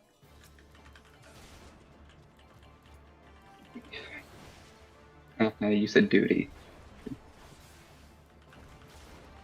AWOL, get on Discord. What are you doing? Bobro is waiting for you. All right, let's try that again.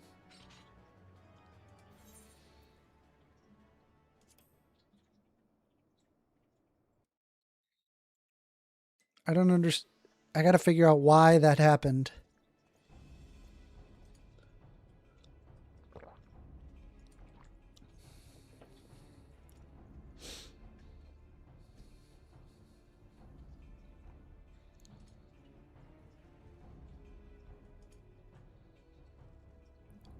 AWOL, you got this. Come on, show up.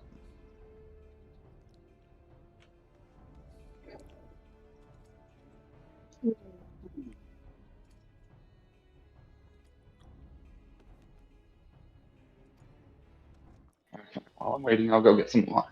Okay. Duty commenced. All right, now we're going to try that again. Hopefully I can...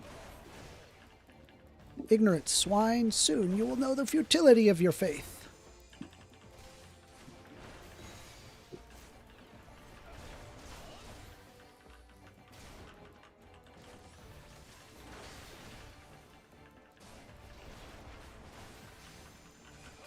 All right, so I see the wormhounds there. I'm curious if should I be targeting the... Maybe I'll just take the damage and just be on my way. I don't...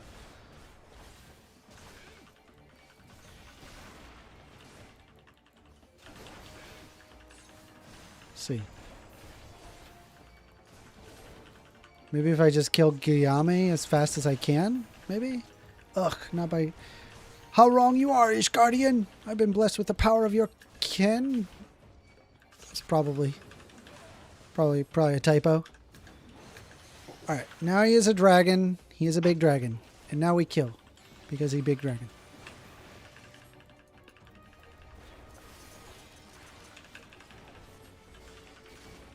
Alright, we got this. I am taking all the aggro. There's no reason for...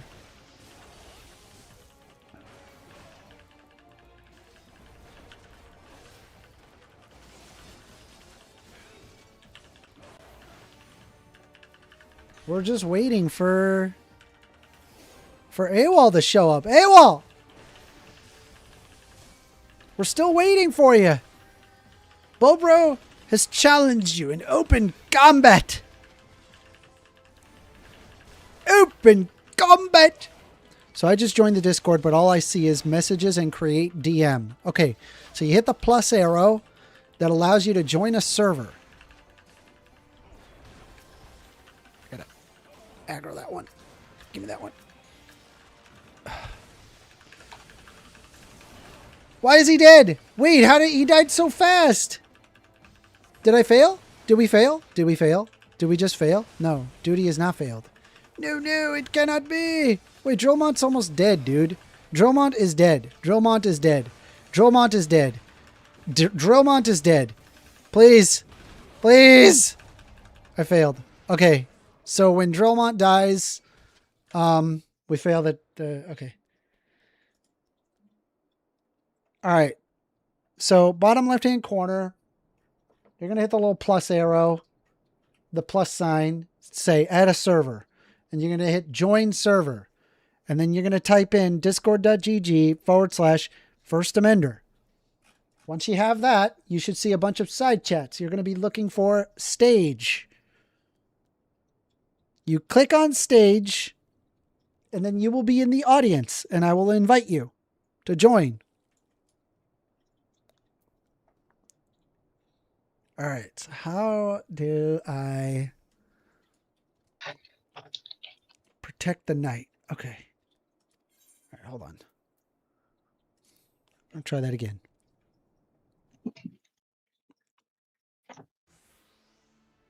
The stream will be over by the time Awol joins. Dude, true. All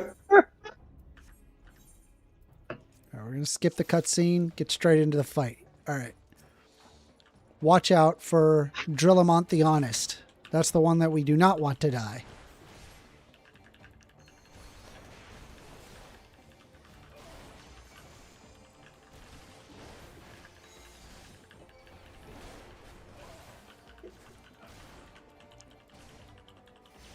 Awol says, James, I'm doing this so you did not waste your $5. True. True.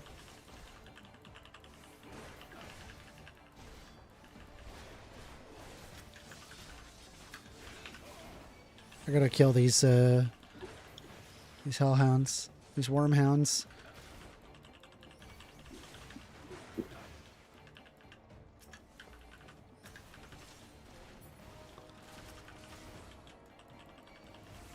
How is he almost dead? I don't understand. How is he dead? That's ridiculous. He just like dies instantly.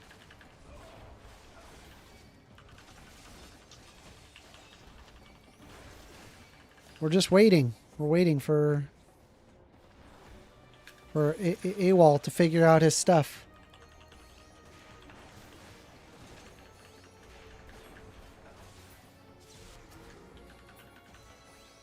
All right. Now he's a big dragon. All right. Watch Drillmont the Honest. He's saying, I am reborn. All right.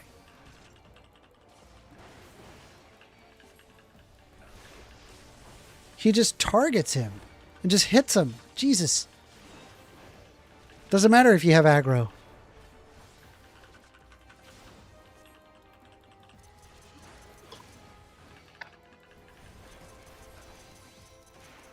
Don't do that.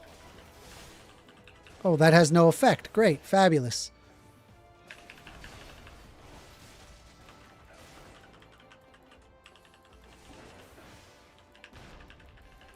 Don't hit him. Do not hit Drillmont. Face me, fool. Oh my god, Drillmont's getting hit. No. Don't get hit. Face me, not Drillmont. Face me. Face me, not Drillmont. Thank you. All right, they're facing me. Not Drill. No, no, no, no. Don't hit him. Bruh. Bruh, how do I get him away from Drillmont?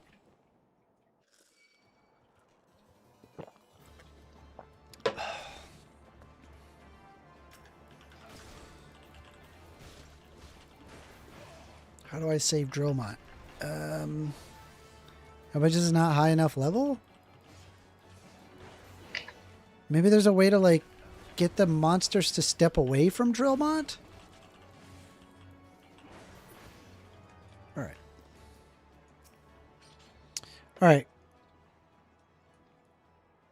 Awol says, okay, so my invite link won't let me type anything. What?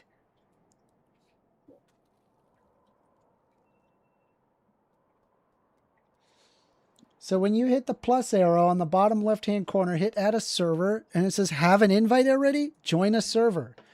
It'll say invite link. You just type in the invite link, which is discord.gg/first amender. FIRST amender, and you hit join server.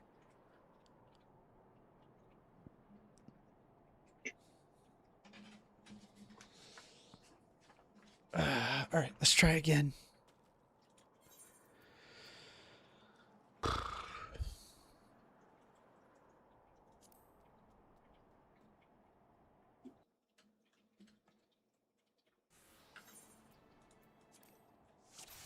All right.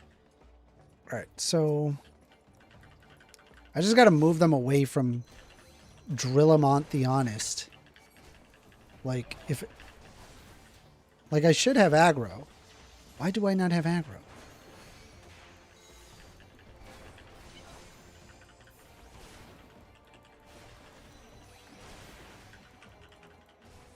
Look at that Duradare Knight. He's just going to take damage there.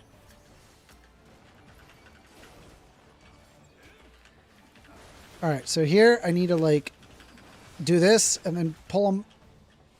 Pull them. Come here. Pull them. Pull them. Alright, they're pulled. Okay, I pulled them. We got another one. Pull up. Pull up. Pull up. Pull up. Pull up. Alright, here we go. We're just gonna pull them over here. Come on. Come here. Little douchebag. Alright. I got plenty of health. Alright. Alright, the Duradare Knight is alive, and I'm pulling them, and I'm moving them. I'm managing them. Alright. Okay, I think I've plugged in my mic. Oh man, we can do it. Is it 981795? Is that who that is?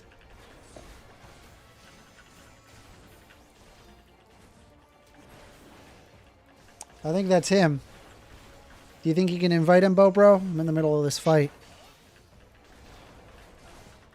I think you could just right-click him and hit invite. Right-click and hit invite? Yeah. Okay.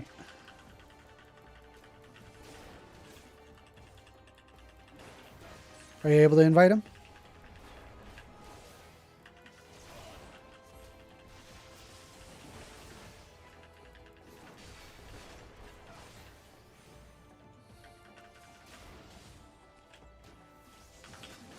Come here. Come here, little bastard. Stop hitting Drillmont the Honest. I invited him. Yep. Now he just has to accept it, and he should be able to get right in.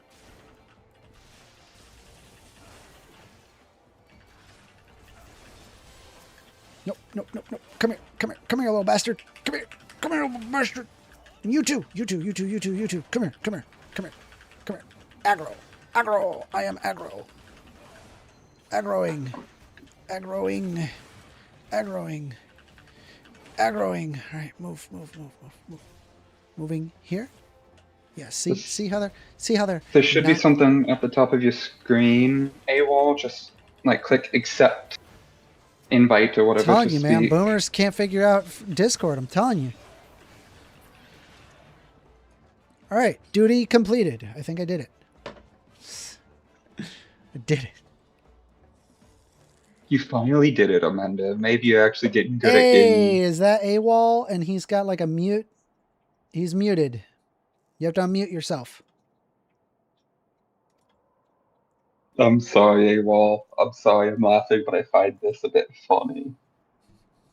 Though I really shouldn't be laughing because I sometimes struggle with technology too. I do not struggle with technology. But then again, I'm a computer guy, so. Yeah.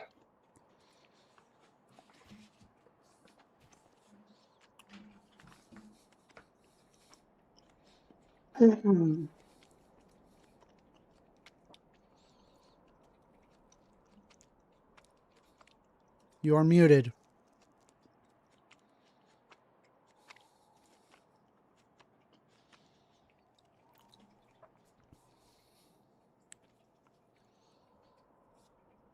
Forever Rain says, AWOL says, damn, my mic is working. Can I be on Discord with my phone? Yes, you can. You can download Discord from the App Store or from the Play Store. And you can basically do the same thing. But I'll be honest with you, it's better on a computer.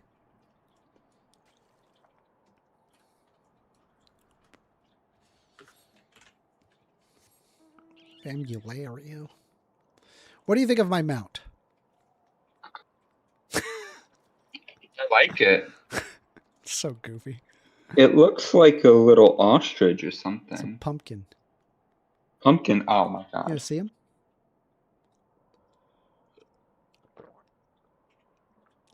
I like how I sit on him. It's my favorite part. Oh my god. That's adorable. The Pumpkin King. AWOL has almost figured it out. He is currently server muted, or he's muted. He's muted himself. Likely, he probably has to enable microphone access, because I guarantee you he probably did not download the app, but instead is like just using Chrome or Edge. Yeah. And it's probably asking him in the top left-hand corner, do you want Discord to allow access to your mic? Yeah, it's probably asking him that. And he doesn't see it because he's a boomer. Boomers can't see these things.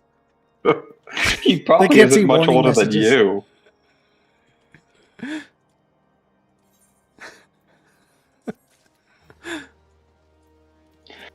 How funny would it be if he got on his mic and he said that he's only like a decade older or like a few years older than you, and you're just sitting here calling him a boomer? He is a boomer. He's a boomer. The Briscoe says it's a cool mount.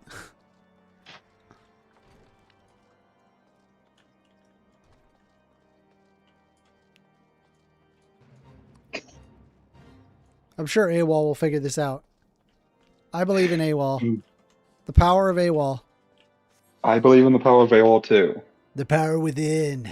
The power within. The power within. The power within.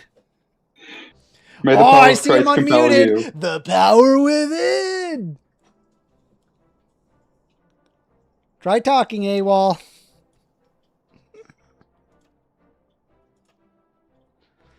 AWOL. It's still not working.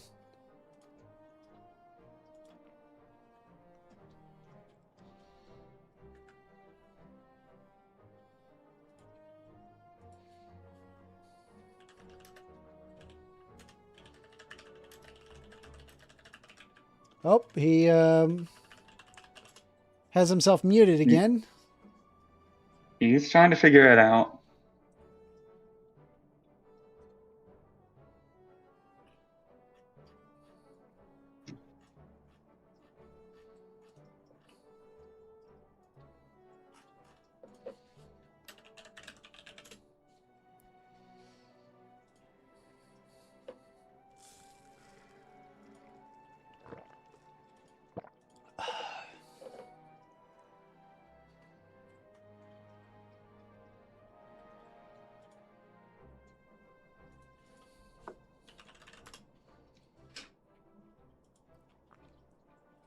You got this, AWOL. The power within. Within. The power within. The power within. The power within. Yeah, you're on the Discord, but nobody can hear you. You gotta talk. You're in the Discord. We can see you. You just gotta figure out whatever's going on with your microphone. You got this. The power within. The power within. The power within.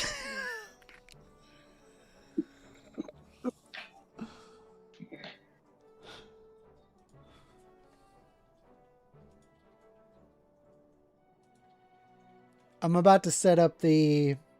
Hold on.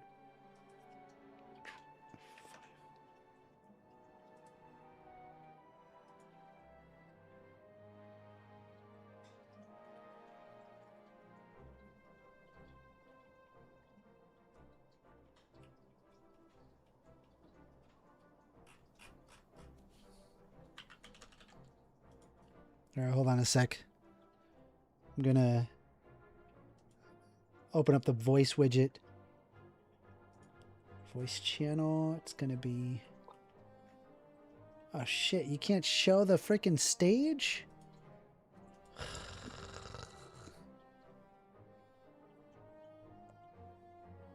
AWOL, you got this. Come on. I see the first Bobro and myself on the stage. Yes, you are on the stage, but we haven't heard your voice. You got to figure out whatever's going on with your mic so where we can hear you. The power Yeah. within. Yeah. We aren't hearing you talking or anything. The We power just- within. The power within. The power within. The power within.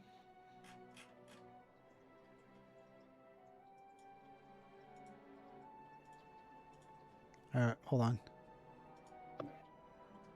We're going to display.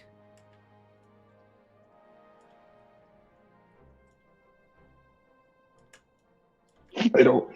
Druid, come on. Now I'm hooked. I want to know if this guy ever gets past the final boss. Mic access. The power within. The power within. The power within. Power within. I'm on my phone, but I've hit unmute. Yeah, no, you're now muted. So you're you unmuted. You muted again. The power within. Could there be something messing with your phone's mic, AWOL? No, he just has to unmute himself. And then make sure that is he using his phone? Is he using that's what is he he on said. an Android? Are you on an Android, AWOL, or an iPhone?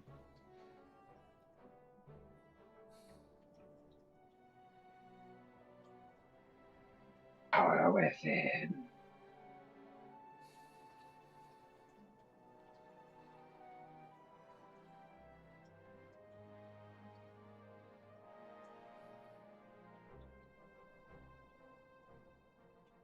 The power within.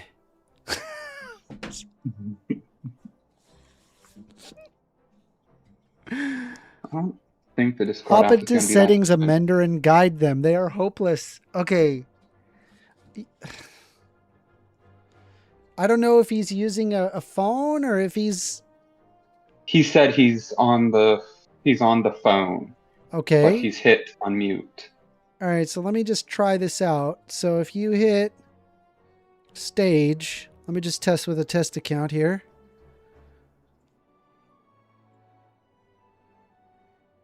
You just speak on stage.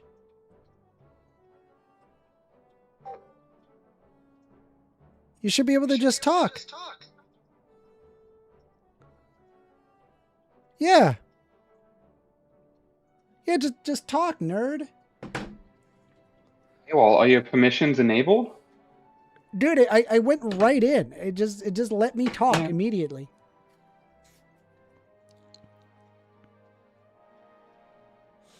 Yeah, he's a boomer. The power within.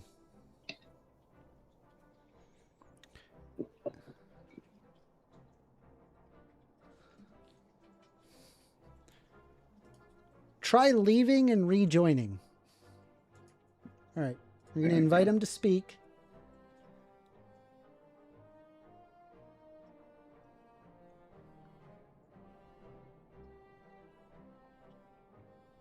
All right. Try talking, AWOL.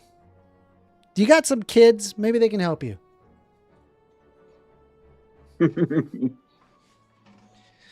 His personal experience is not helping. No. Maybe he should, I don't know, Google. See if he Bazinga. can look up the answer. Because, I mean, Google can tell you how to fix some problems on phones and computers. So, he does say personal experience is better, so who am I to be talking? If this is personal experience, then he should figure it out.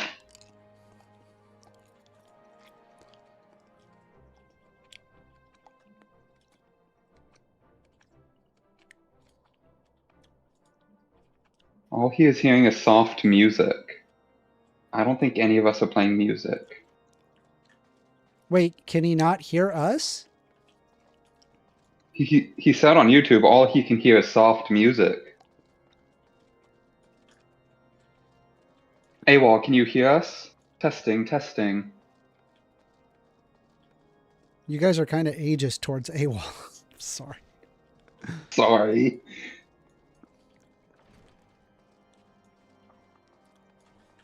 I'm just razzing him. Yeah.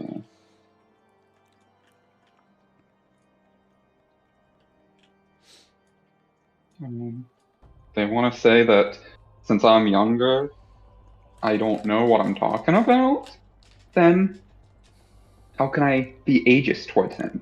He's got the most experience and whatnot. He's the older one here. No, I'm joking.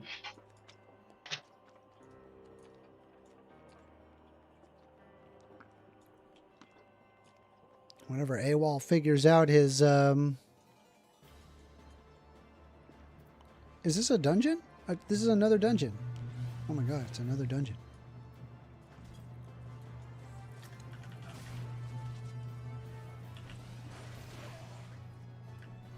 They can't be against me. I don't care. I just want to debate now. I want to debate now too. Yeah, we also would like to debate now. We just got to be able to hear your voice on Discord, man. I don't know what's going on with Discord, but yeah, we have not yet to hear you. You have yourself unmuted, which is good. There may be a permission or something where you can't say something through the mic. I don't know if you have an iPhone or a Android, but it will help if you tell me what you have.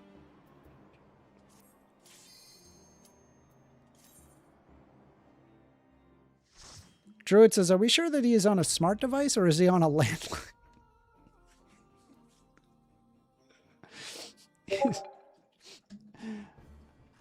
Who pinged me? Who messaged me?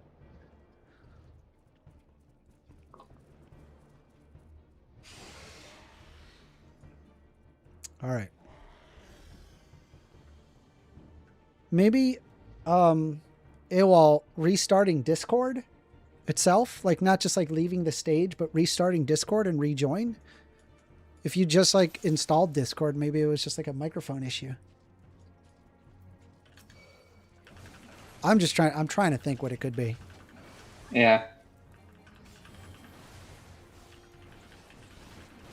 I don't think it's on Amanda's end. The icons. No, it's not. It's not. It's AWOL, because I can hear Beau. It's working fine. Yeah.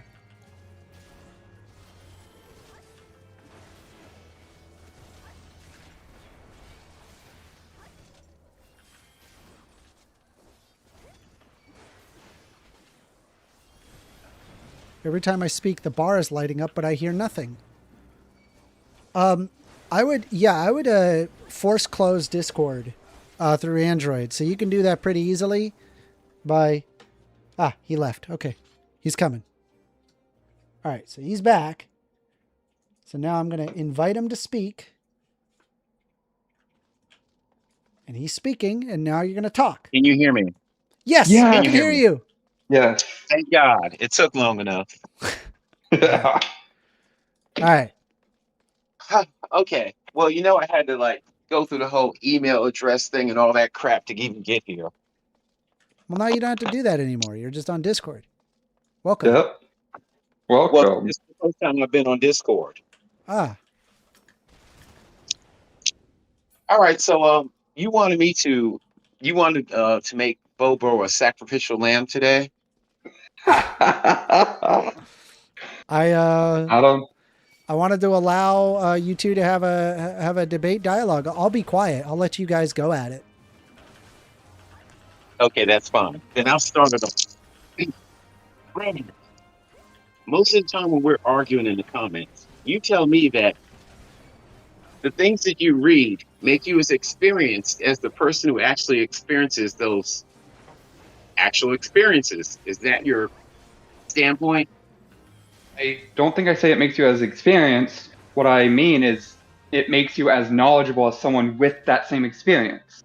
And you're more adaptable after having read the information than just experiencing it. Okay. Would you give me an example of that, please? Yes.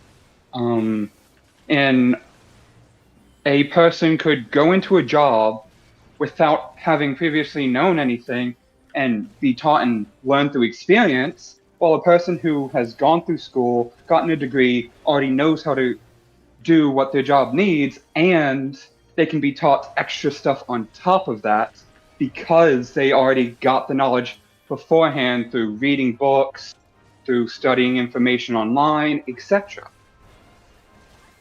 Okay, so we'll go with the example we're using in the chat. So I'm a plumber, and I've been a plumber for 10 years. But by what you're saying, you can read a book on plumbing and be on the same tier as me. Yeah, I mean, you can read a book about plumbing, you can learn about how all the pipes, what all the pipes do, how all the joints work, you can learn how to unscrew a pipe, clean it out, figure out what's the problem through just reading and Googling and watching videos and stuff. Can I ask you a question? What would be the point? Okay. No, I'll rephrase that. Well, bro, so let's say that I've read this entire book on plumbing, and I have a choice between a plumber who's been doing it for, let's just say, 3 years, and you, who say that you have read an entire book on it. Who are most people going to go with? The person with experience. Why is that? Because they see them as someone who has more experience.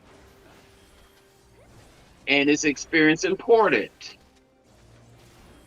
In a certain way, yeah. Oh, bro, if you read a book on fighting someone, can you go into the MMA? Yeah. Would you have winning results? I would say you could win a few matches from just reading. You're ridiculous, sir. How is that ridiculous? Don't you I'll need tell you how. to learn the fighting styles? Don't you need to learn how to put someone in a headlock before you actually put someone in a headlock so you don't, like, break your arm while doing it? How am I the ridiculous one? You think experience is the only thing that matters? It's simple, because the difference between someone who read about a fight and someone who's been in a fight is because if you've been in a fight, you know what the impact of someone punching you does, as opposed to someone who told you in a book, it might hurt. You don't know how much it would hurt because you've never been punched before, which means that whatever reaction they told you in the book doesn't translate into the real world. Why do you think the book is going to be simple? Like, it's just going to hurt. Why do you think they won't go, you could break your metacarpals, or you could break a thumb while throwing a punch if you throw a punch incorrectly? Are you just going to read a simple book? How about this? You could read about how much pain a broken bone causes you, but until you actually break a bone, do you actually know? I would say yeah. No, you don't, you idiot. All you're doing is... So doctors that have never broken bones don't know what a broken bone is like? They don't know how to fix a broken bone? I didn't say anything about fixing. I'm talking about experience. You wouldn't know what the pain level of a broken bone is until you That's actually... not true. You can read... No, it's not. Then doctors don't know how to appropriately measure pain, even though they sort of do that for their job. And they sort of give you painkillers that are dependent on the amount of pain you have. They kind of have to know what your pain level is via not experiencing it, from learning about it. By guessing it. So, bro, experience is just guessing. Very simple question for you, okay? Here's a simple question for you. Would you rather have a doctor who has only been on the job 1 year, or a doctor who's been on the job 20 years? I would rather the doctor that knows more about what they have been taught. Answer my question, you little twit. It's not as simple as 20 years or 1 year for me. For me, I would rather the doctor that has the most knowledge. I don't care if they have the most knowledge at 1 year or 20 years. If they know how to treat me, they know what's wrong with me, I'm going to go with that one. Which doctor has probably had more cases? Which doctor has probably treated more symptoms? Okay.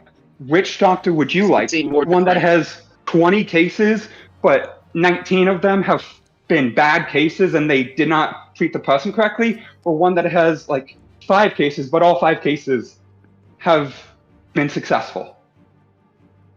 That's a bad example. How is that a bad example? That's literally the same exact example Because it's you not going gave by me. experience. How? It's not You going by literally experience. just gave So me an example like that. it's not going by experience. Mine is. You literally just gave me a similar example. By the way, sidebar. I thought you're from North Carolina. Why do you sound fucking English? I don't know. People have told me that all my life, but I was born and raised here in North Carolina.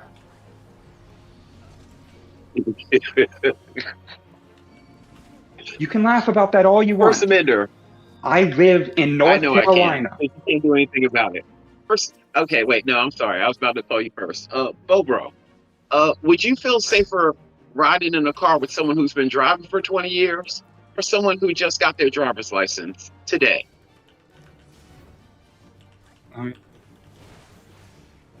Depends on who's the better driver. Well, who the fuck do you think is a better driver? 20 years on the road, or I haven't been on the road at all? Again, Which it's one? not that Yeah. simple. Experience is not the only thing that course it's that determines simple. that. No, it's not. So you would hop into a car with a person that has 20 years of experience, but has crashed like 50 times out of 100 times they have been in a car, rather than a person that has 10 years of experience, but has had little to no crashes. Well, first of all, they couldn't have any crashes because they hadn't been on the damn road yet, right?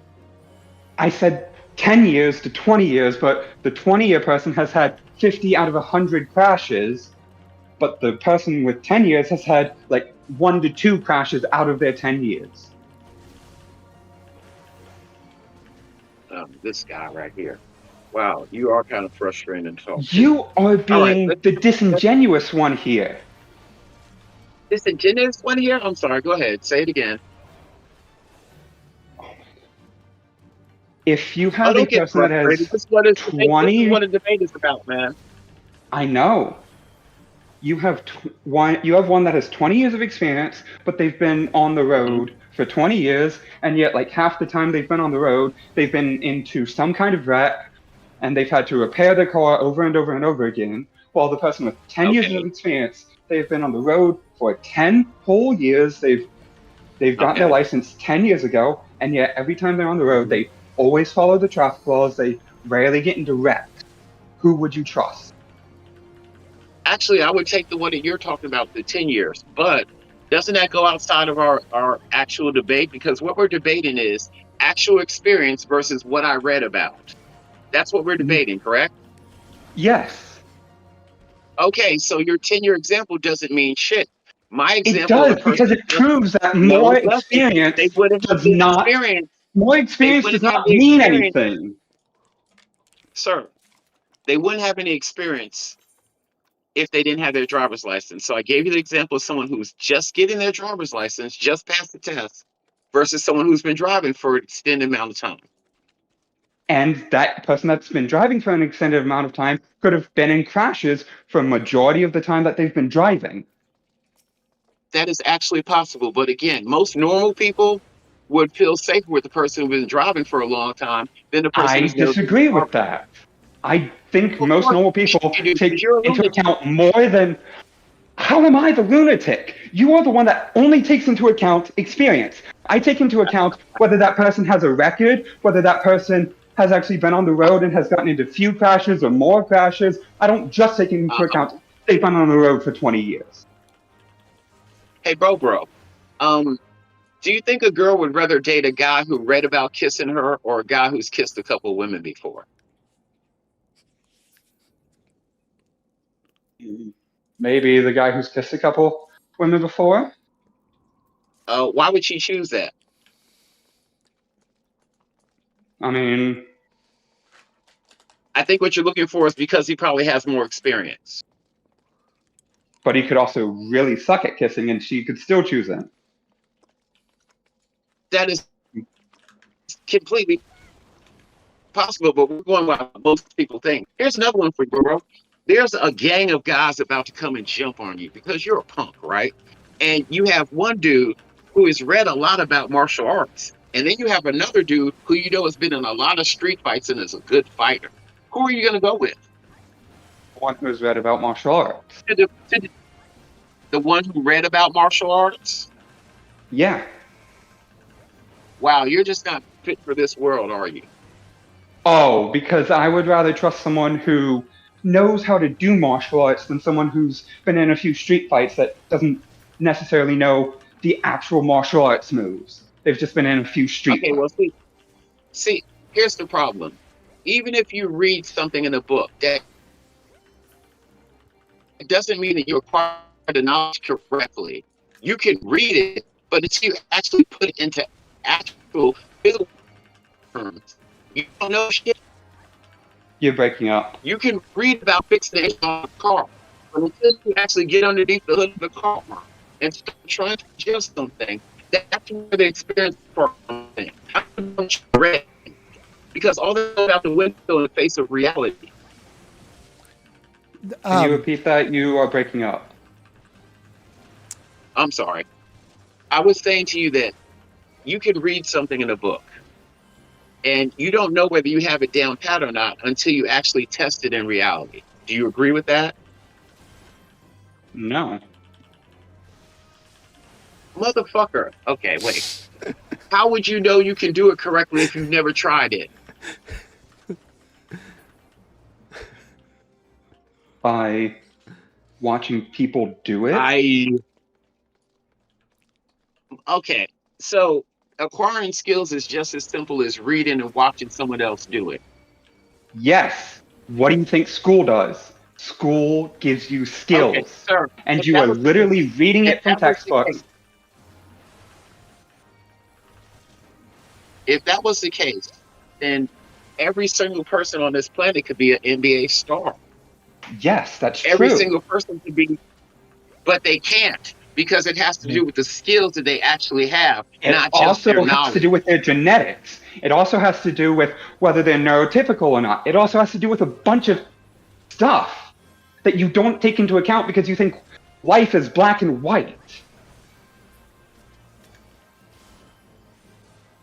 No, I understand it was harder than you do because you're the person who sit in the comment section and talk about how jobs discriminate against this person and how jobs don't care about this person, but you haven't even had any jobs for the most part. So how the fuck do you know? Because I've read the research. I've looked at statistics. You discount me because I don't have experience. I don't have to have experience. I look at other people's I do. experiences. So you're living vicariously through others and then you can give advice on that. That's ridiculous, sir. How is that ridiculous? Do you not live let's put it this vicariously way. through a camper while you're watching them on YouTube? Do you not live vicariously through First Amendment while he's debating? Well, no, not at all. Living vicariously is okay. I think you're missing a point there. If I watch somebody who is, let's say, a champion high pole vaulter, because I watched them and I read the technique, I would still have to practice to do what they do. Do you acknowledge that? Yes. Okay, so the practice part, would you call that practice experiencing the actual physical activity? Yes. Okay, then you lost the debate because you're a fool. No, I didn't. Because you admitted you have to learn it first before you can do it. You can't do it without the knowledge. Sir, even if you join a track team, wait, you're in school, right? Are you doing any sports? I just graduated out of school. Oh, congratulations. Oh, wait, by the way, I'm sorry, I'm being very rude to you. Happy belated birthday. Thank you. You're still a moron, but happy birthday. Thank you. Now, did you play any sports in school? Yeah. What did you play? I played some soccer, some baseball. Okay, well, let's just pick baseball. Did you read a book on it and then started playing? Yeah, I mean, I kind of had to sit through a few classes and stand there, my teacher having to talk to me face to face. This is how you swing the bat. They got to learn if I'm righty or lefty. They got to learn which way my stance is. If I have to face like be on the right or be on the left. I kind of have to learn a bunch of stuff before I can play it like a professional. Mm-hmm. Yes. So when the pitcher pitches you the ball, that's your hand-eye coordination, right? Yes. Okay. Does that depend on what you read or what you're physically experiencing right then? What you're physically experiencing right then. Okay, so you lose the debate. You lose the debate again, Again, right? No. You ignore the previous statement of you have to learn it. You cannot do any of this stuff without learning it. If you didn't go through school as a that's baby... what's so funny. Wait, stop. That's what's so funny about this whole debate. What I'm saying to you is that you're saying that you can learn it from just the book itself, and that the experience part of it is not as important. What I'm saying to you is, yes, you can learn that from a book, but until you physically experience it, you don't know what you're talking about. That's not true. You just have a guesstimate. Okay. No, I did not. I said in order to hit a ball, you would need hand-eye coordination. But I would trust a batter that has read about baseball just as much as a batter that has played baseball.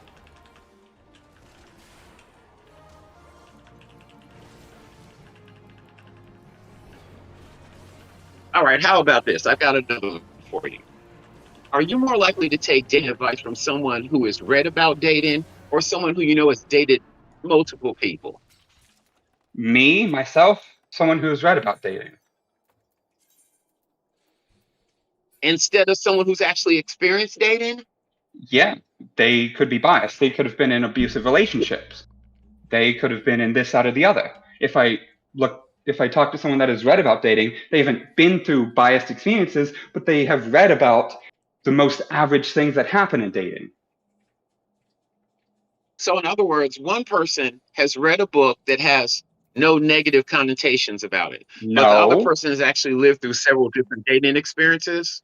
Not everyone is like you and only reads biased sources.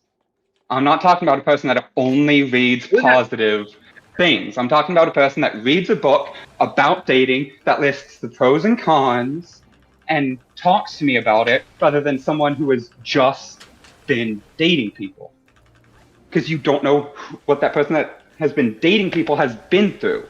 They could be completely skewed in what you need for dating someone. While the book is listing just the most average things that happen, whether it's negative or positive.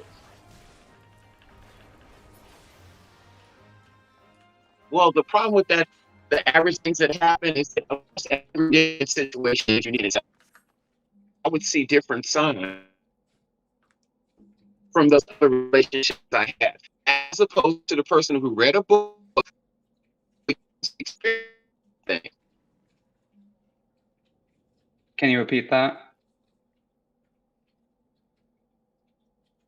I was just basically saying that the person who's actually dated different people has come across different personalities and how different people react during dating, as opposed to the book that you're citing that probably doesn't cover all of that. Why would the book not cover all of that? I mean, that's pretty important aspects of dating. Bobro, have you read any books on how to get a job? Yes, I have. Have they helped you? No.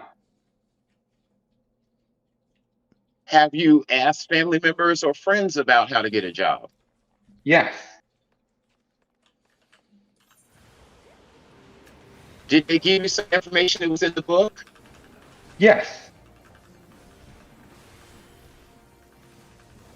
Did you discount what they were saying because they only experienced it and didn't read it? I was skeptical about what they said.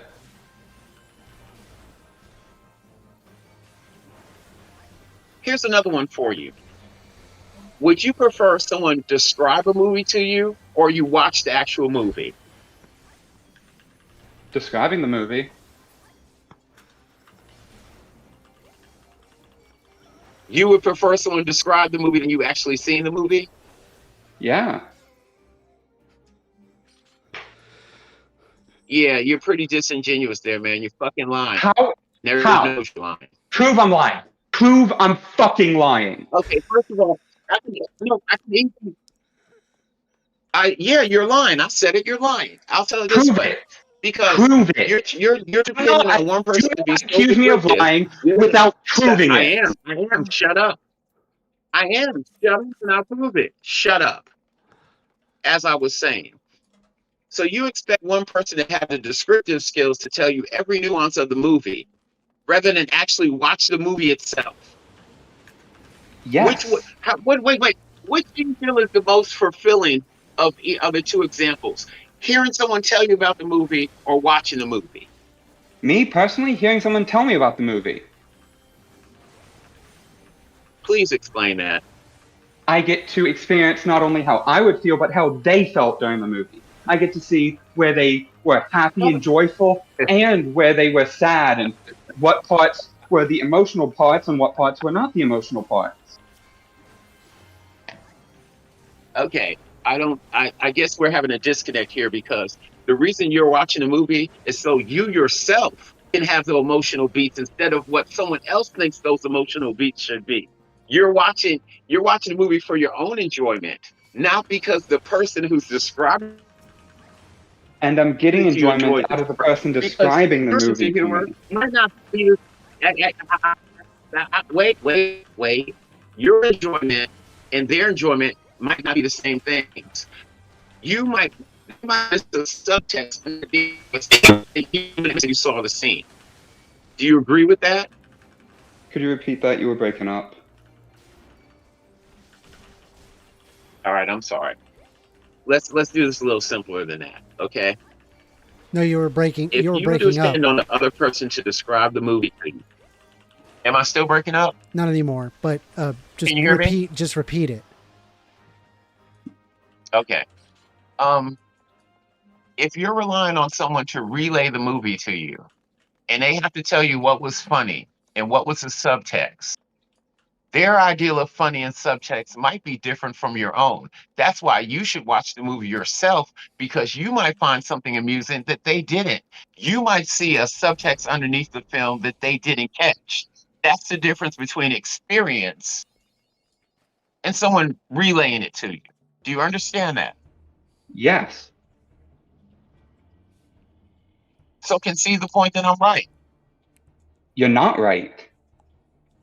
Of course I'm right. You're wrong in every part of it. You have yet to disprove me. I'm not saying that experience is not important. I'm saying you need to learn something before you use that damn experience.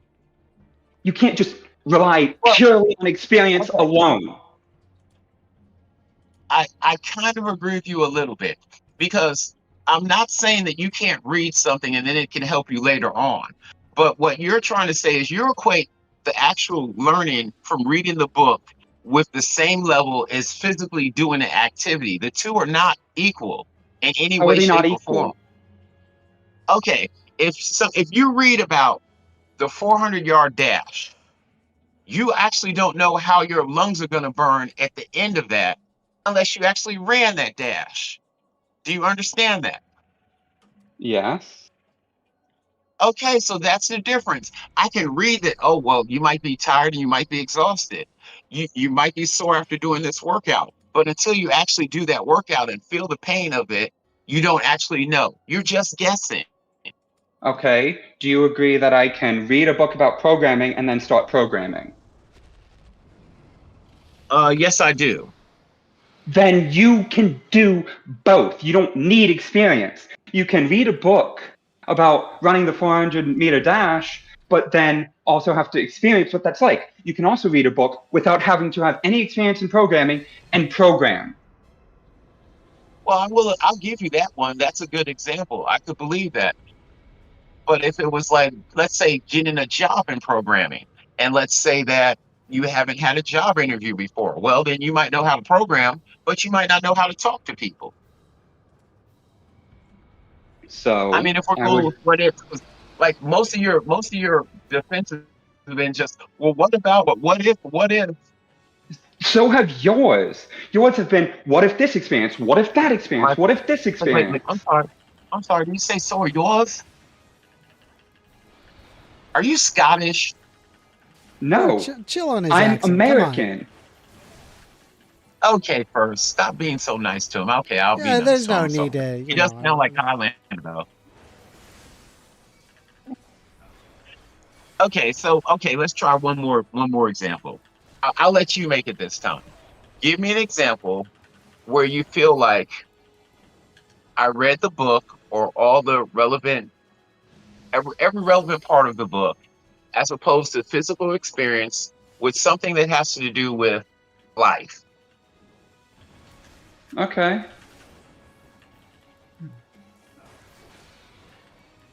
You can read a book about how to cook food and cook that food.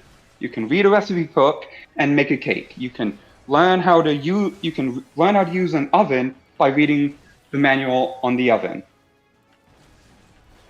Okay, now let's take your example through its logical things. All right, so you read the recipe and you made a meal. If you make more meals, won't your meals become better because of the experience? Did you have to learn about how to make that meal first? Well, yes, you have to learn anything when it comes to cooking, sir. But I'm also Then saying that my you point, can't read a book and be the next Julia Child. Okay? Even if you sometimes read you the book and it can. tells you how to spice, no, you can't, sir. Because if wait. Okay, bro. I'm just be dead ass real with you for a second. If you could read a book and get all the skills you need, then you should have a job right now, correct? No, because there's more factors for me than there are for you or for the average person. Well, if you read tons of different subjects and you put on your application that you have pretty practical knowledge of all these different things, then why weren't they hiring you? Unless they try to Because hire I'm you after autistic, experience. because I have ADHD, because I have birth defects, because they can be discriminatory. I'm sorry, I couldn't hear you over the violin. What were you saying? Because I have autism, because I have ADHD, I have birth defects, they can be discriminatory. Oh, bro, It's not I see just you. experience that they look for. Okay, I see you on every debate. Sometimes you're handling 3 or 4 different arguments at the same time, and you're typing very quickly. You mean to tell me with that much skill, you can't find any job that involves a keyboard? Yeah, Why not, sir? because the world is not black and white. I have autism and ADHD. People tend not to think that we can be as skilled as most people unless we work twice as hard as the average person. You know what's crazy about that? I didn't know you had autism. I didn't know you had ADHD. Everybody in the comment section didn't want to reveal that, correct? Could you repeat that last part? I heard everything else, just the You're last the one part. you're the one who revealed that to everyone. No one accused you of having autism or ADHD. That's not They true. just thought that you were a bad debater. They have called me the arsler over and over again. And they have said, I think you might have this. I think you might have that. They pretty much guessed it. And I didn't have to say Mm-hmm. anything. So I'm And you pretty think sure this you can job tell if application someone was- has autism or ADHD without them having to tell you. I can in some cases, but again, not in your case. I think that you Maybe. argue some horrible subjects, but your vocabulary is fine. Your typing skills are incredible. Your vocabulary is great. So when you say that I can't find a job because of this or that, all I think is that you can't find a job because you're not trying to do it the right way. Because you see the world in black and white.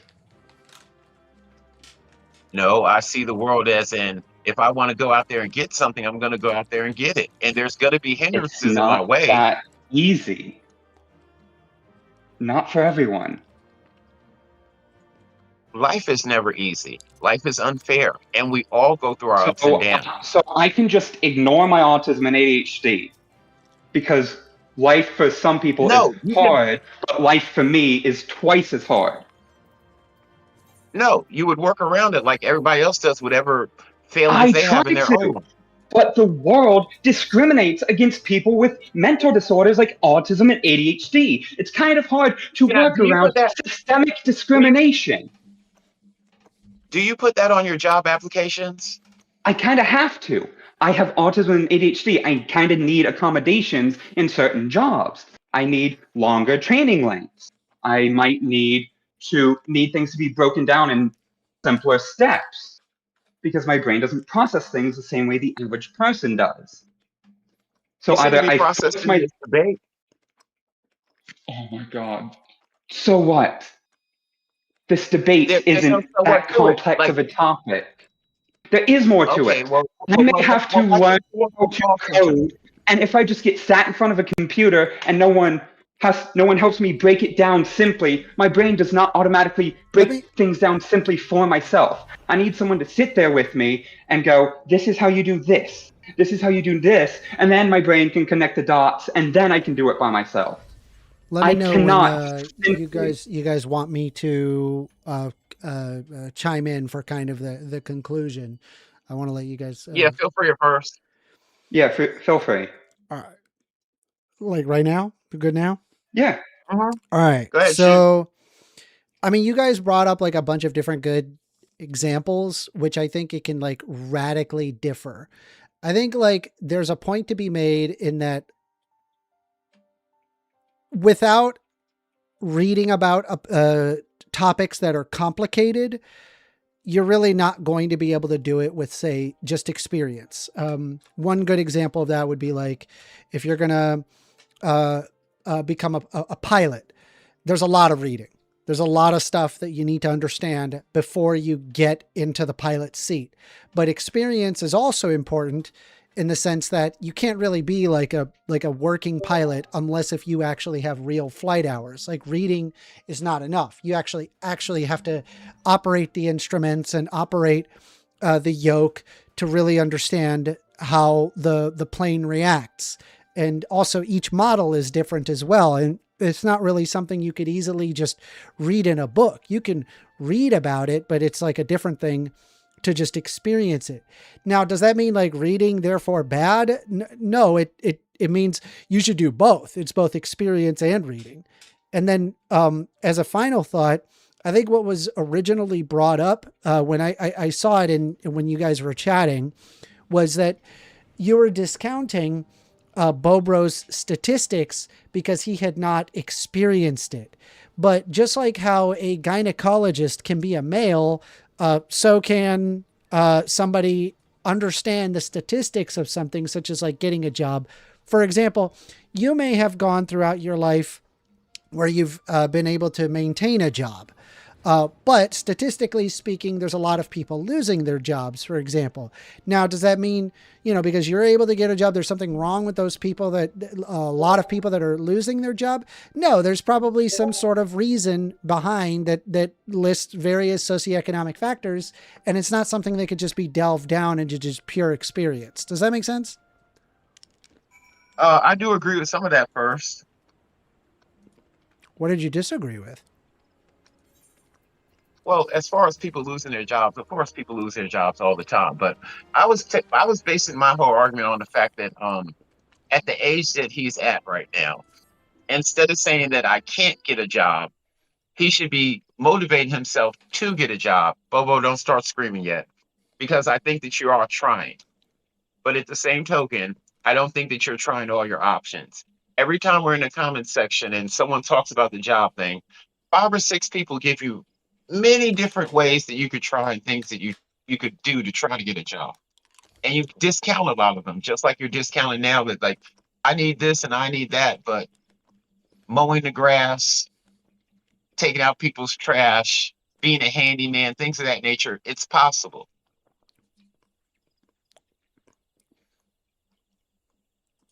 Bobro, if you want help getting a job, I think I've helped multiple people get a job, and people who follow my technique do not stay long without a job. That's funny because I actually suggested that he ask you about finding a job. I'm very good at I'm very, very good at finding a job. I'm very good at it. I haven't gone. I've had multiple jobs, and I don't go more than 2 or 3 weeks without a job. So Same here. I mean, if you want, I can help you with that, Beau Bro.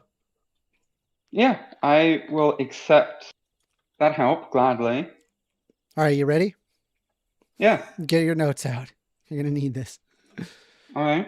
All right. Step 1. Get an Outlook account. Go to outlook.com. Get an Outlook email. Put it with your name, your full name. Blah blah blah at outlook.com. Make it look professional. Okay. Okay. Step 1, get an Outlook email. Step 2, get it linked up with your phone, as in have your email application set up the email through the phone so that way it syncs up with the calendar. Very important, the calendar. Okay. Now that you have that, good job. You have a calendar synchronization between your computer and your phone, and you have a professional email that's not bobro6969@yahoo.com.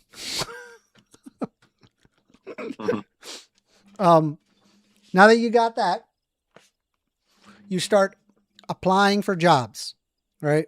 You have to go on Indeed, Monster, whatever website that is offering jobs, sign up for those using your email, set up your resume. I can help you with a resume. If you send me your resume, I can show you like what's wrong versus what's right. If you have a resume, specialize It's the very resume. simple. I do have a resume. It's just like very simple. I haven't gotten much. Just send it to things me. put But on it. I'm gonna tell you, a lot of people that already have a good resume. But if you send me your resume, I can confirm whether or not it's good.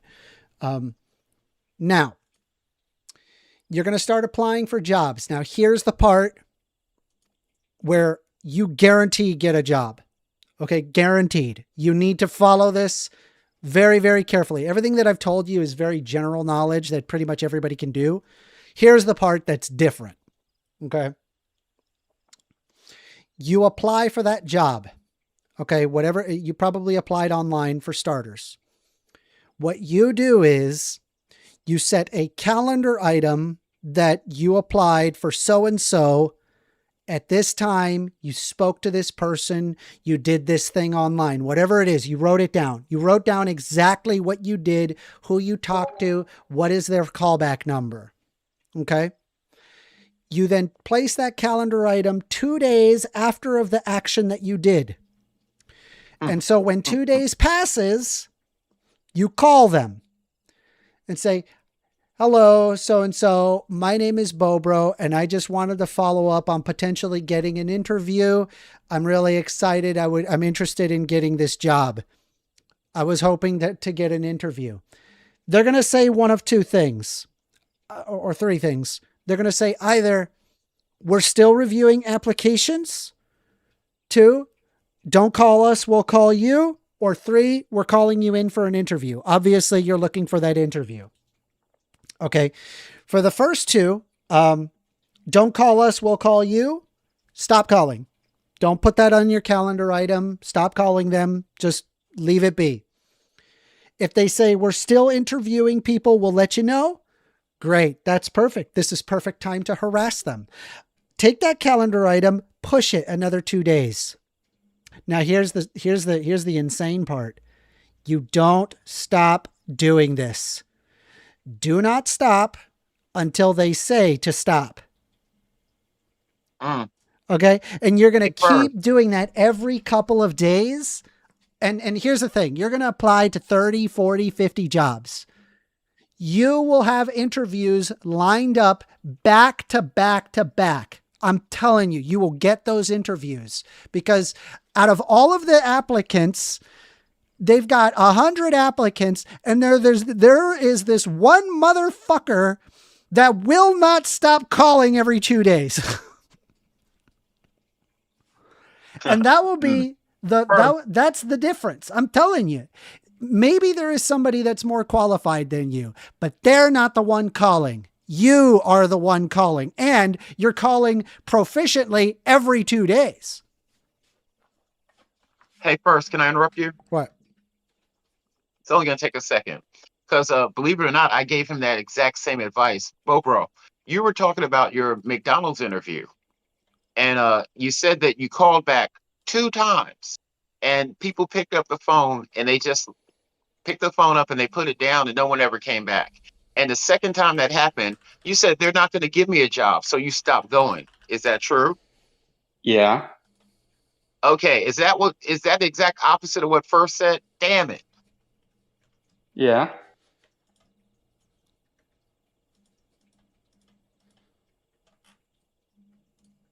Hello? Hello. Hold on. Let me see if I can pull up. I remember there was this old statistic. I got to find this infographic. Hold on.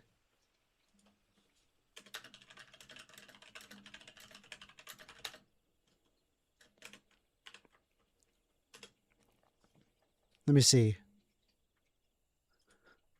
I'm trying to find it. Okay. Yes, this is it. This is very true.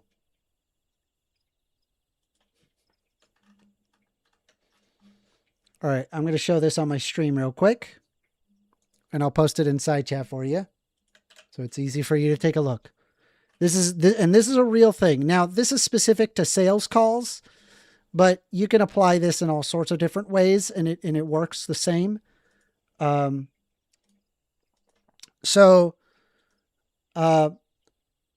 it says here is 2% of sales are made within the first contact. 3% of sales are made within the second contact. 5% of sales are made within the third contact. 10% of sales are made on the fourth contact. 80% of sales are made on the 5th to 12th contact. This is why I say, do not stop calling at once every 2 days, only till they tell you to stop, or that the position has been filled, or anything that would be like, okay, no more calling. Okay. If they tell you not to call, but basically if you're following up consistently every 2 days, you will get the job, period. You're going to get the job. You're like, bare minimum, you're going to get the interview, and they may select somebody else, but that's fine. There's tons of interviews that you're going to end up taking, and only one of them is going to bite. All right. Yeah. It's possible. I'm telling you, you can do it. I believe in you. I don't doubt it's possible. I'm just having a really hard time getting a job. My mom she needed to find a job, and fast. She had went through her savings. She had this business venture idea.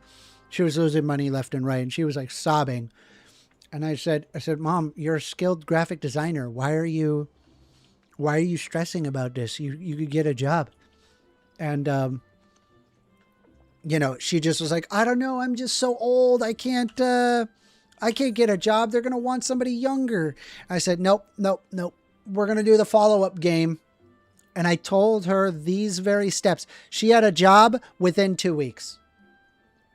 I'm telling you, it works. It does work. I'm telling you, this technique works. I've done it my entire life. I've never gone without a job for more than a few weeks. It works. Nice. Anyway.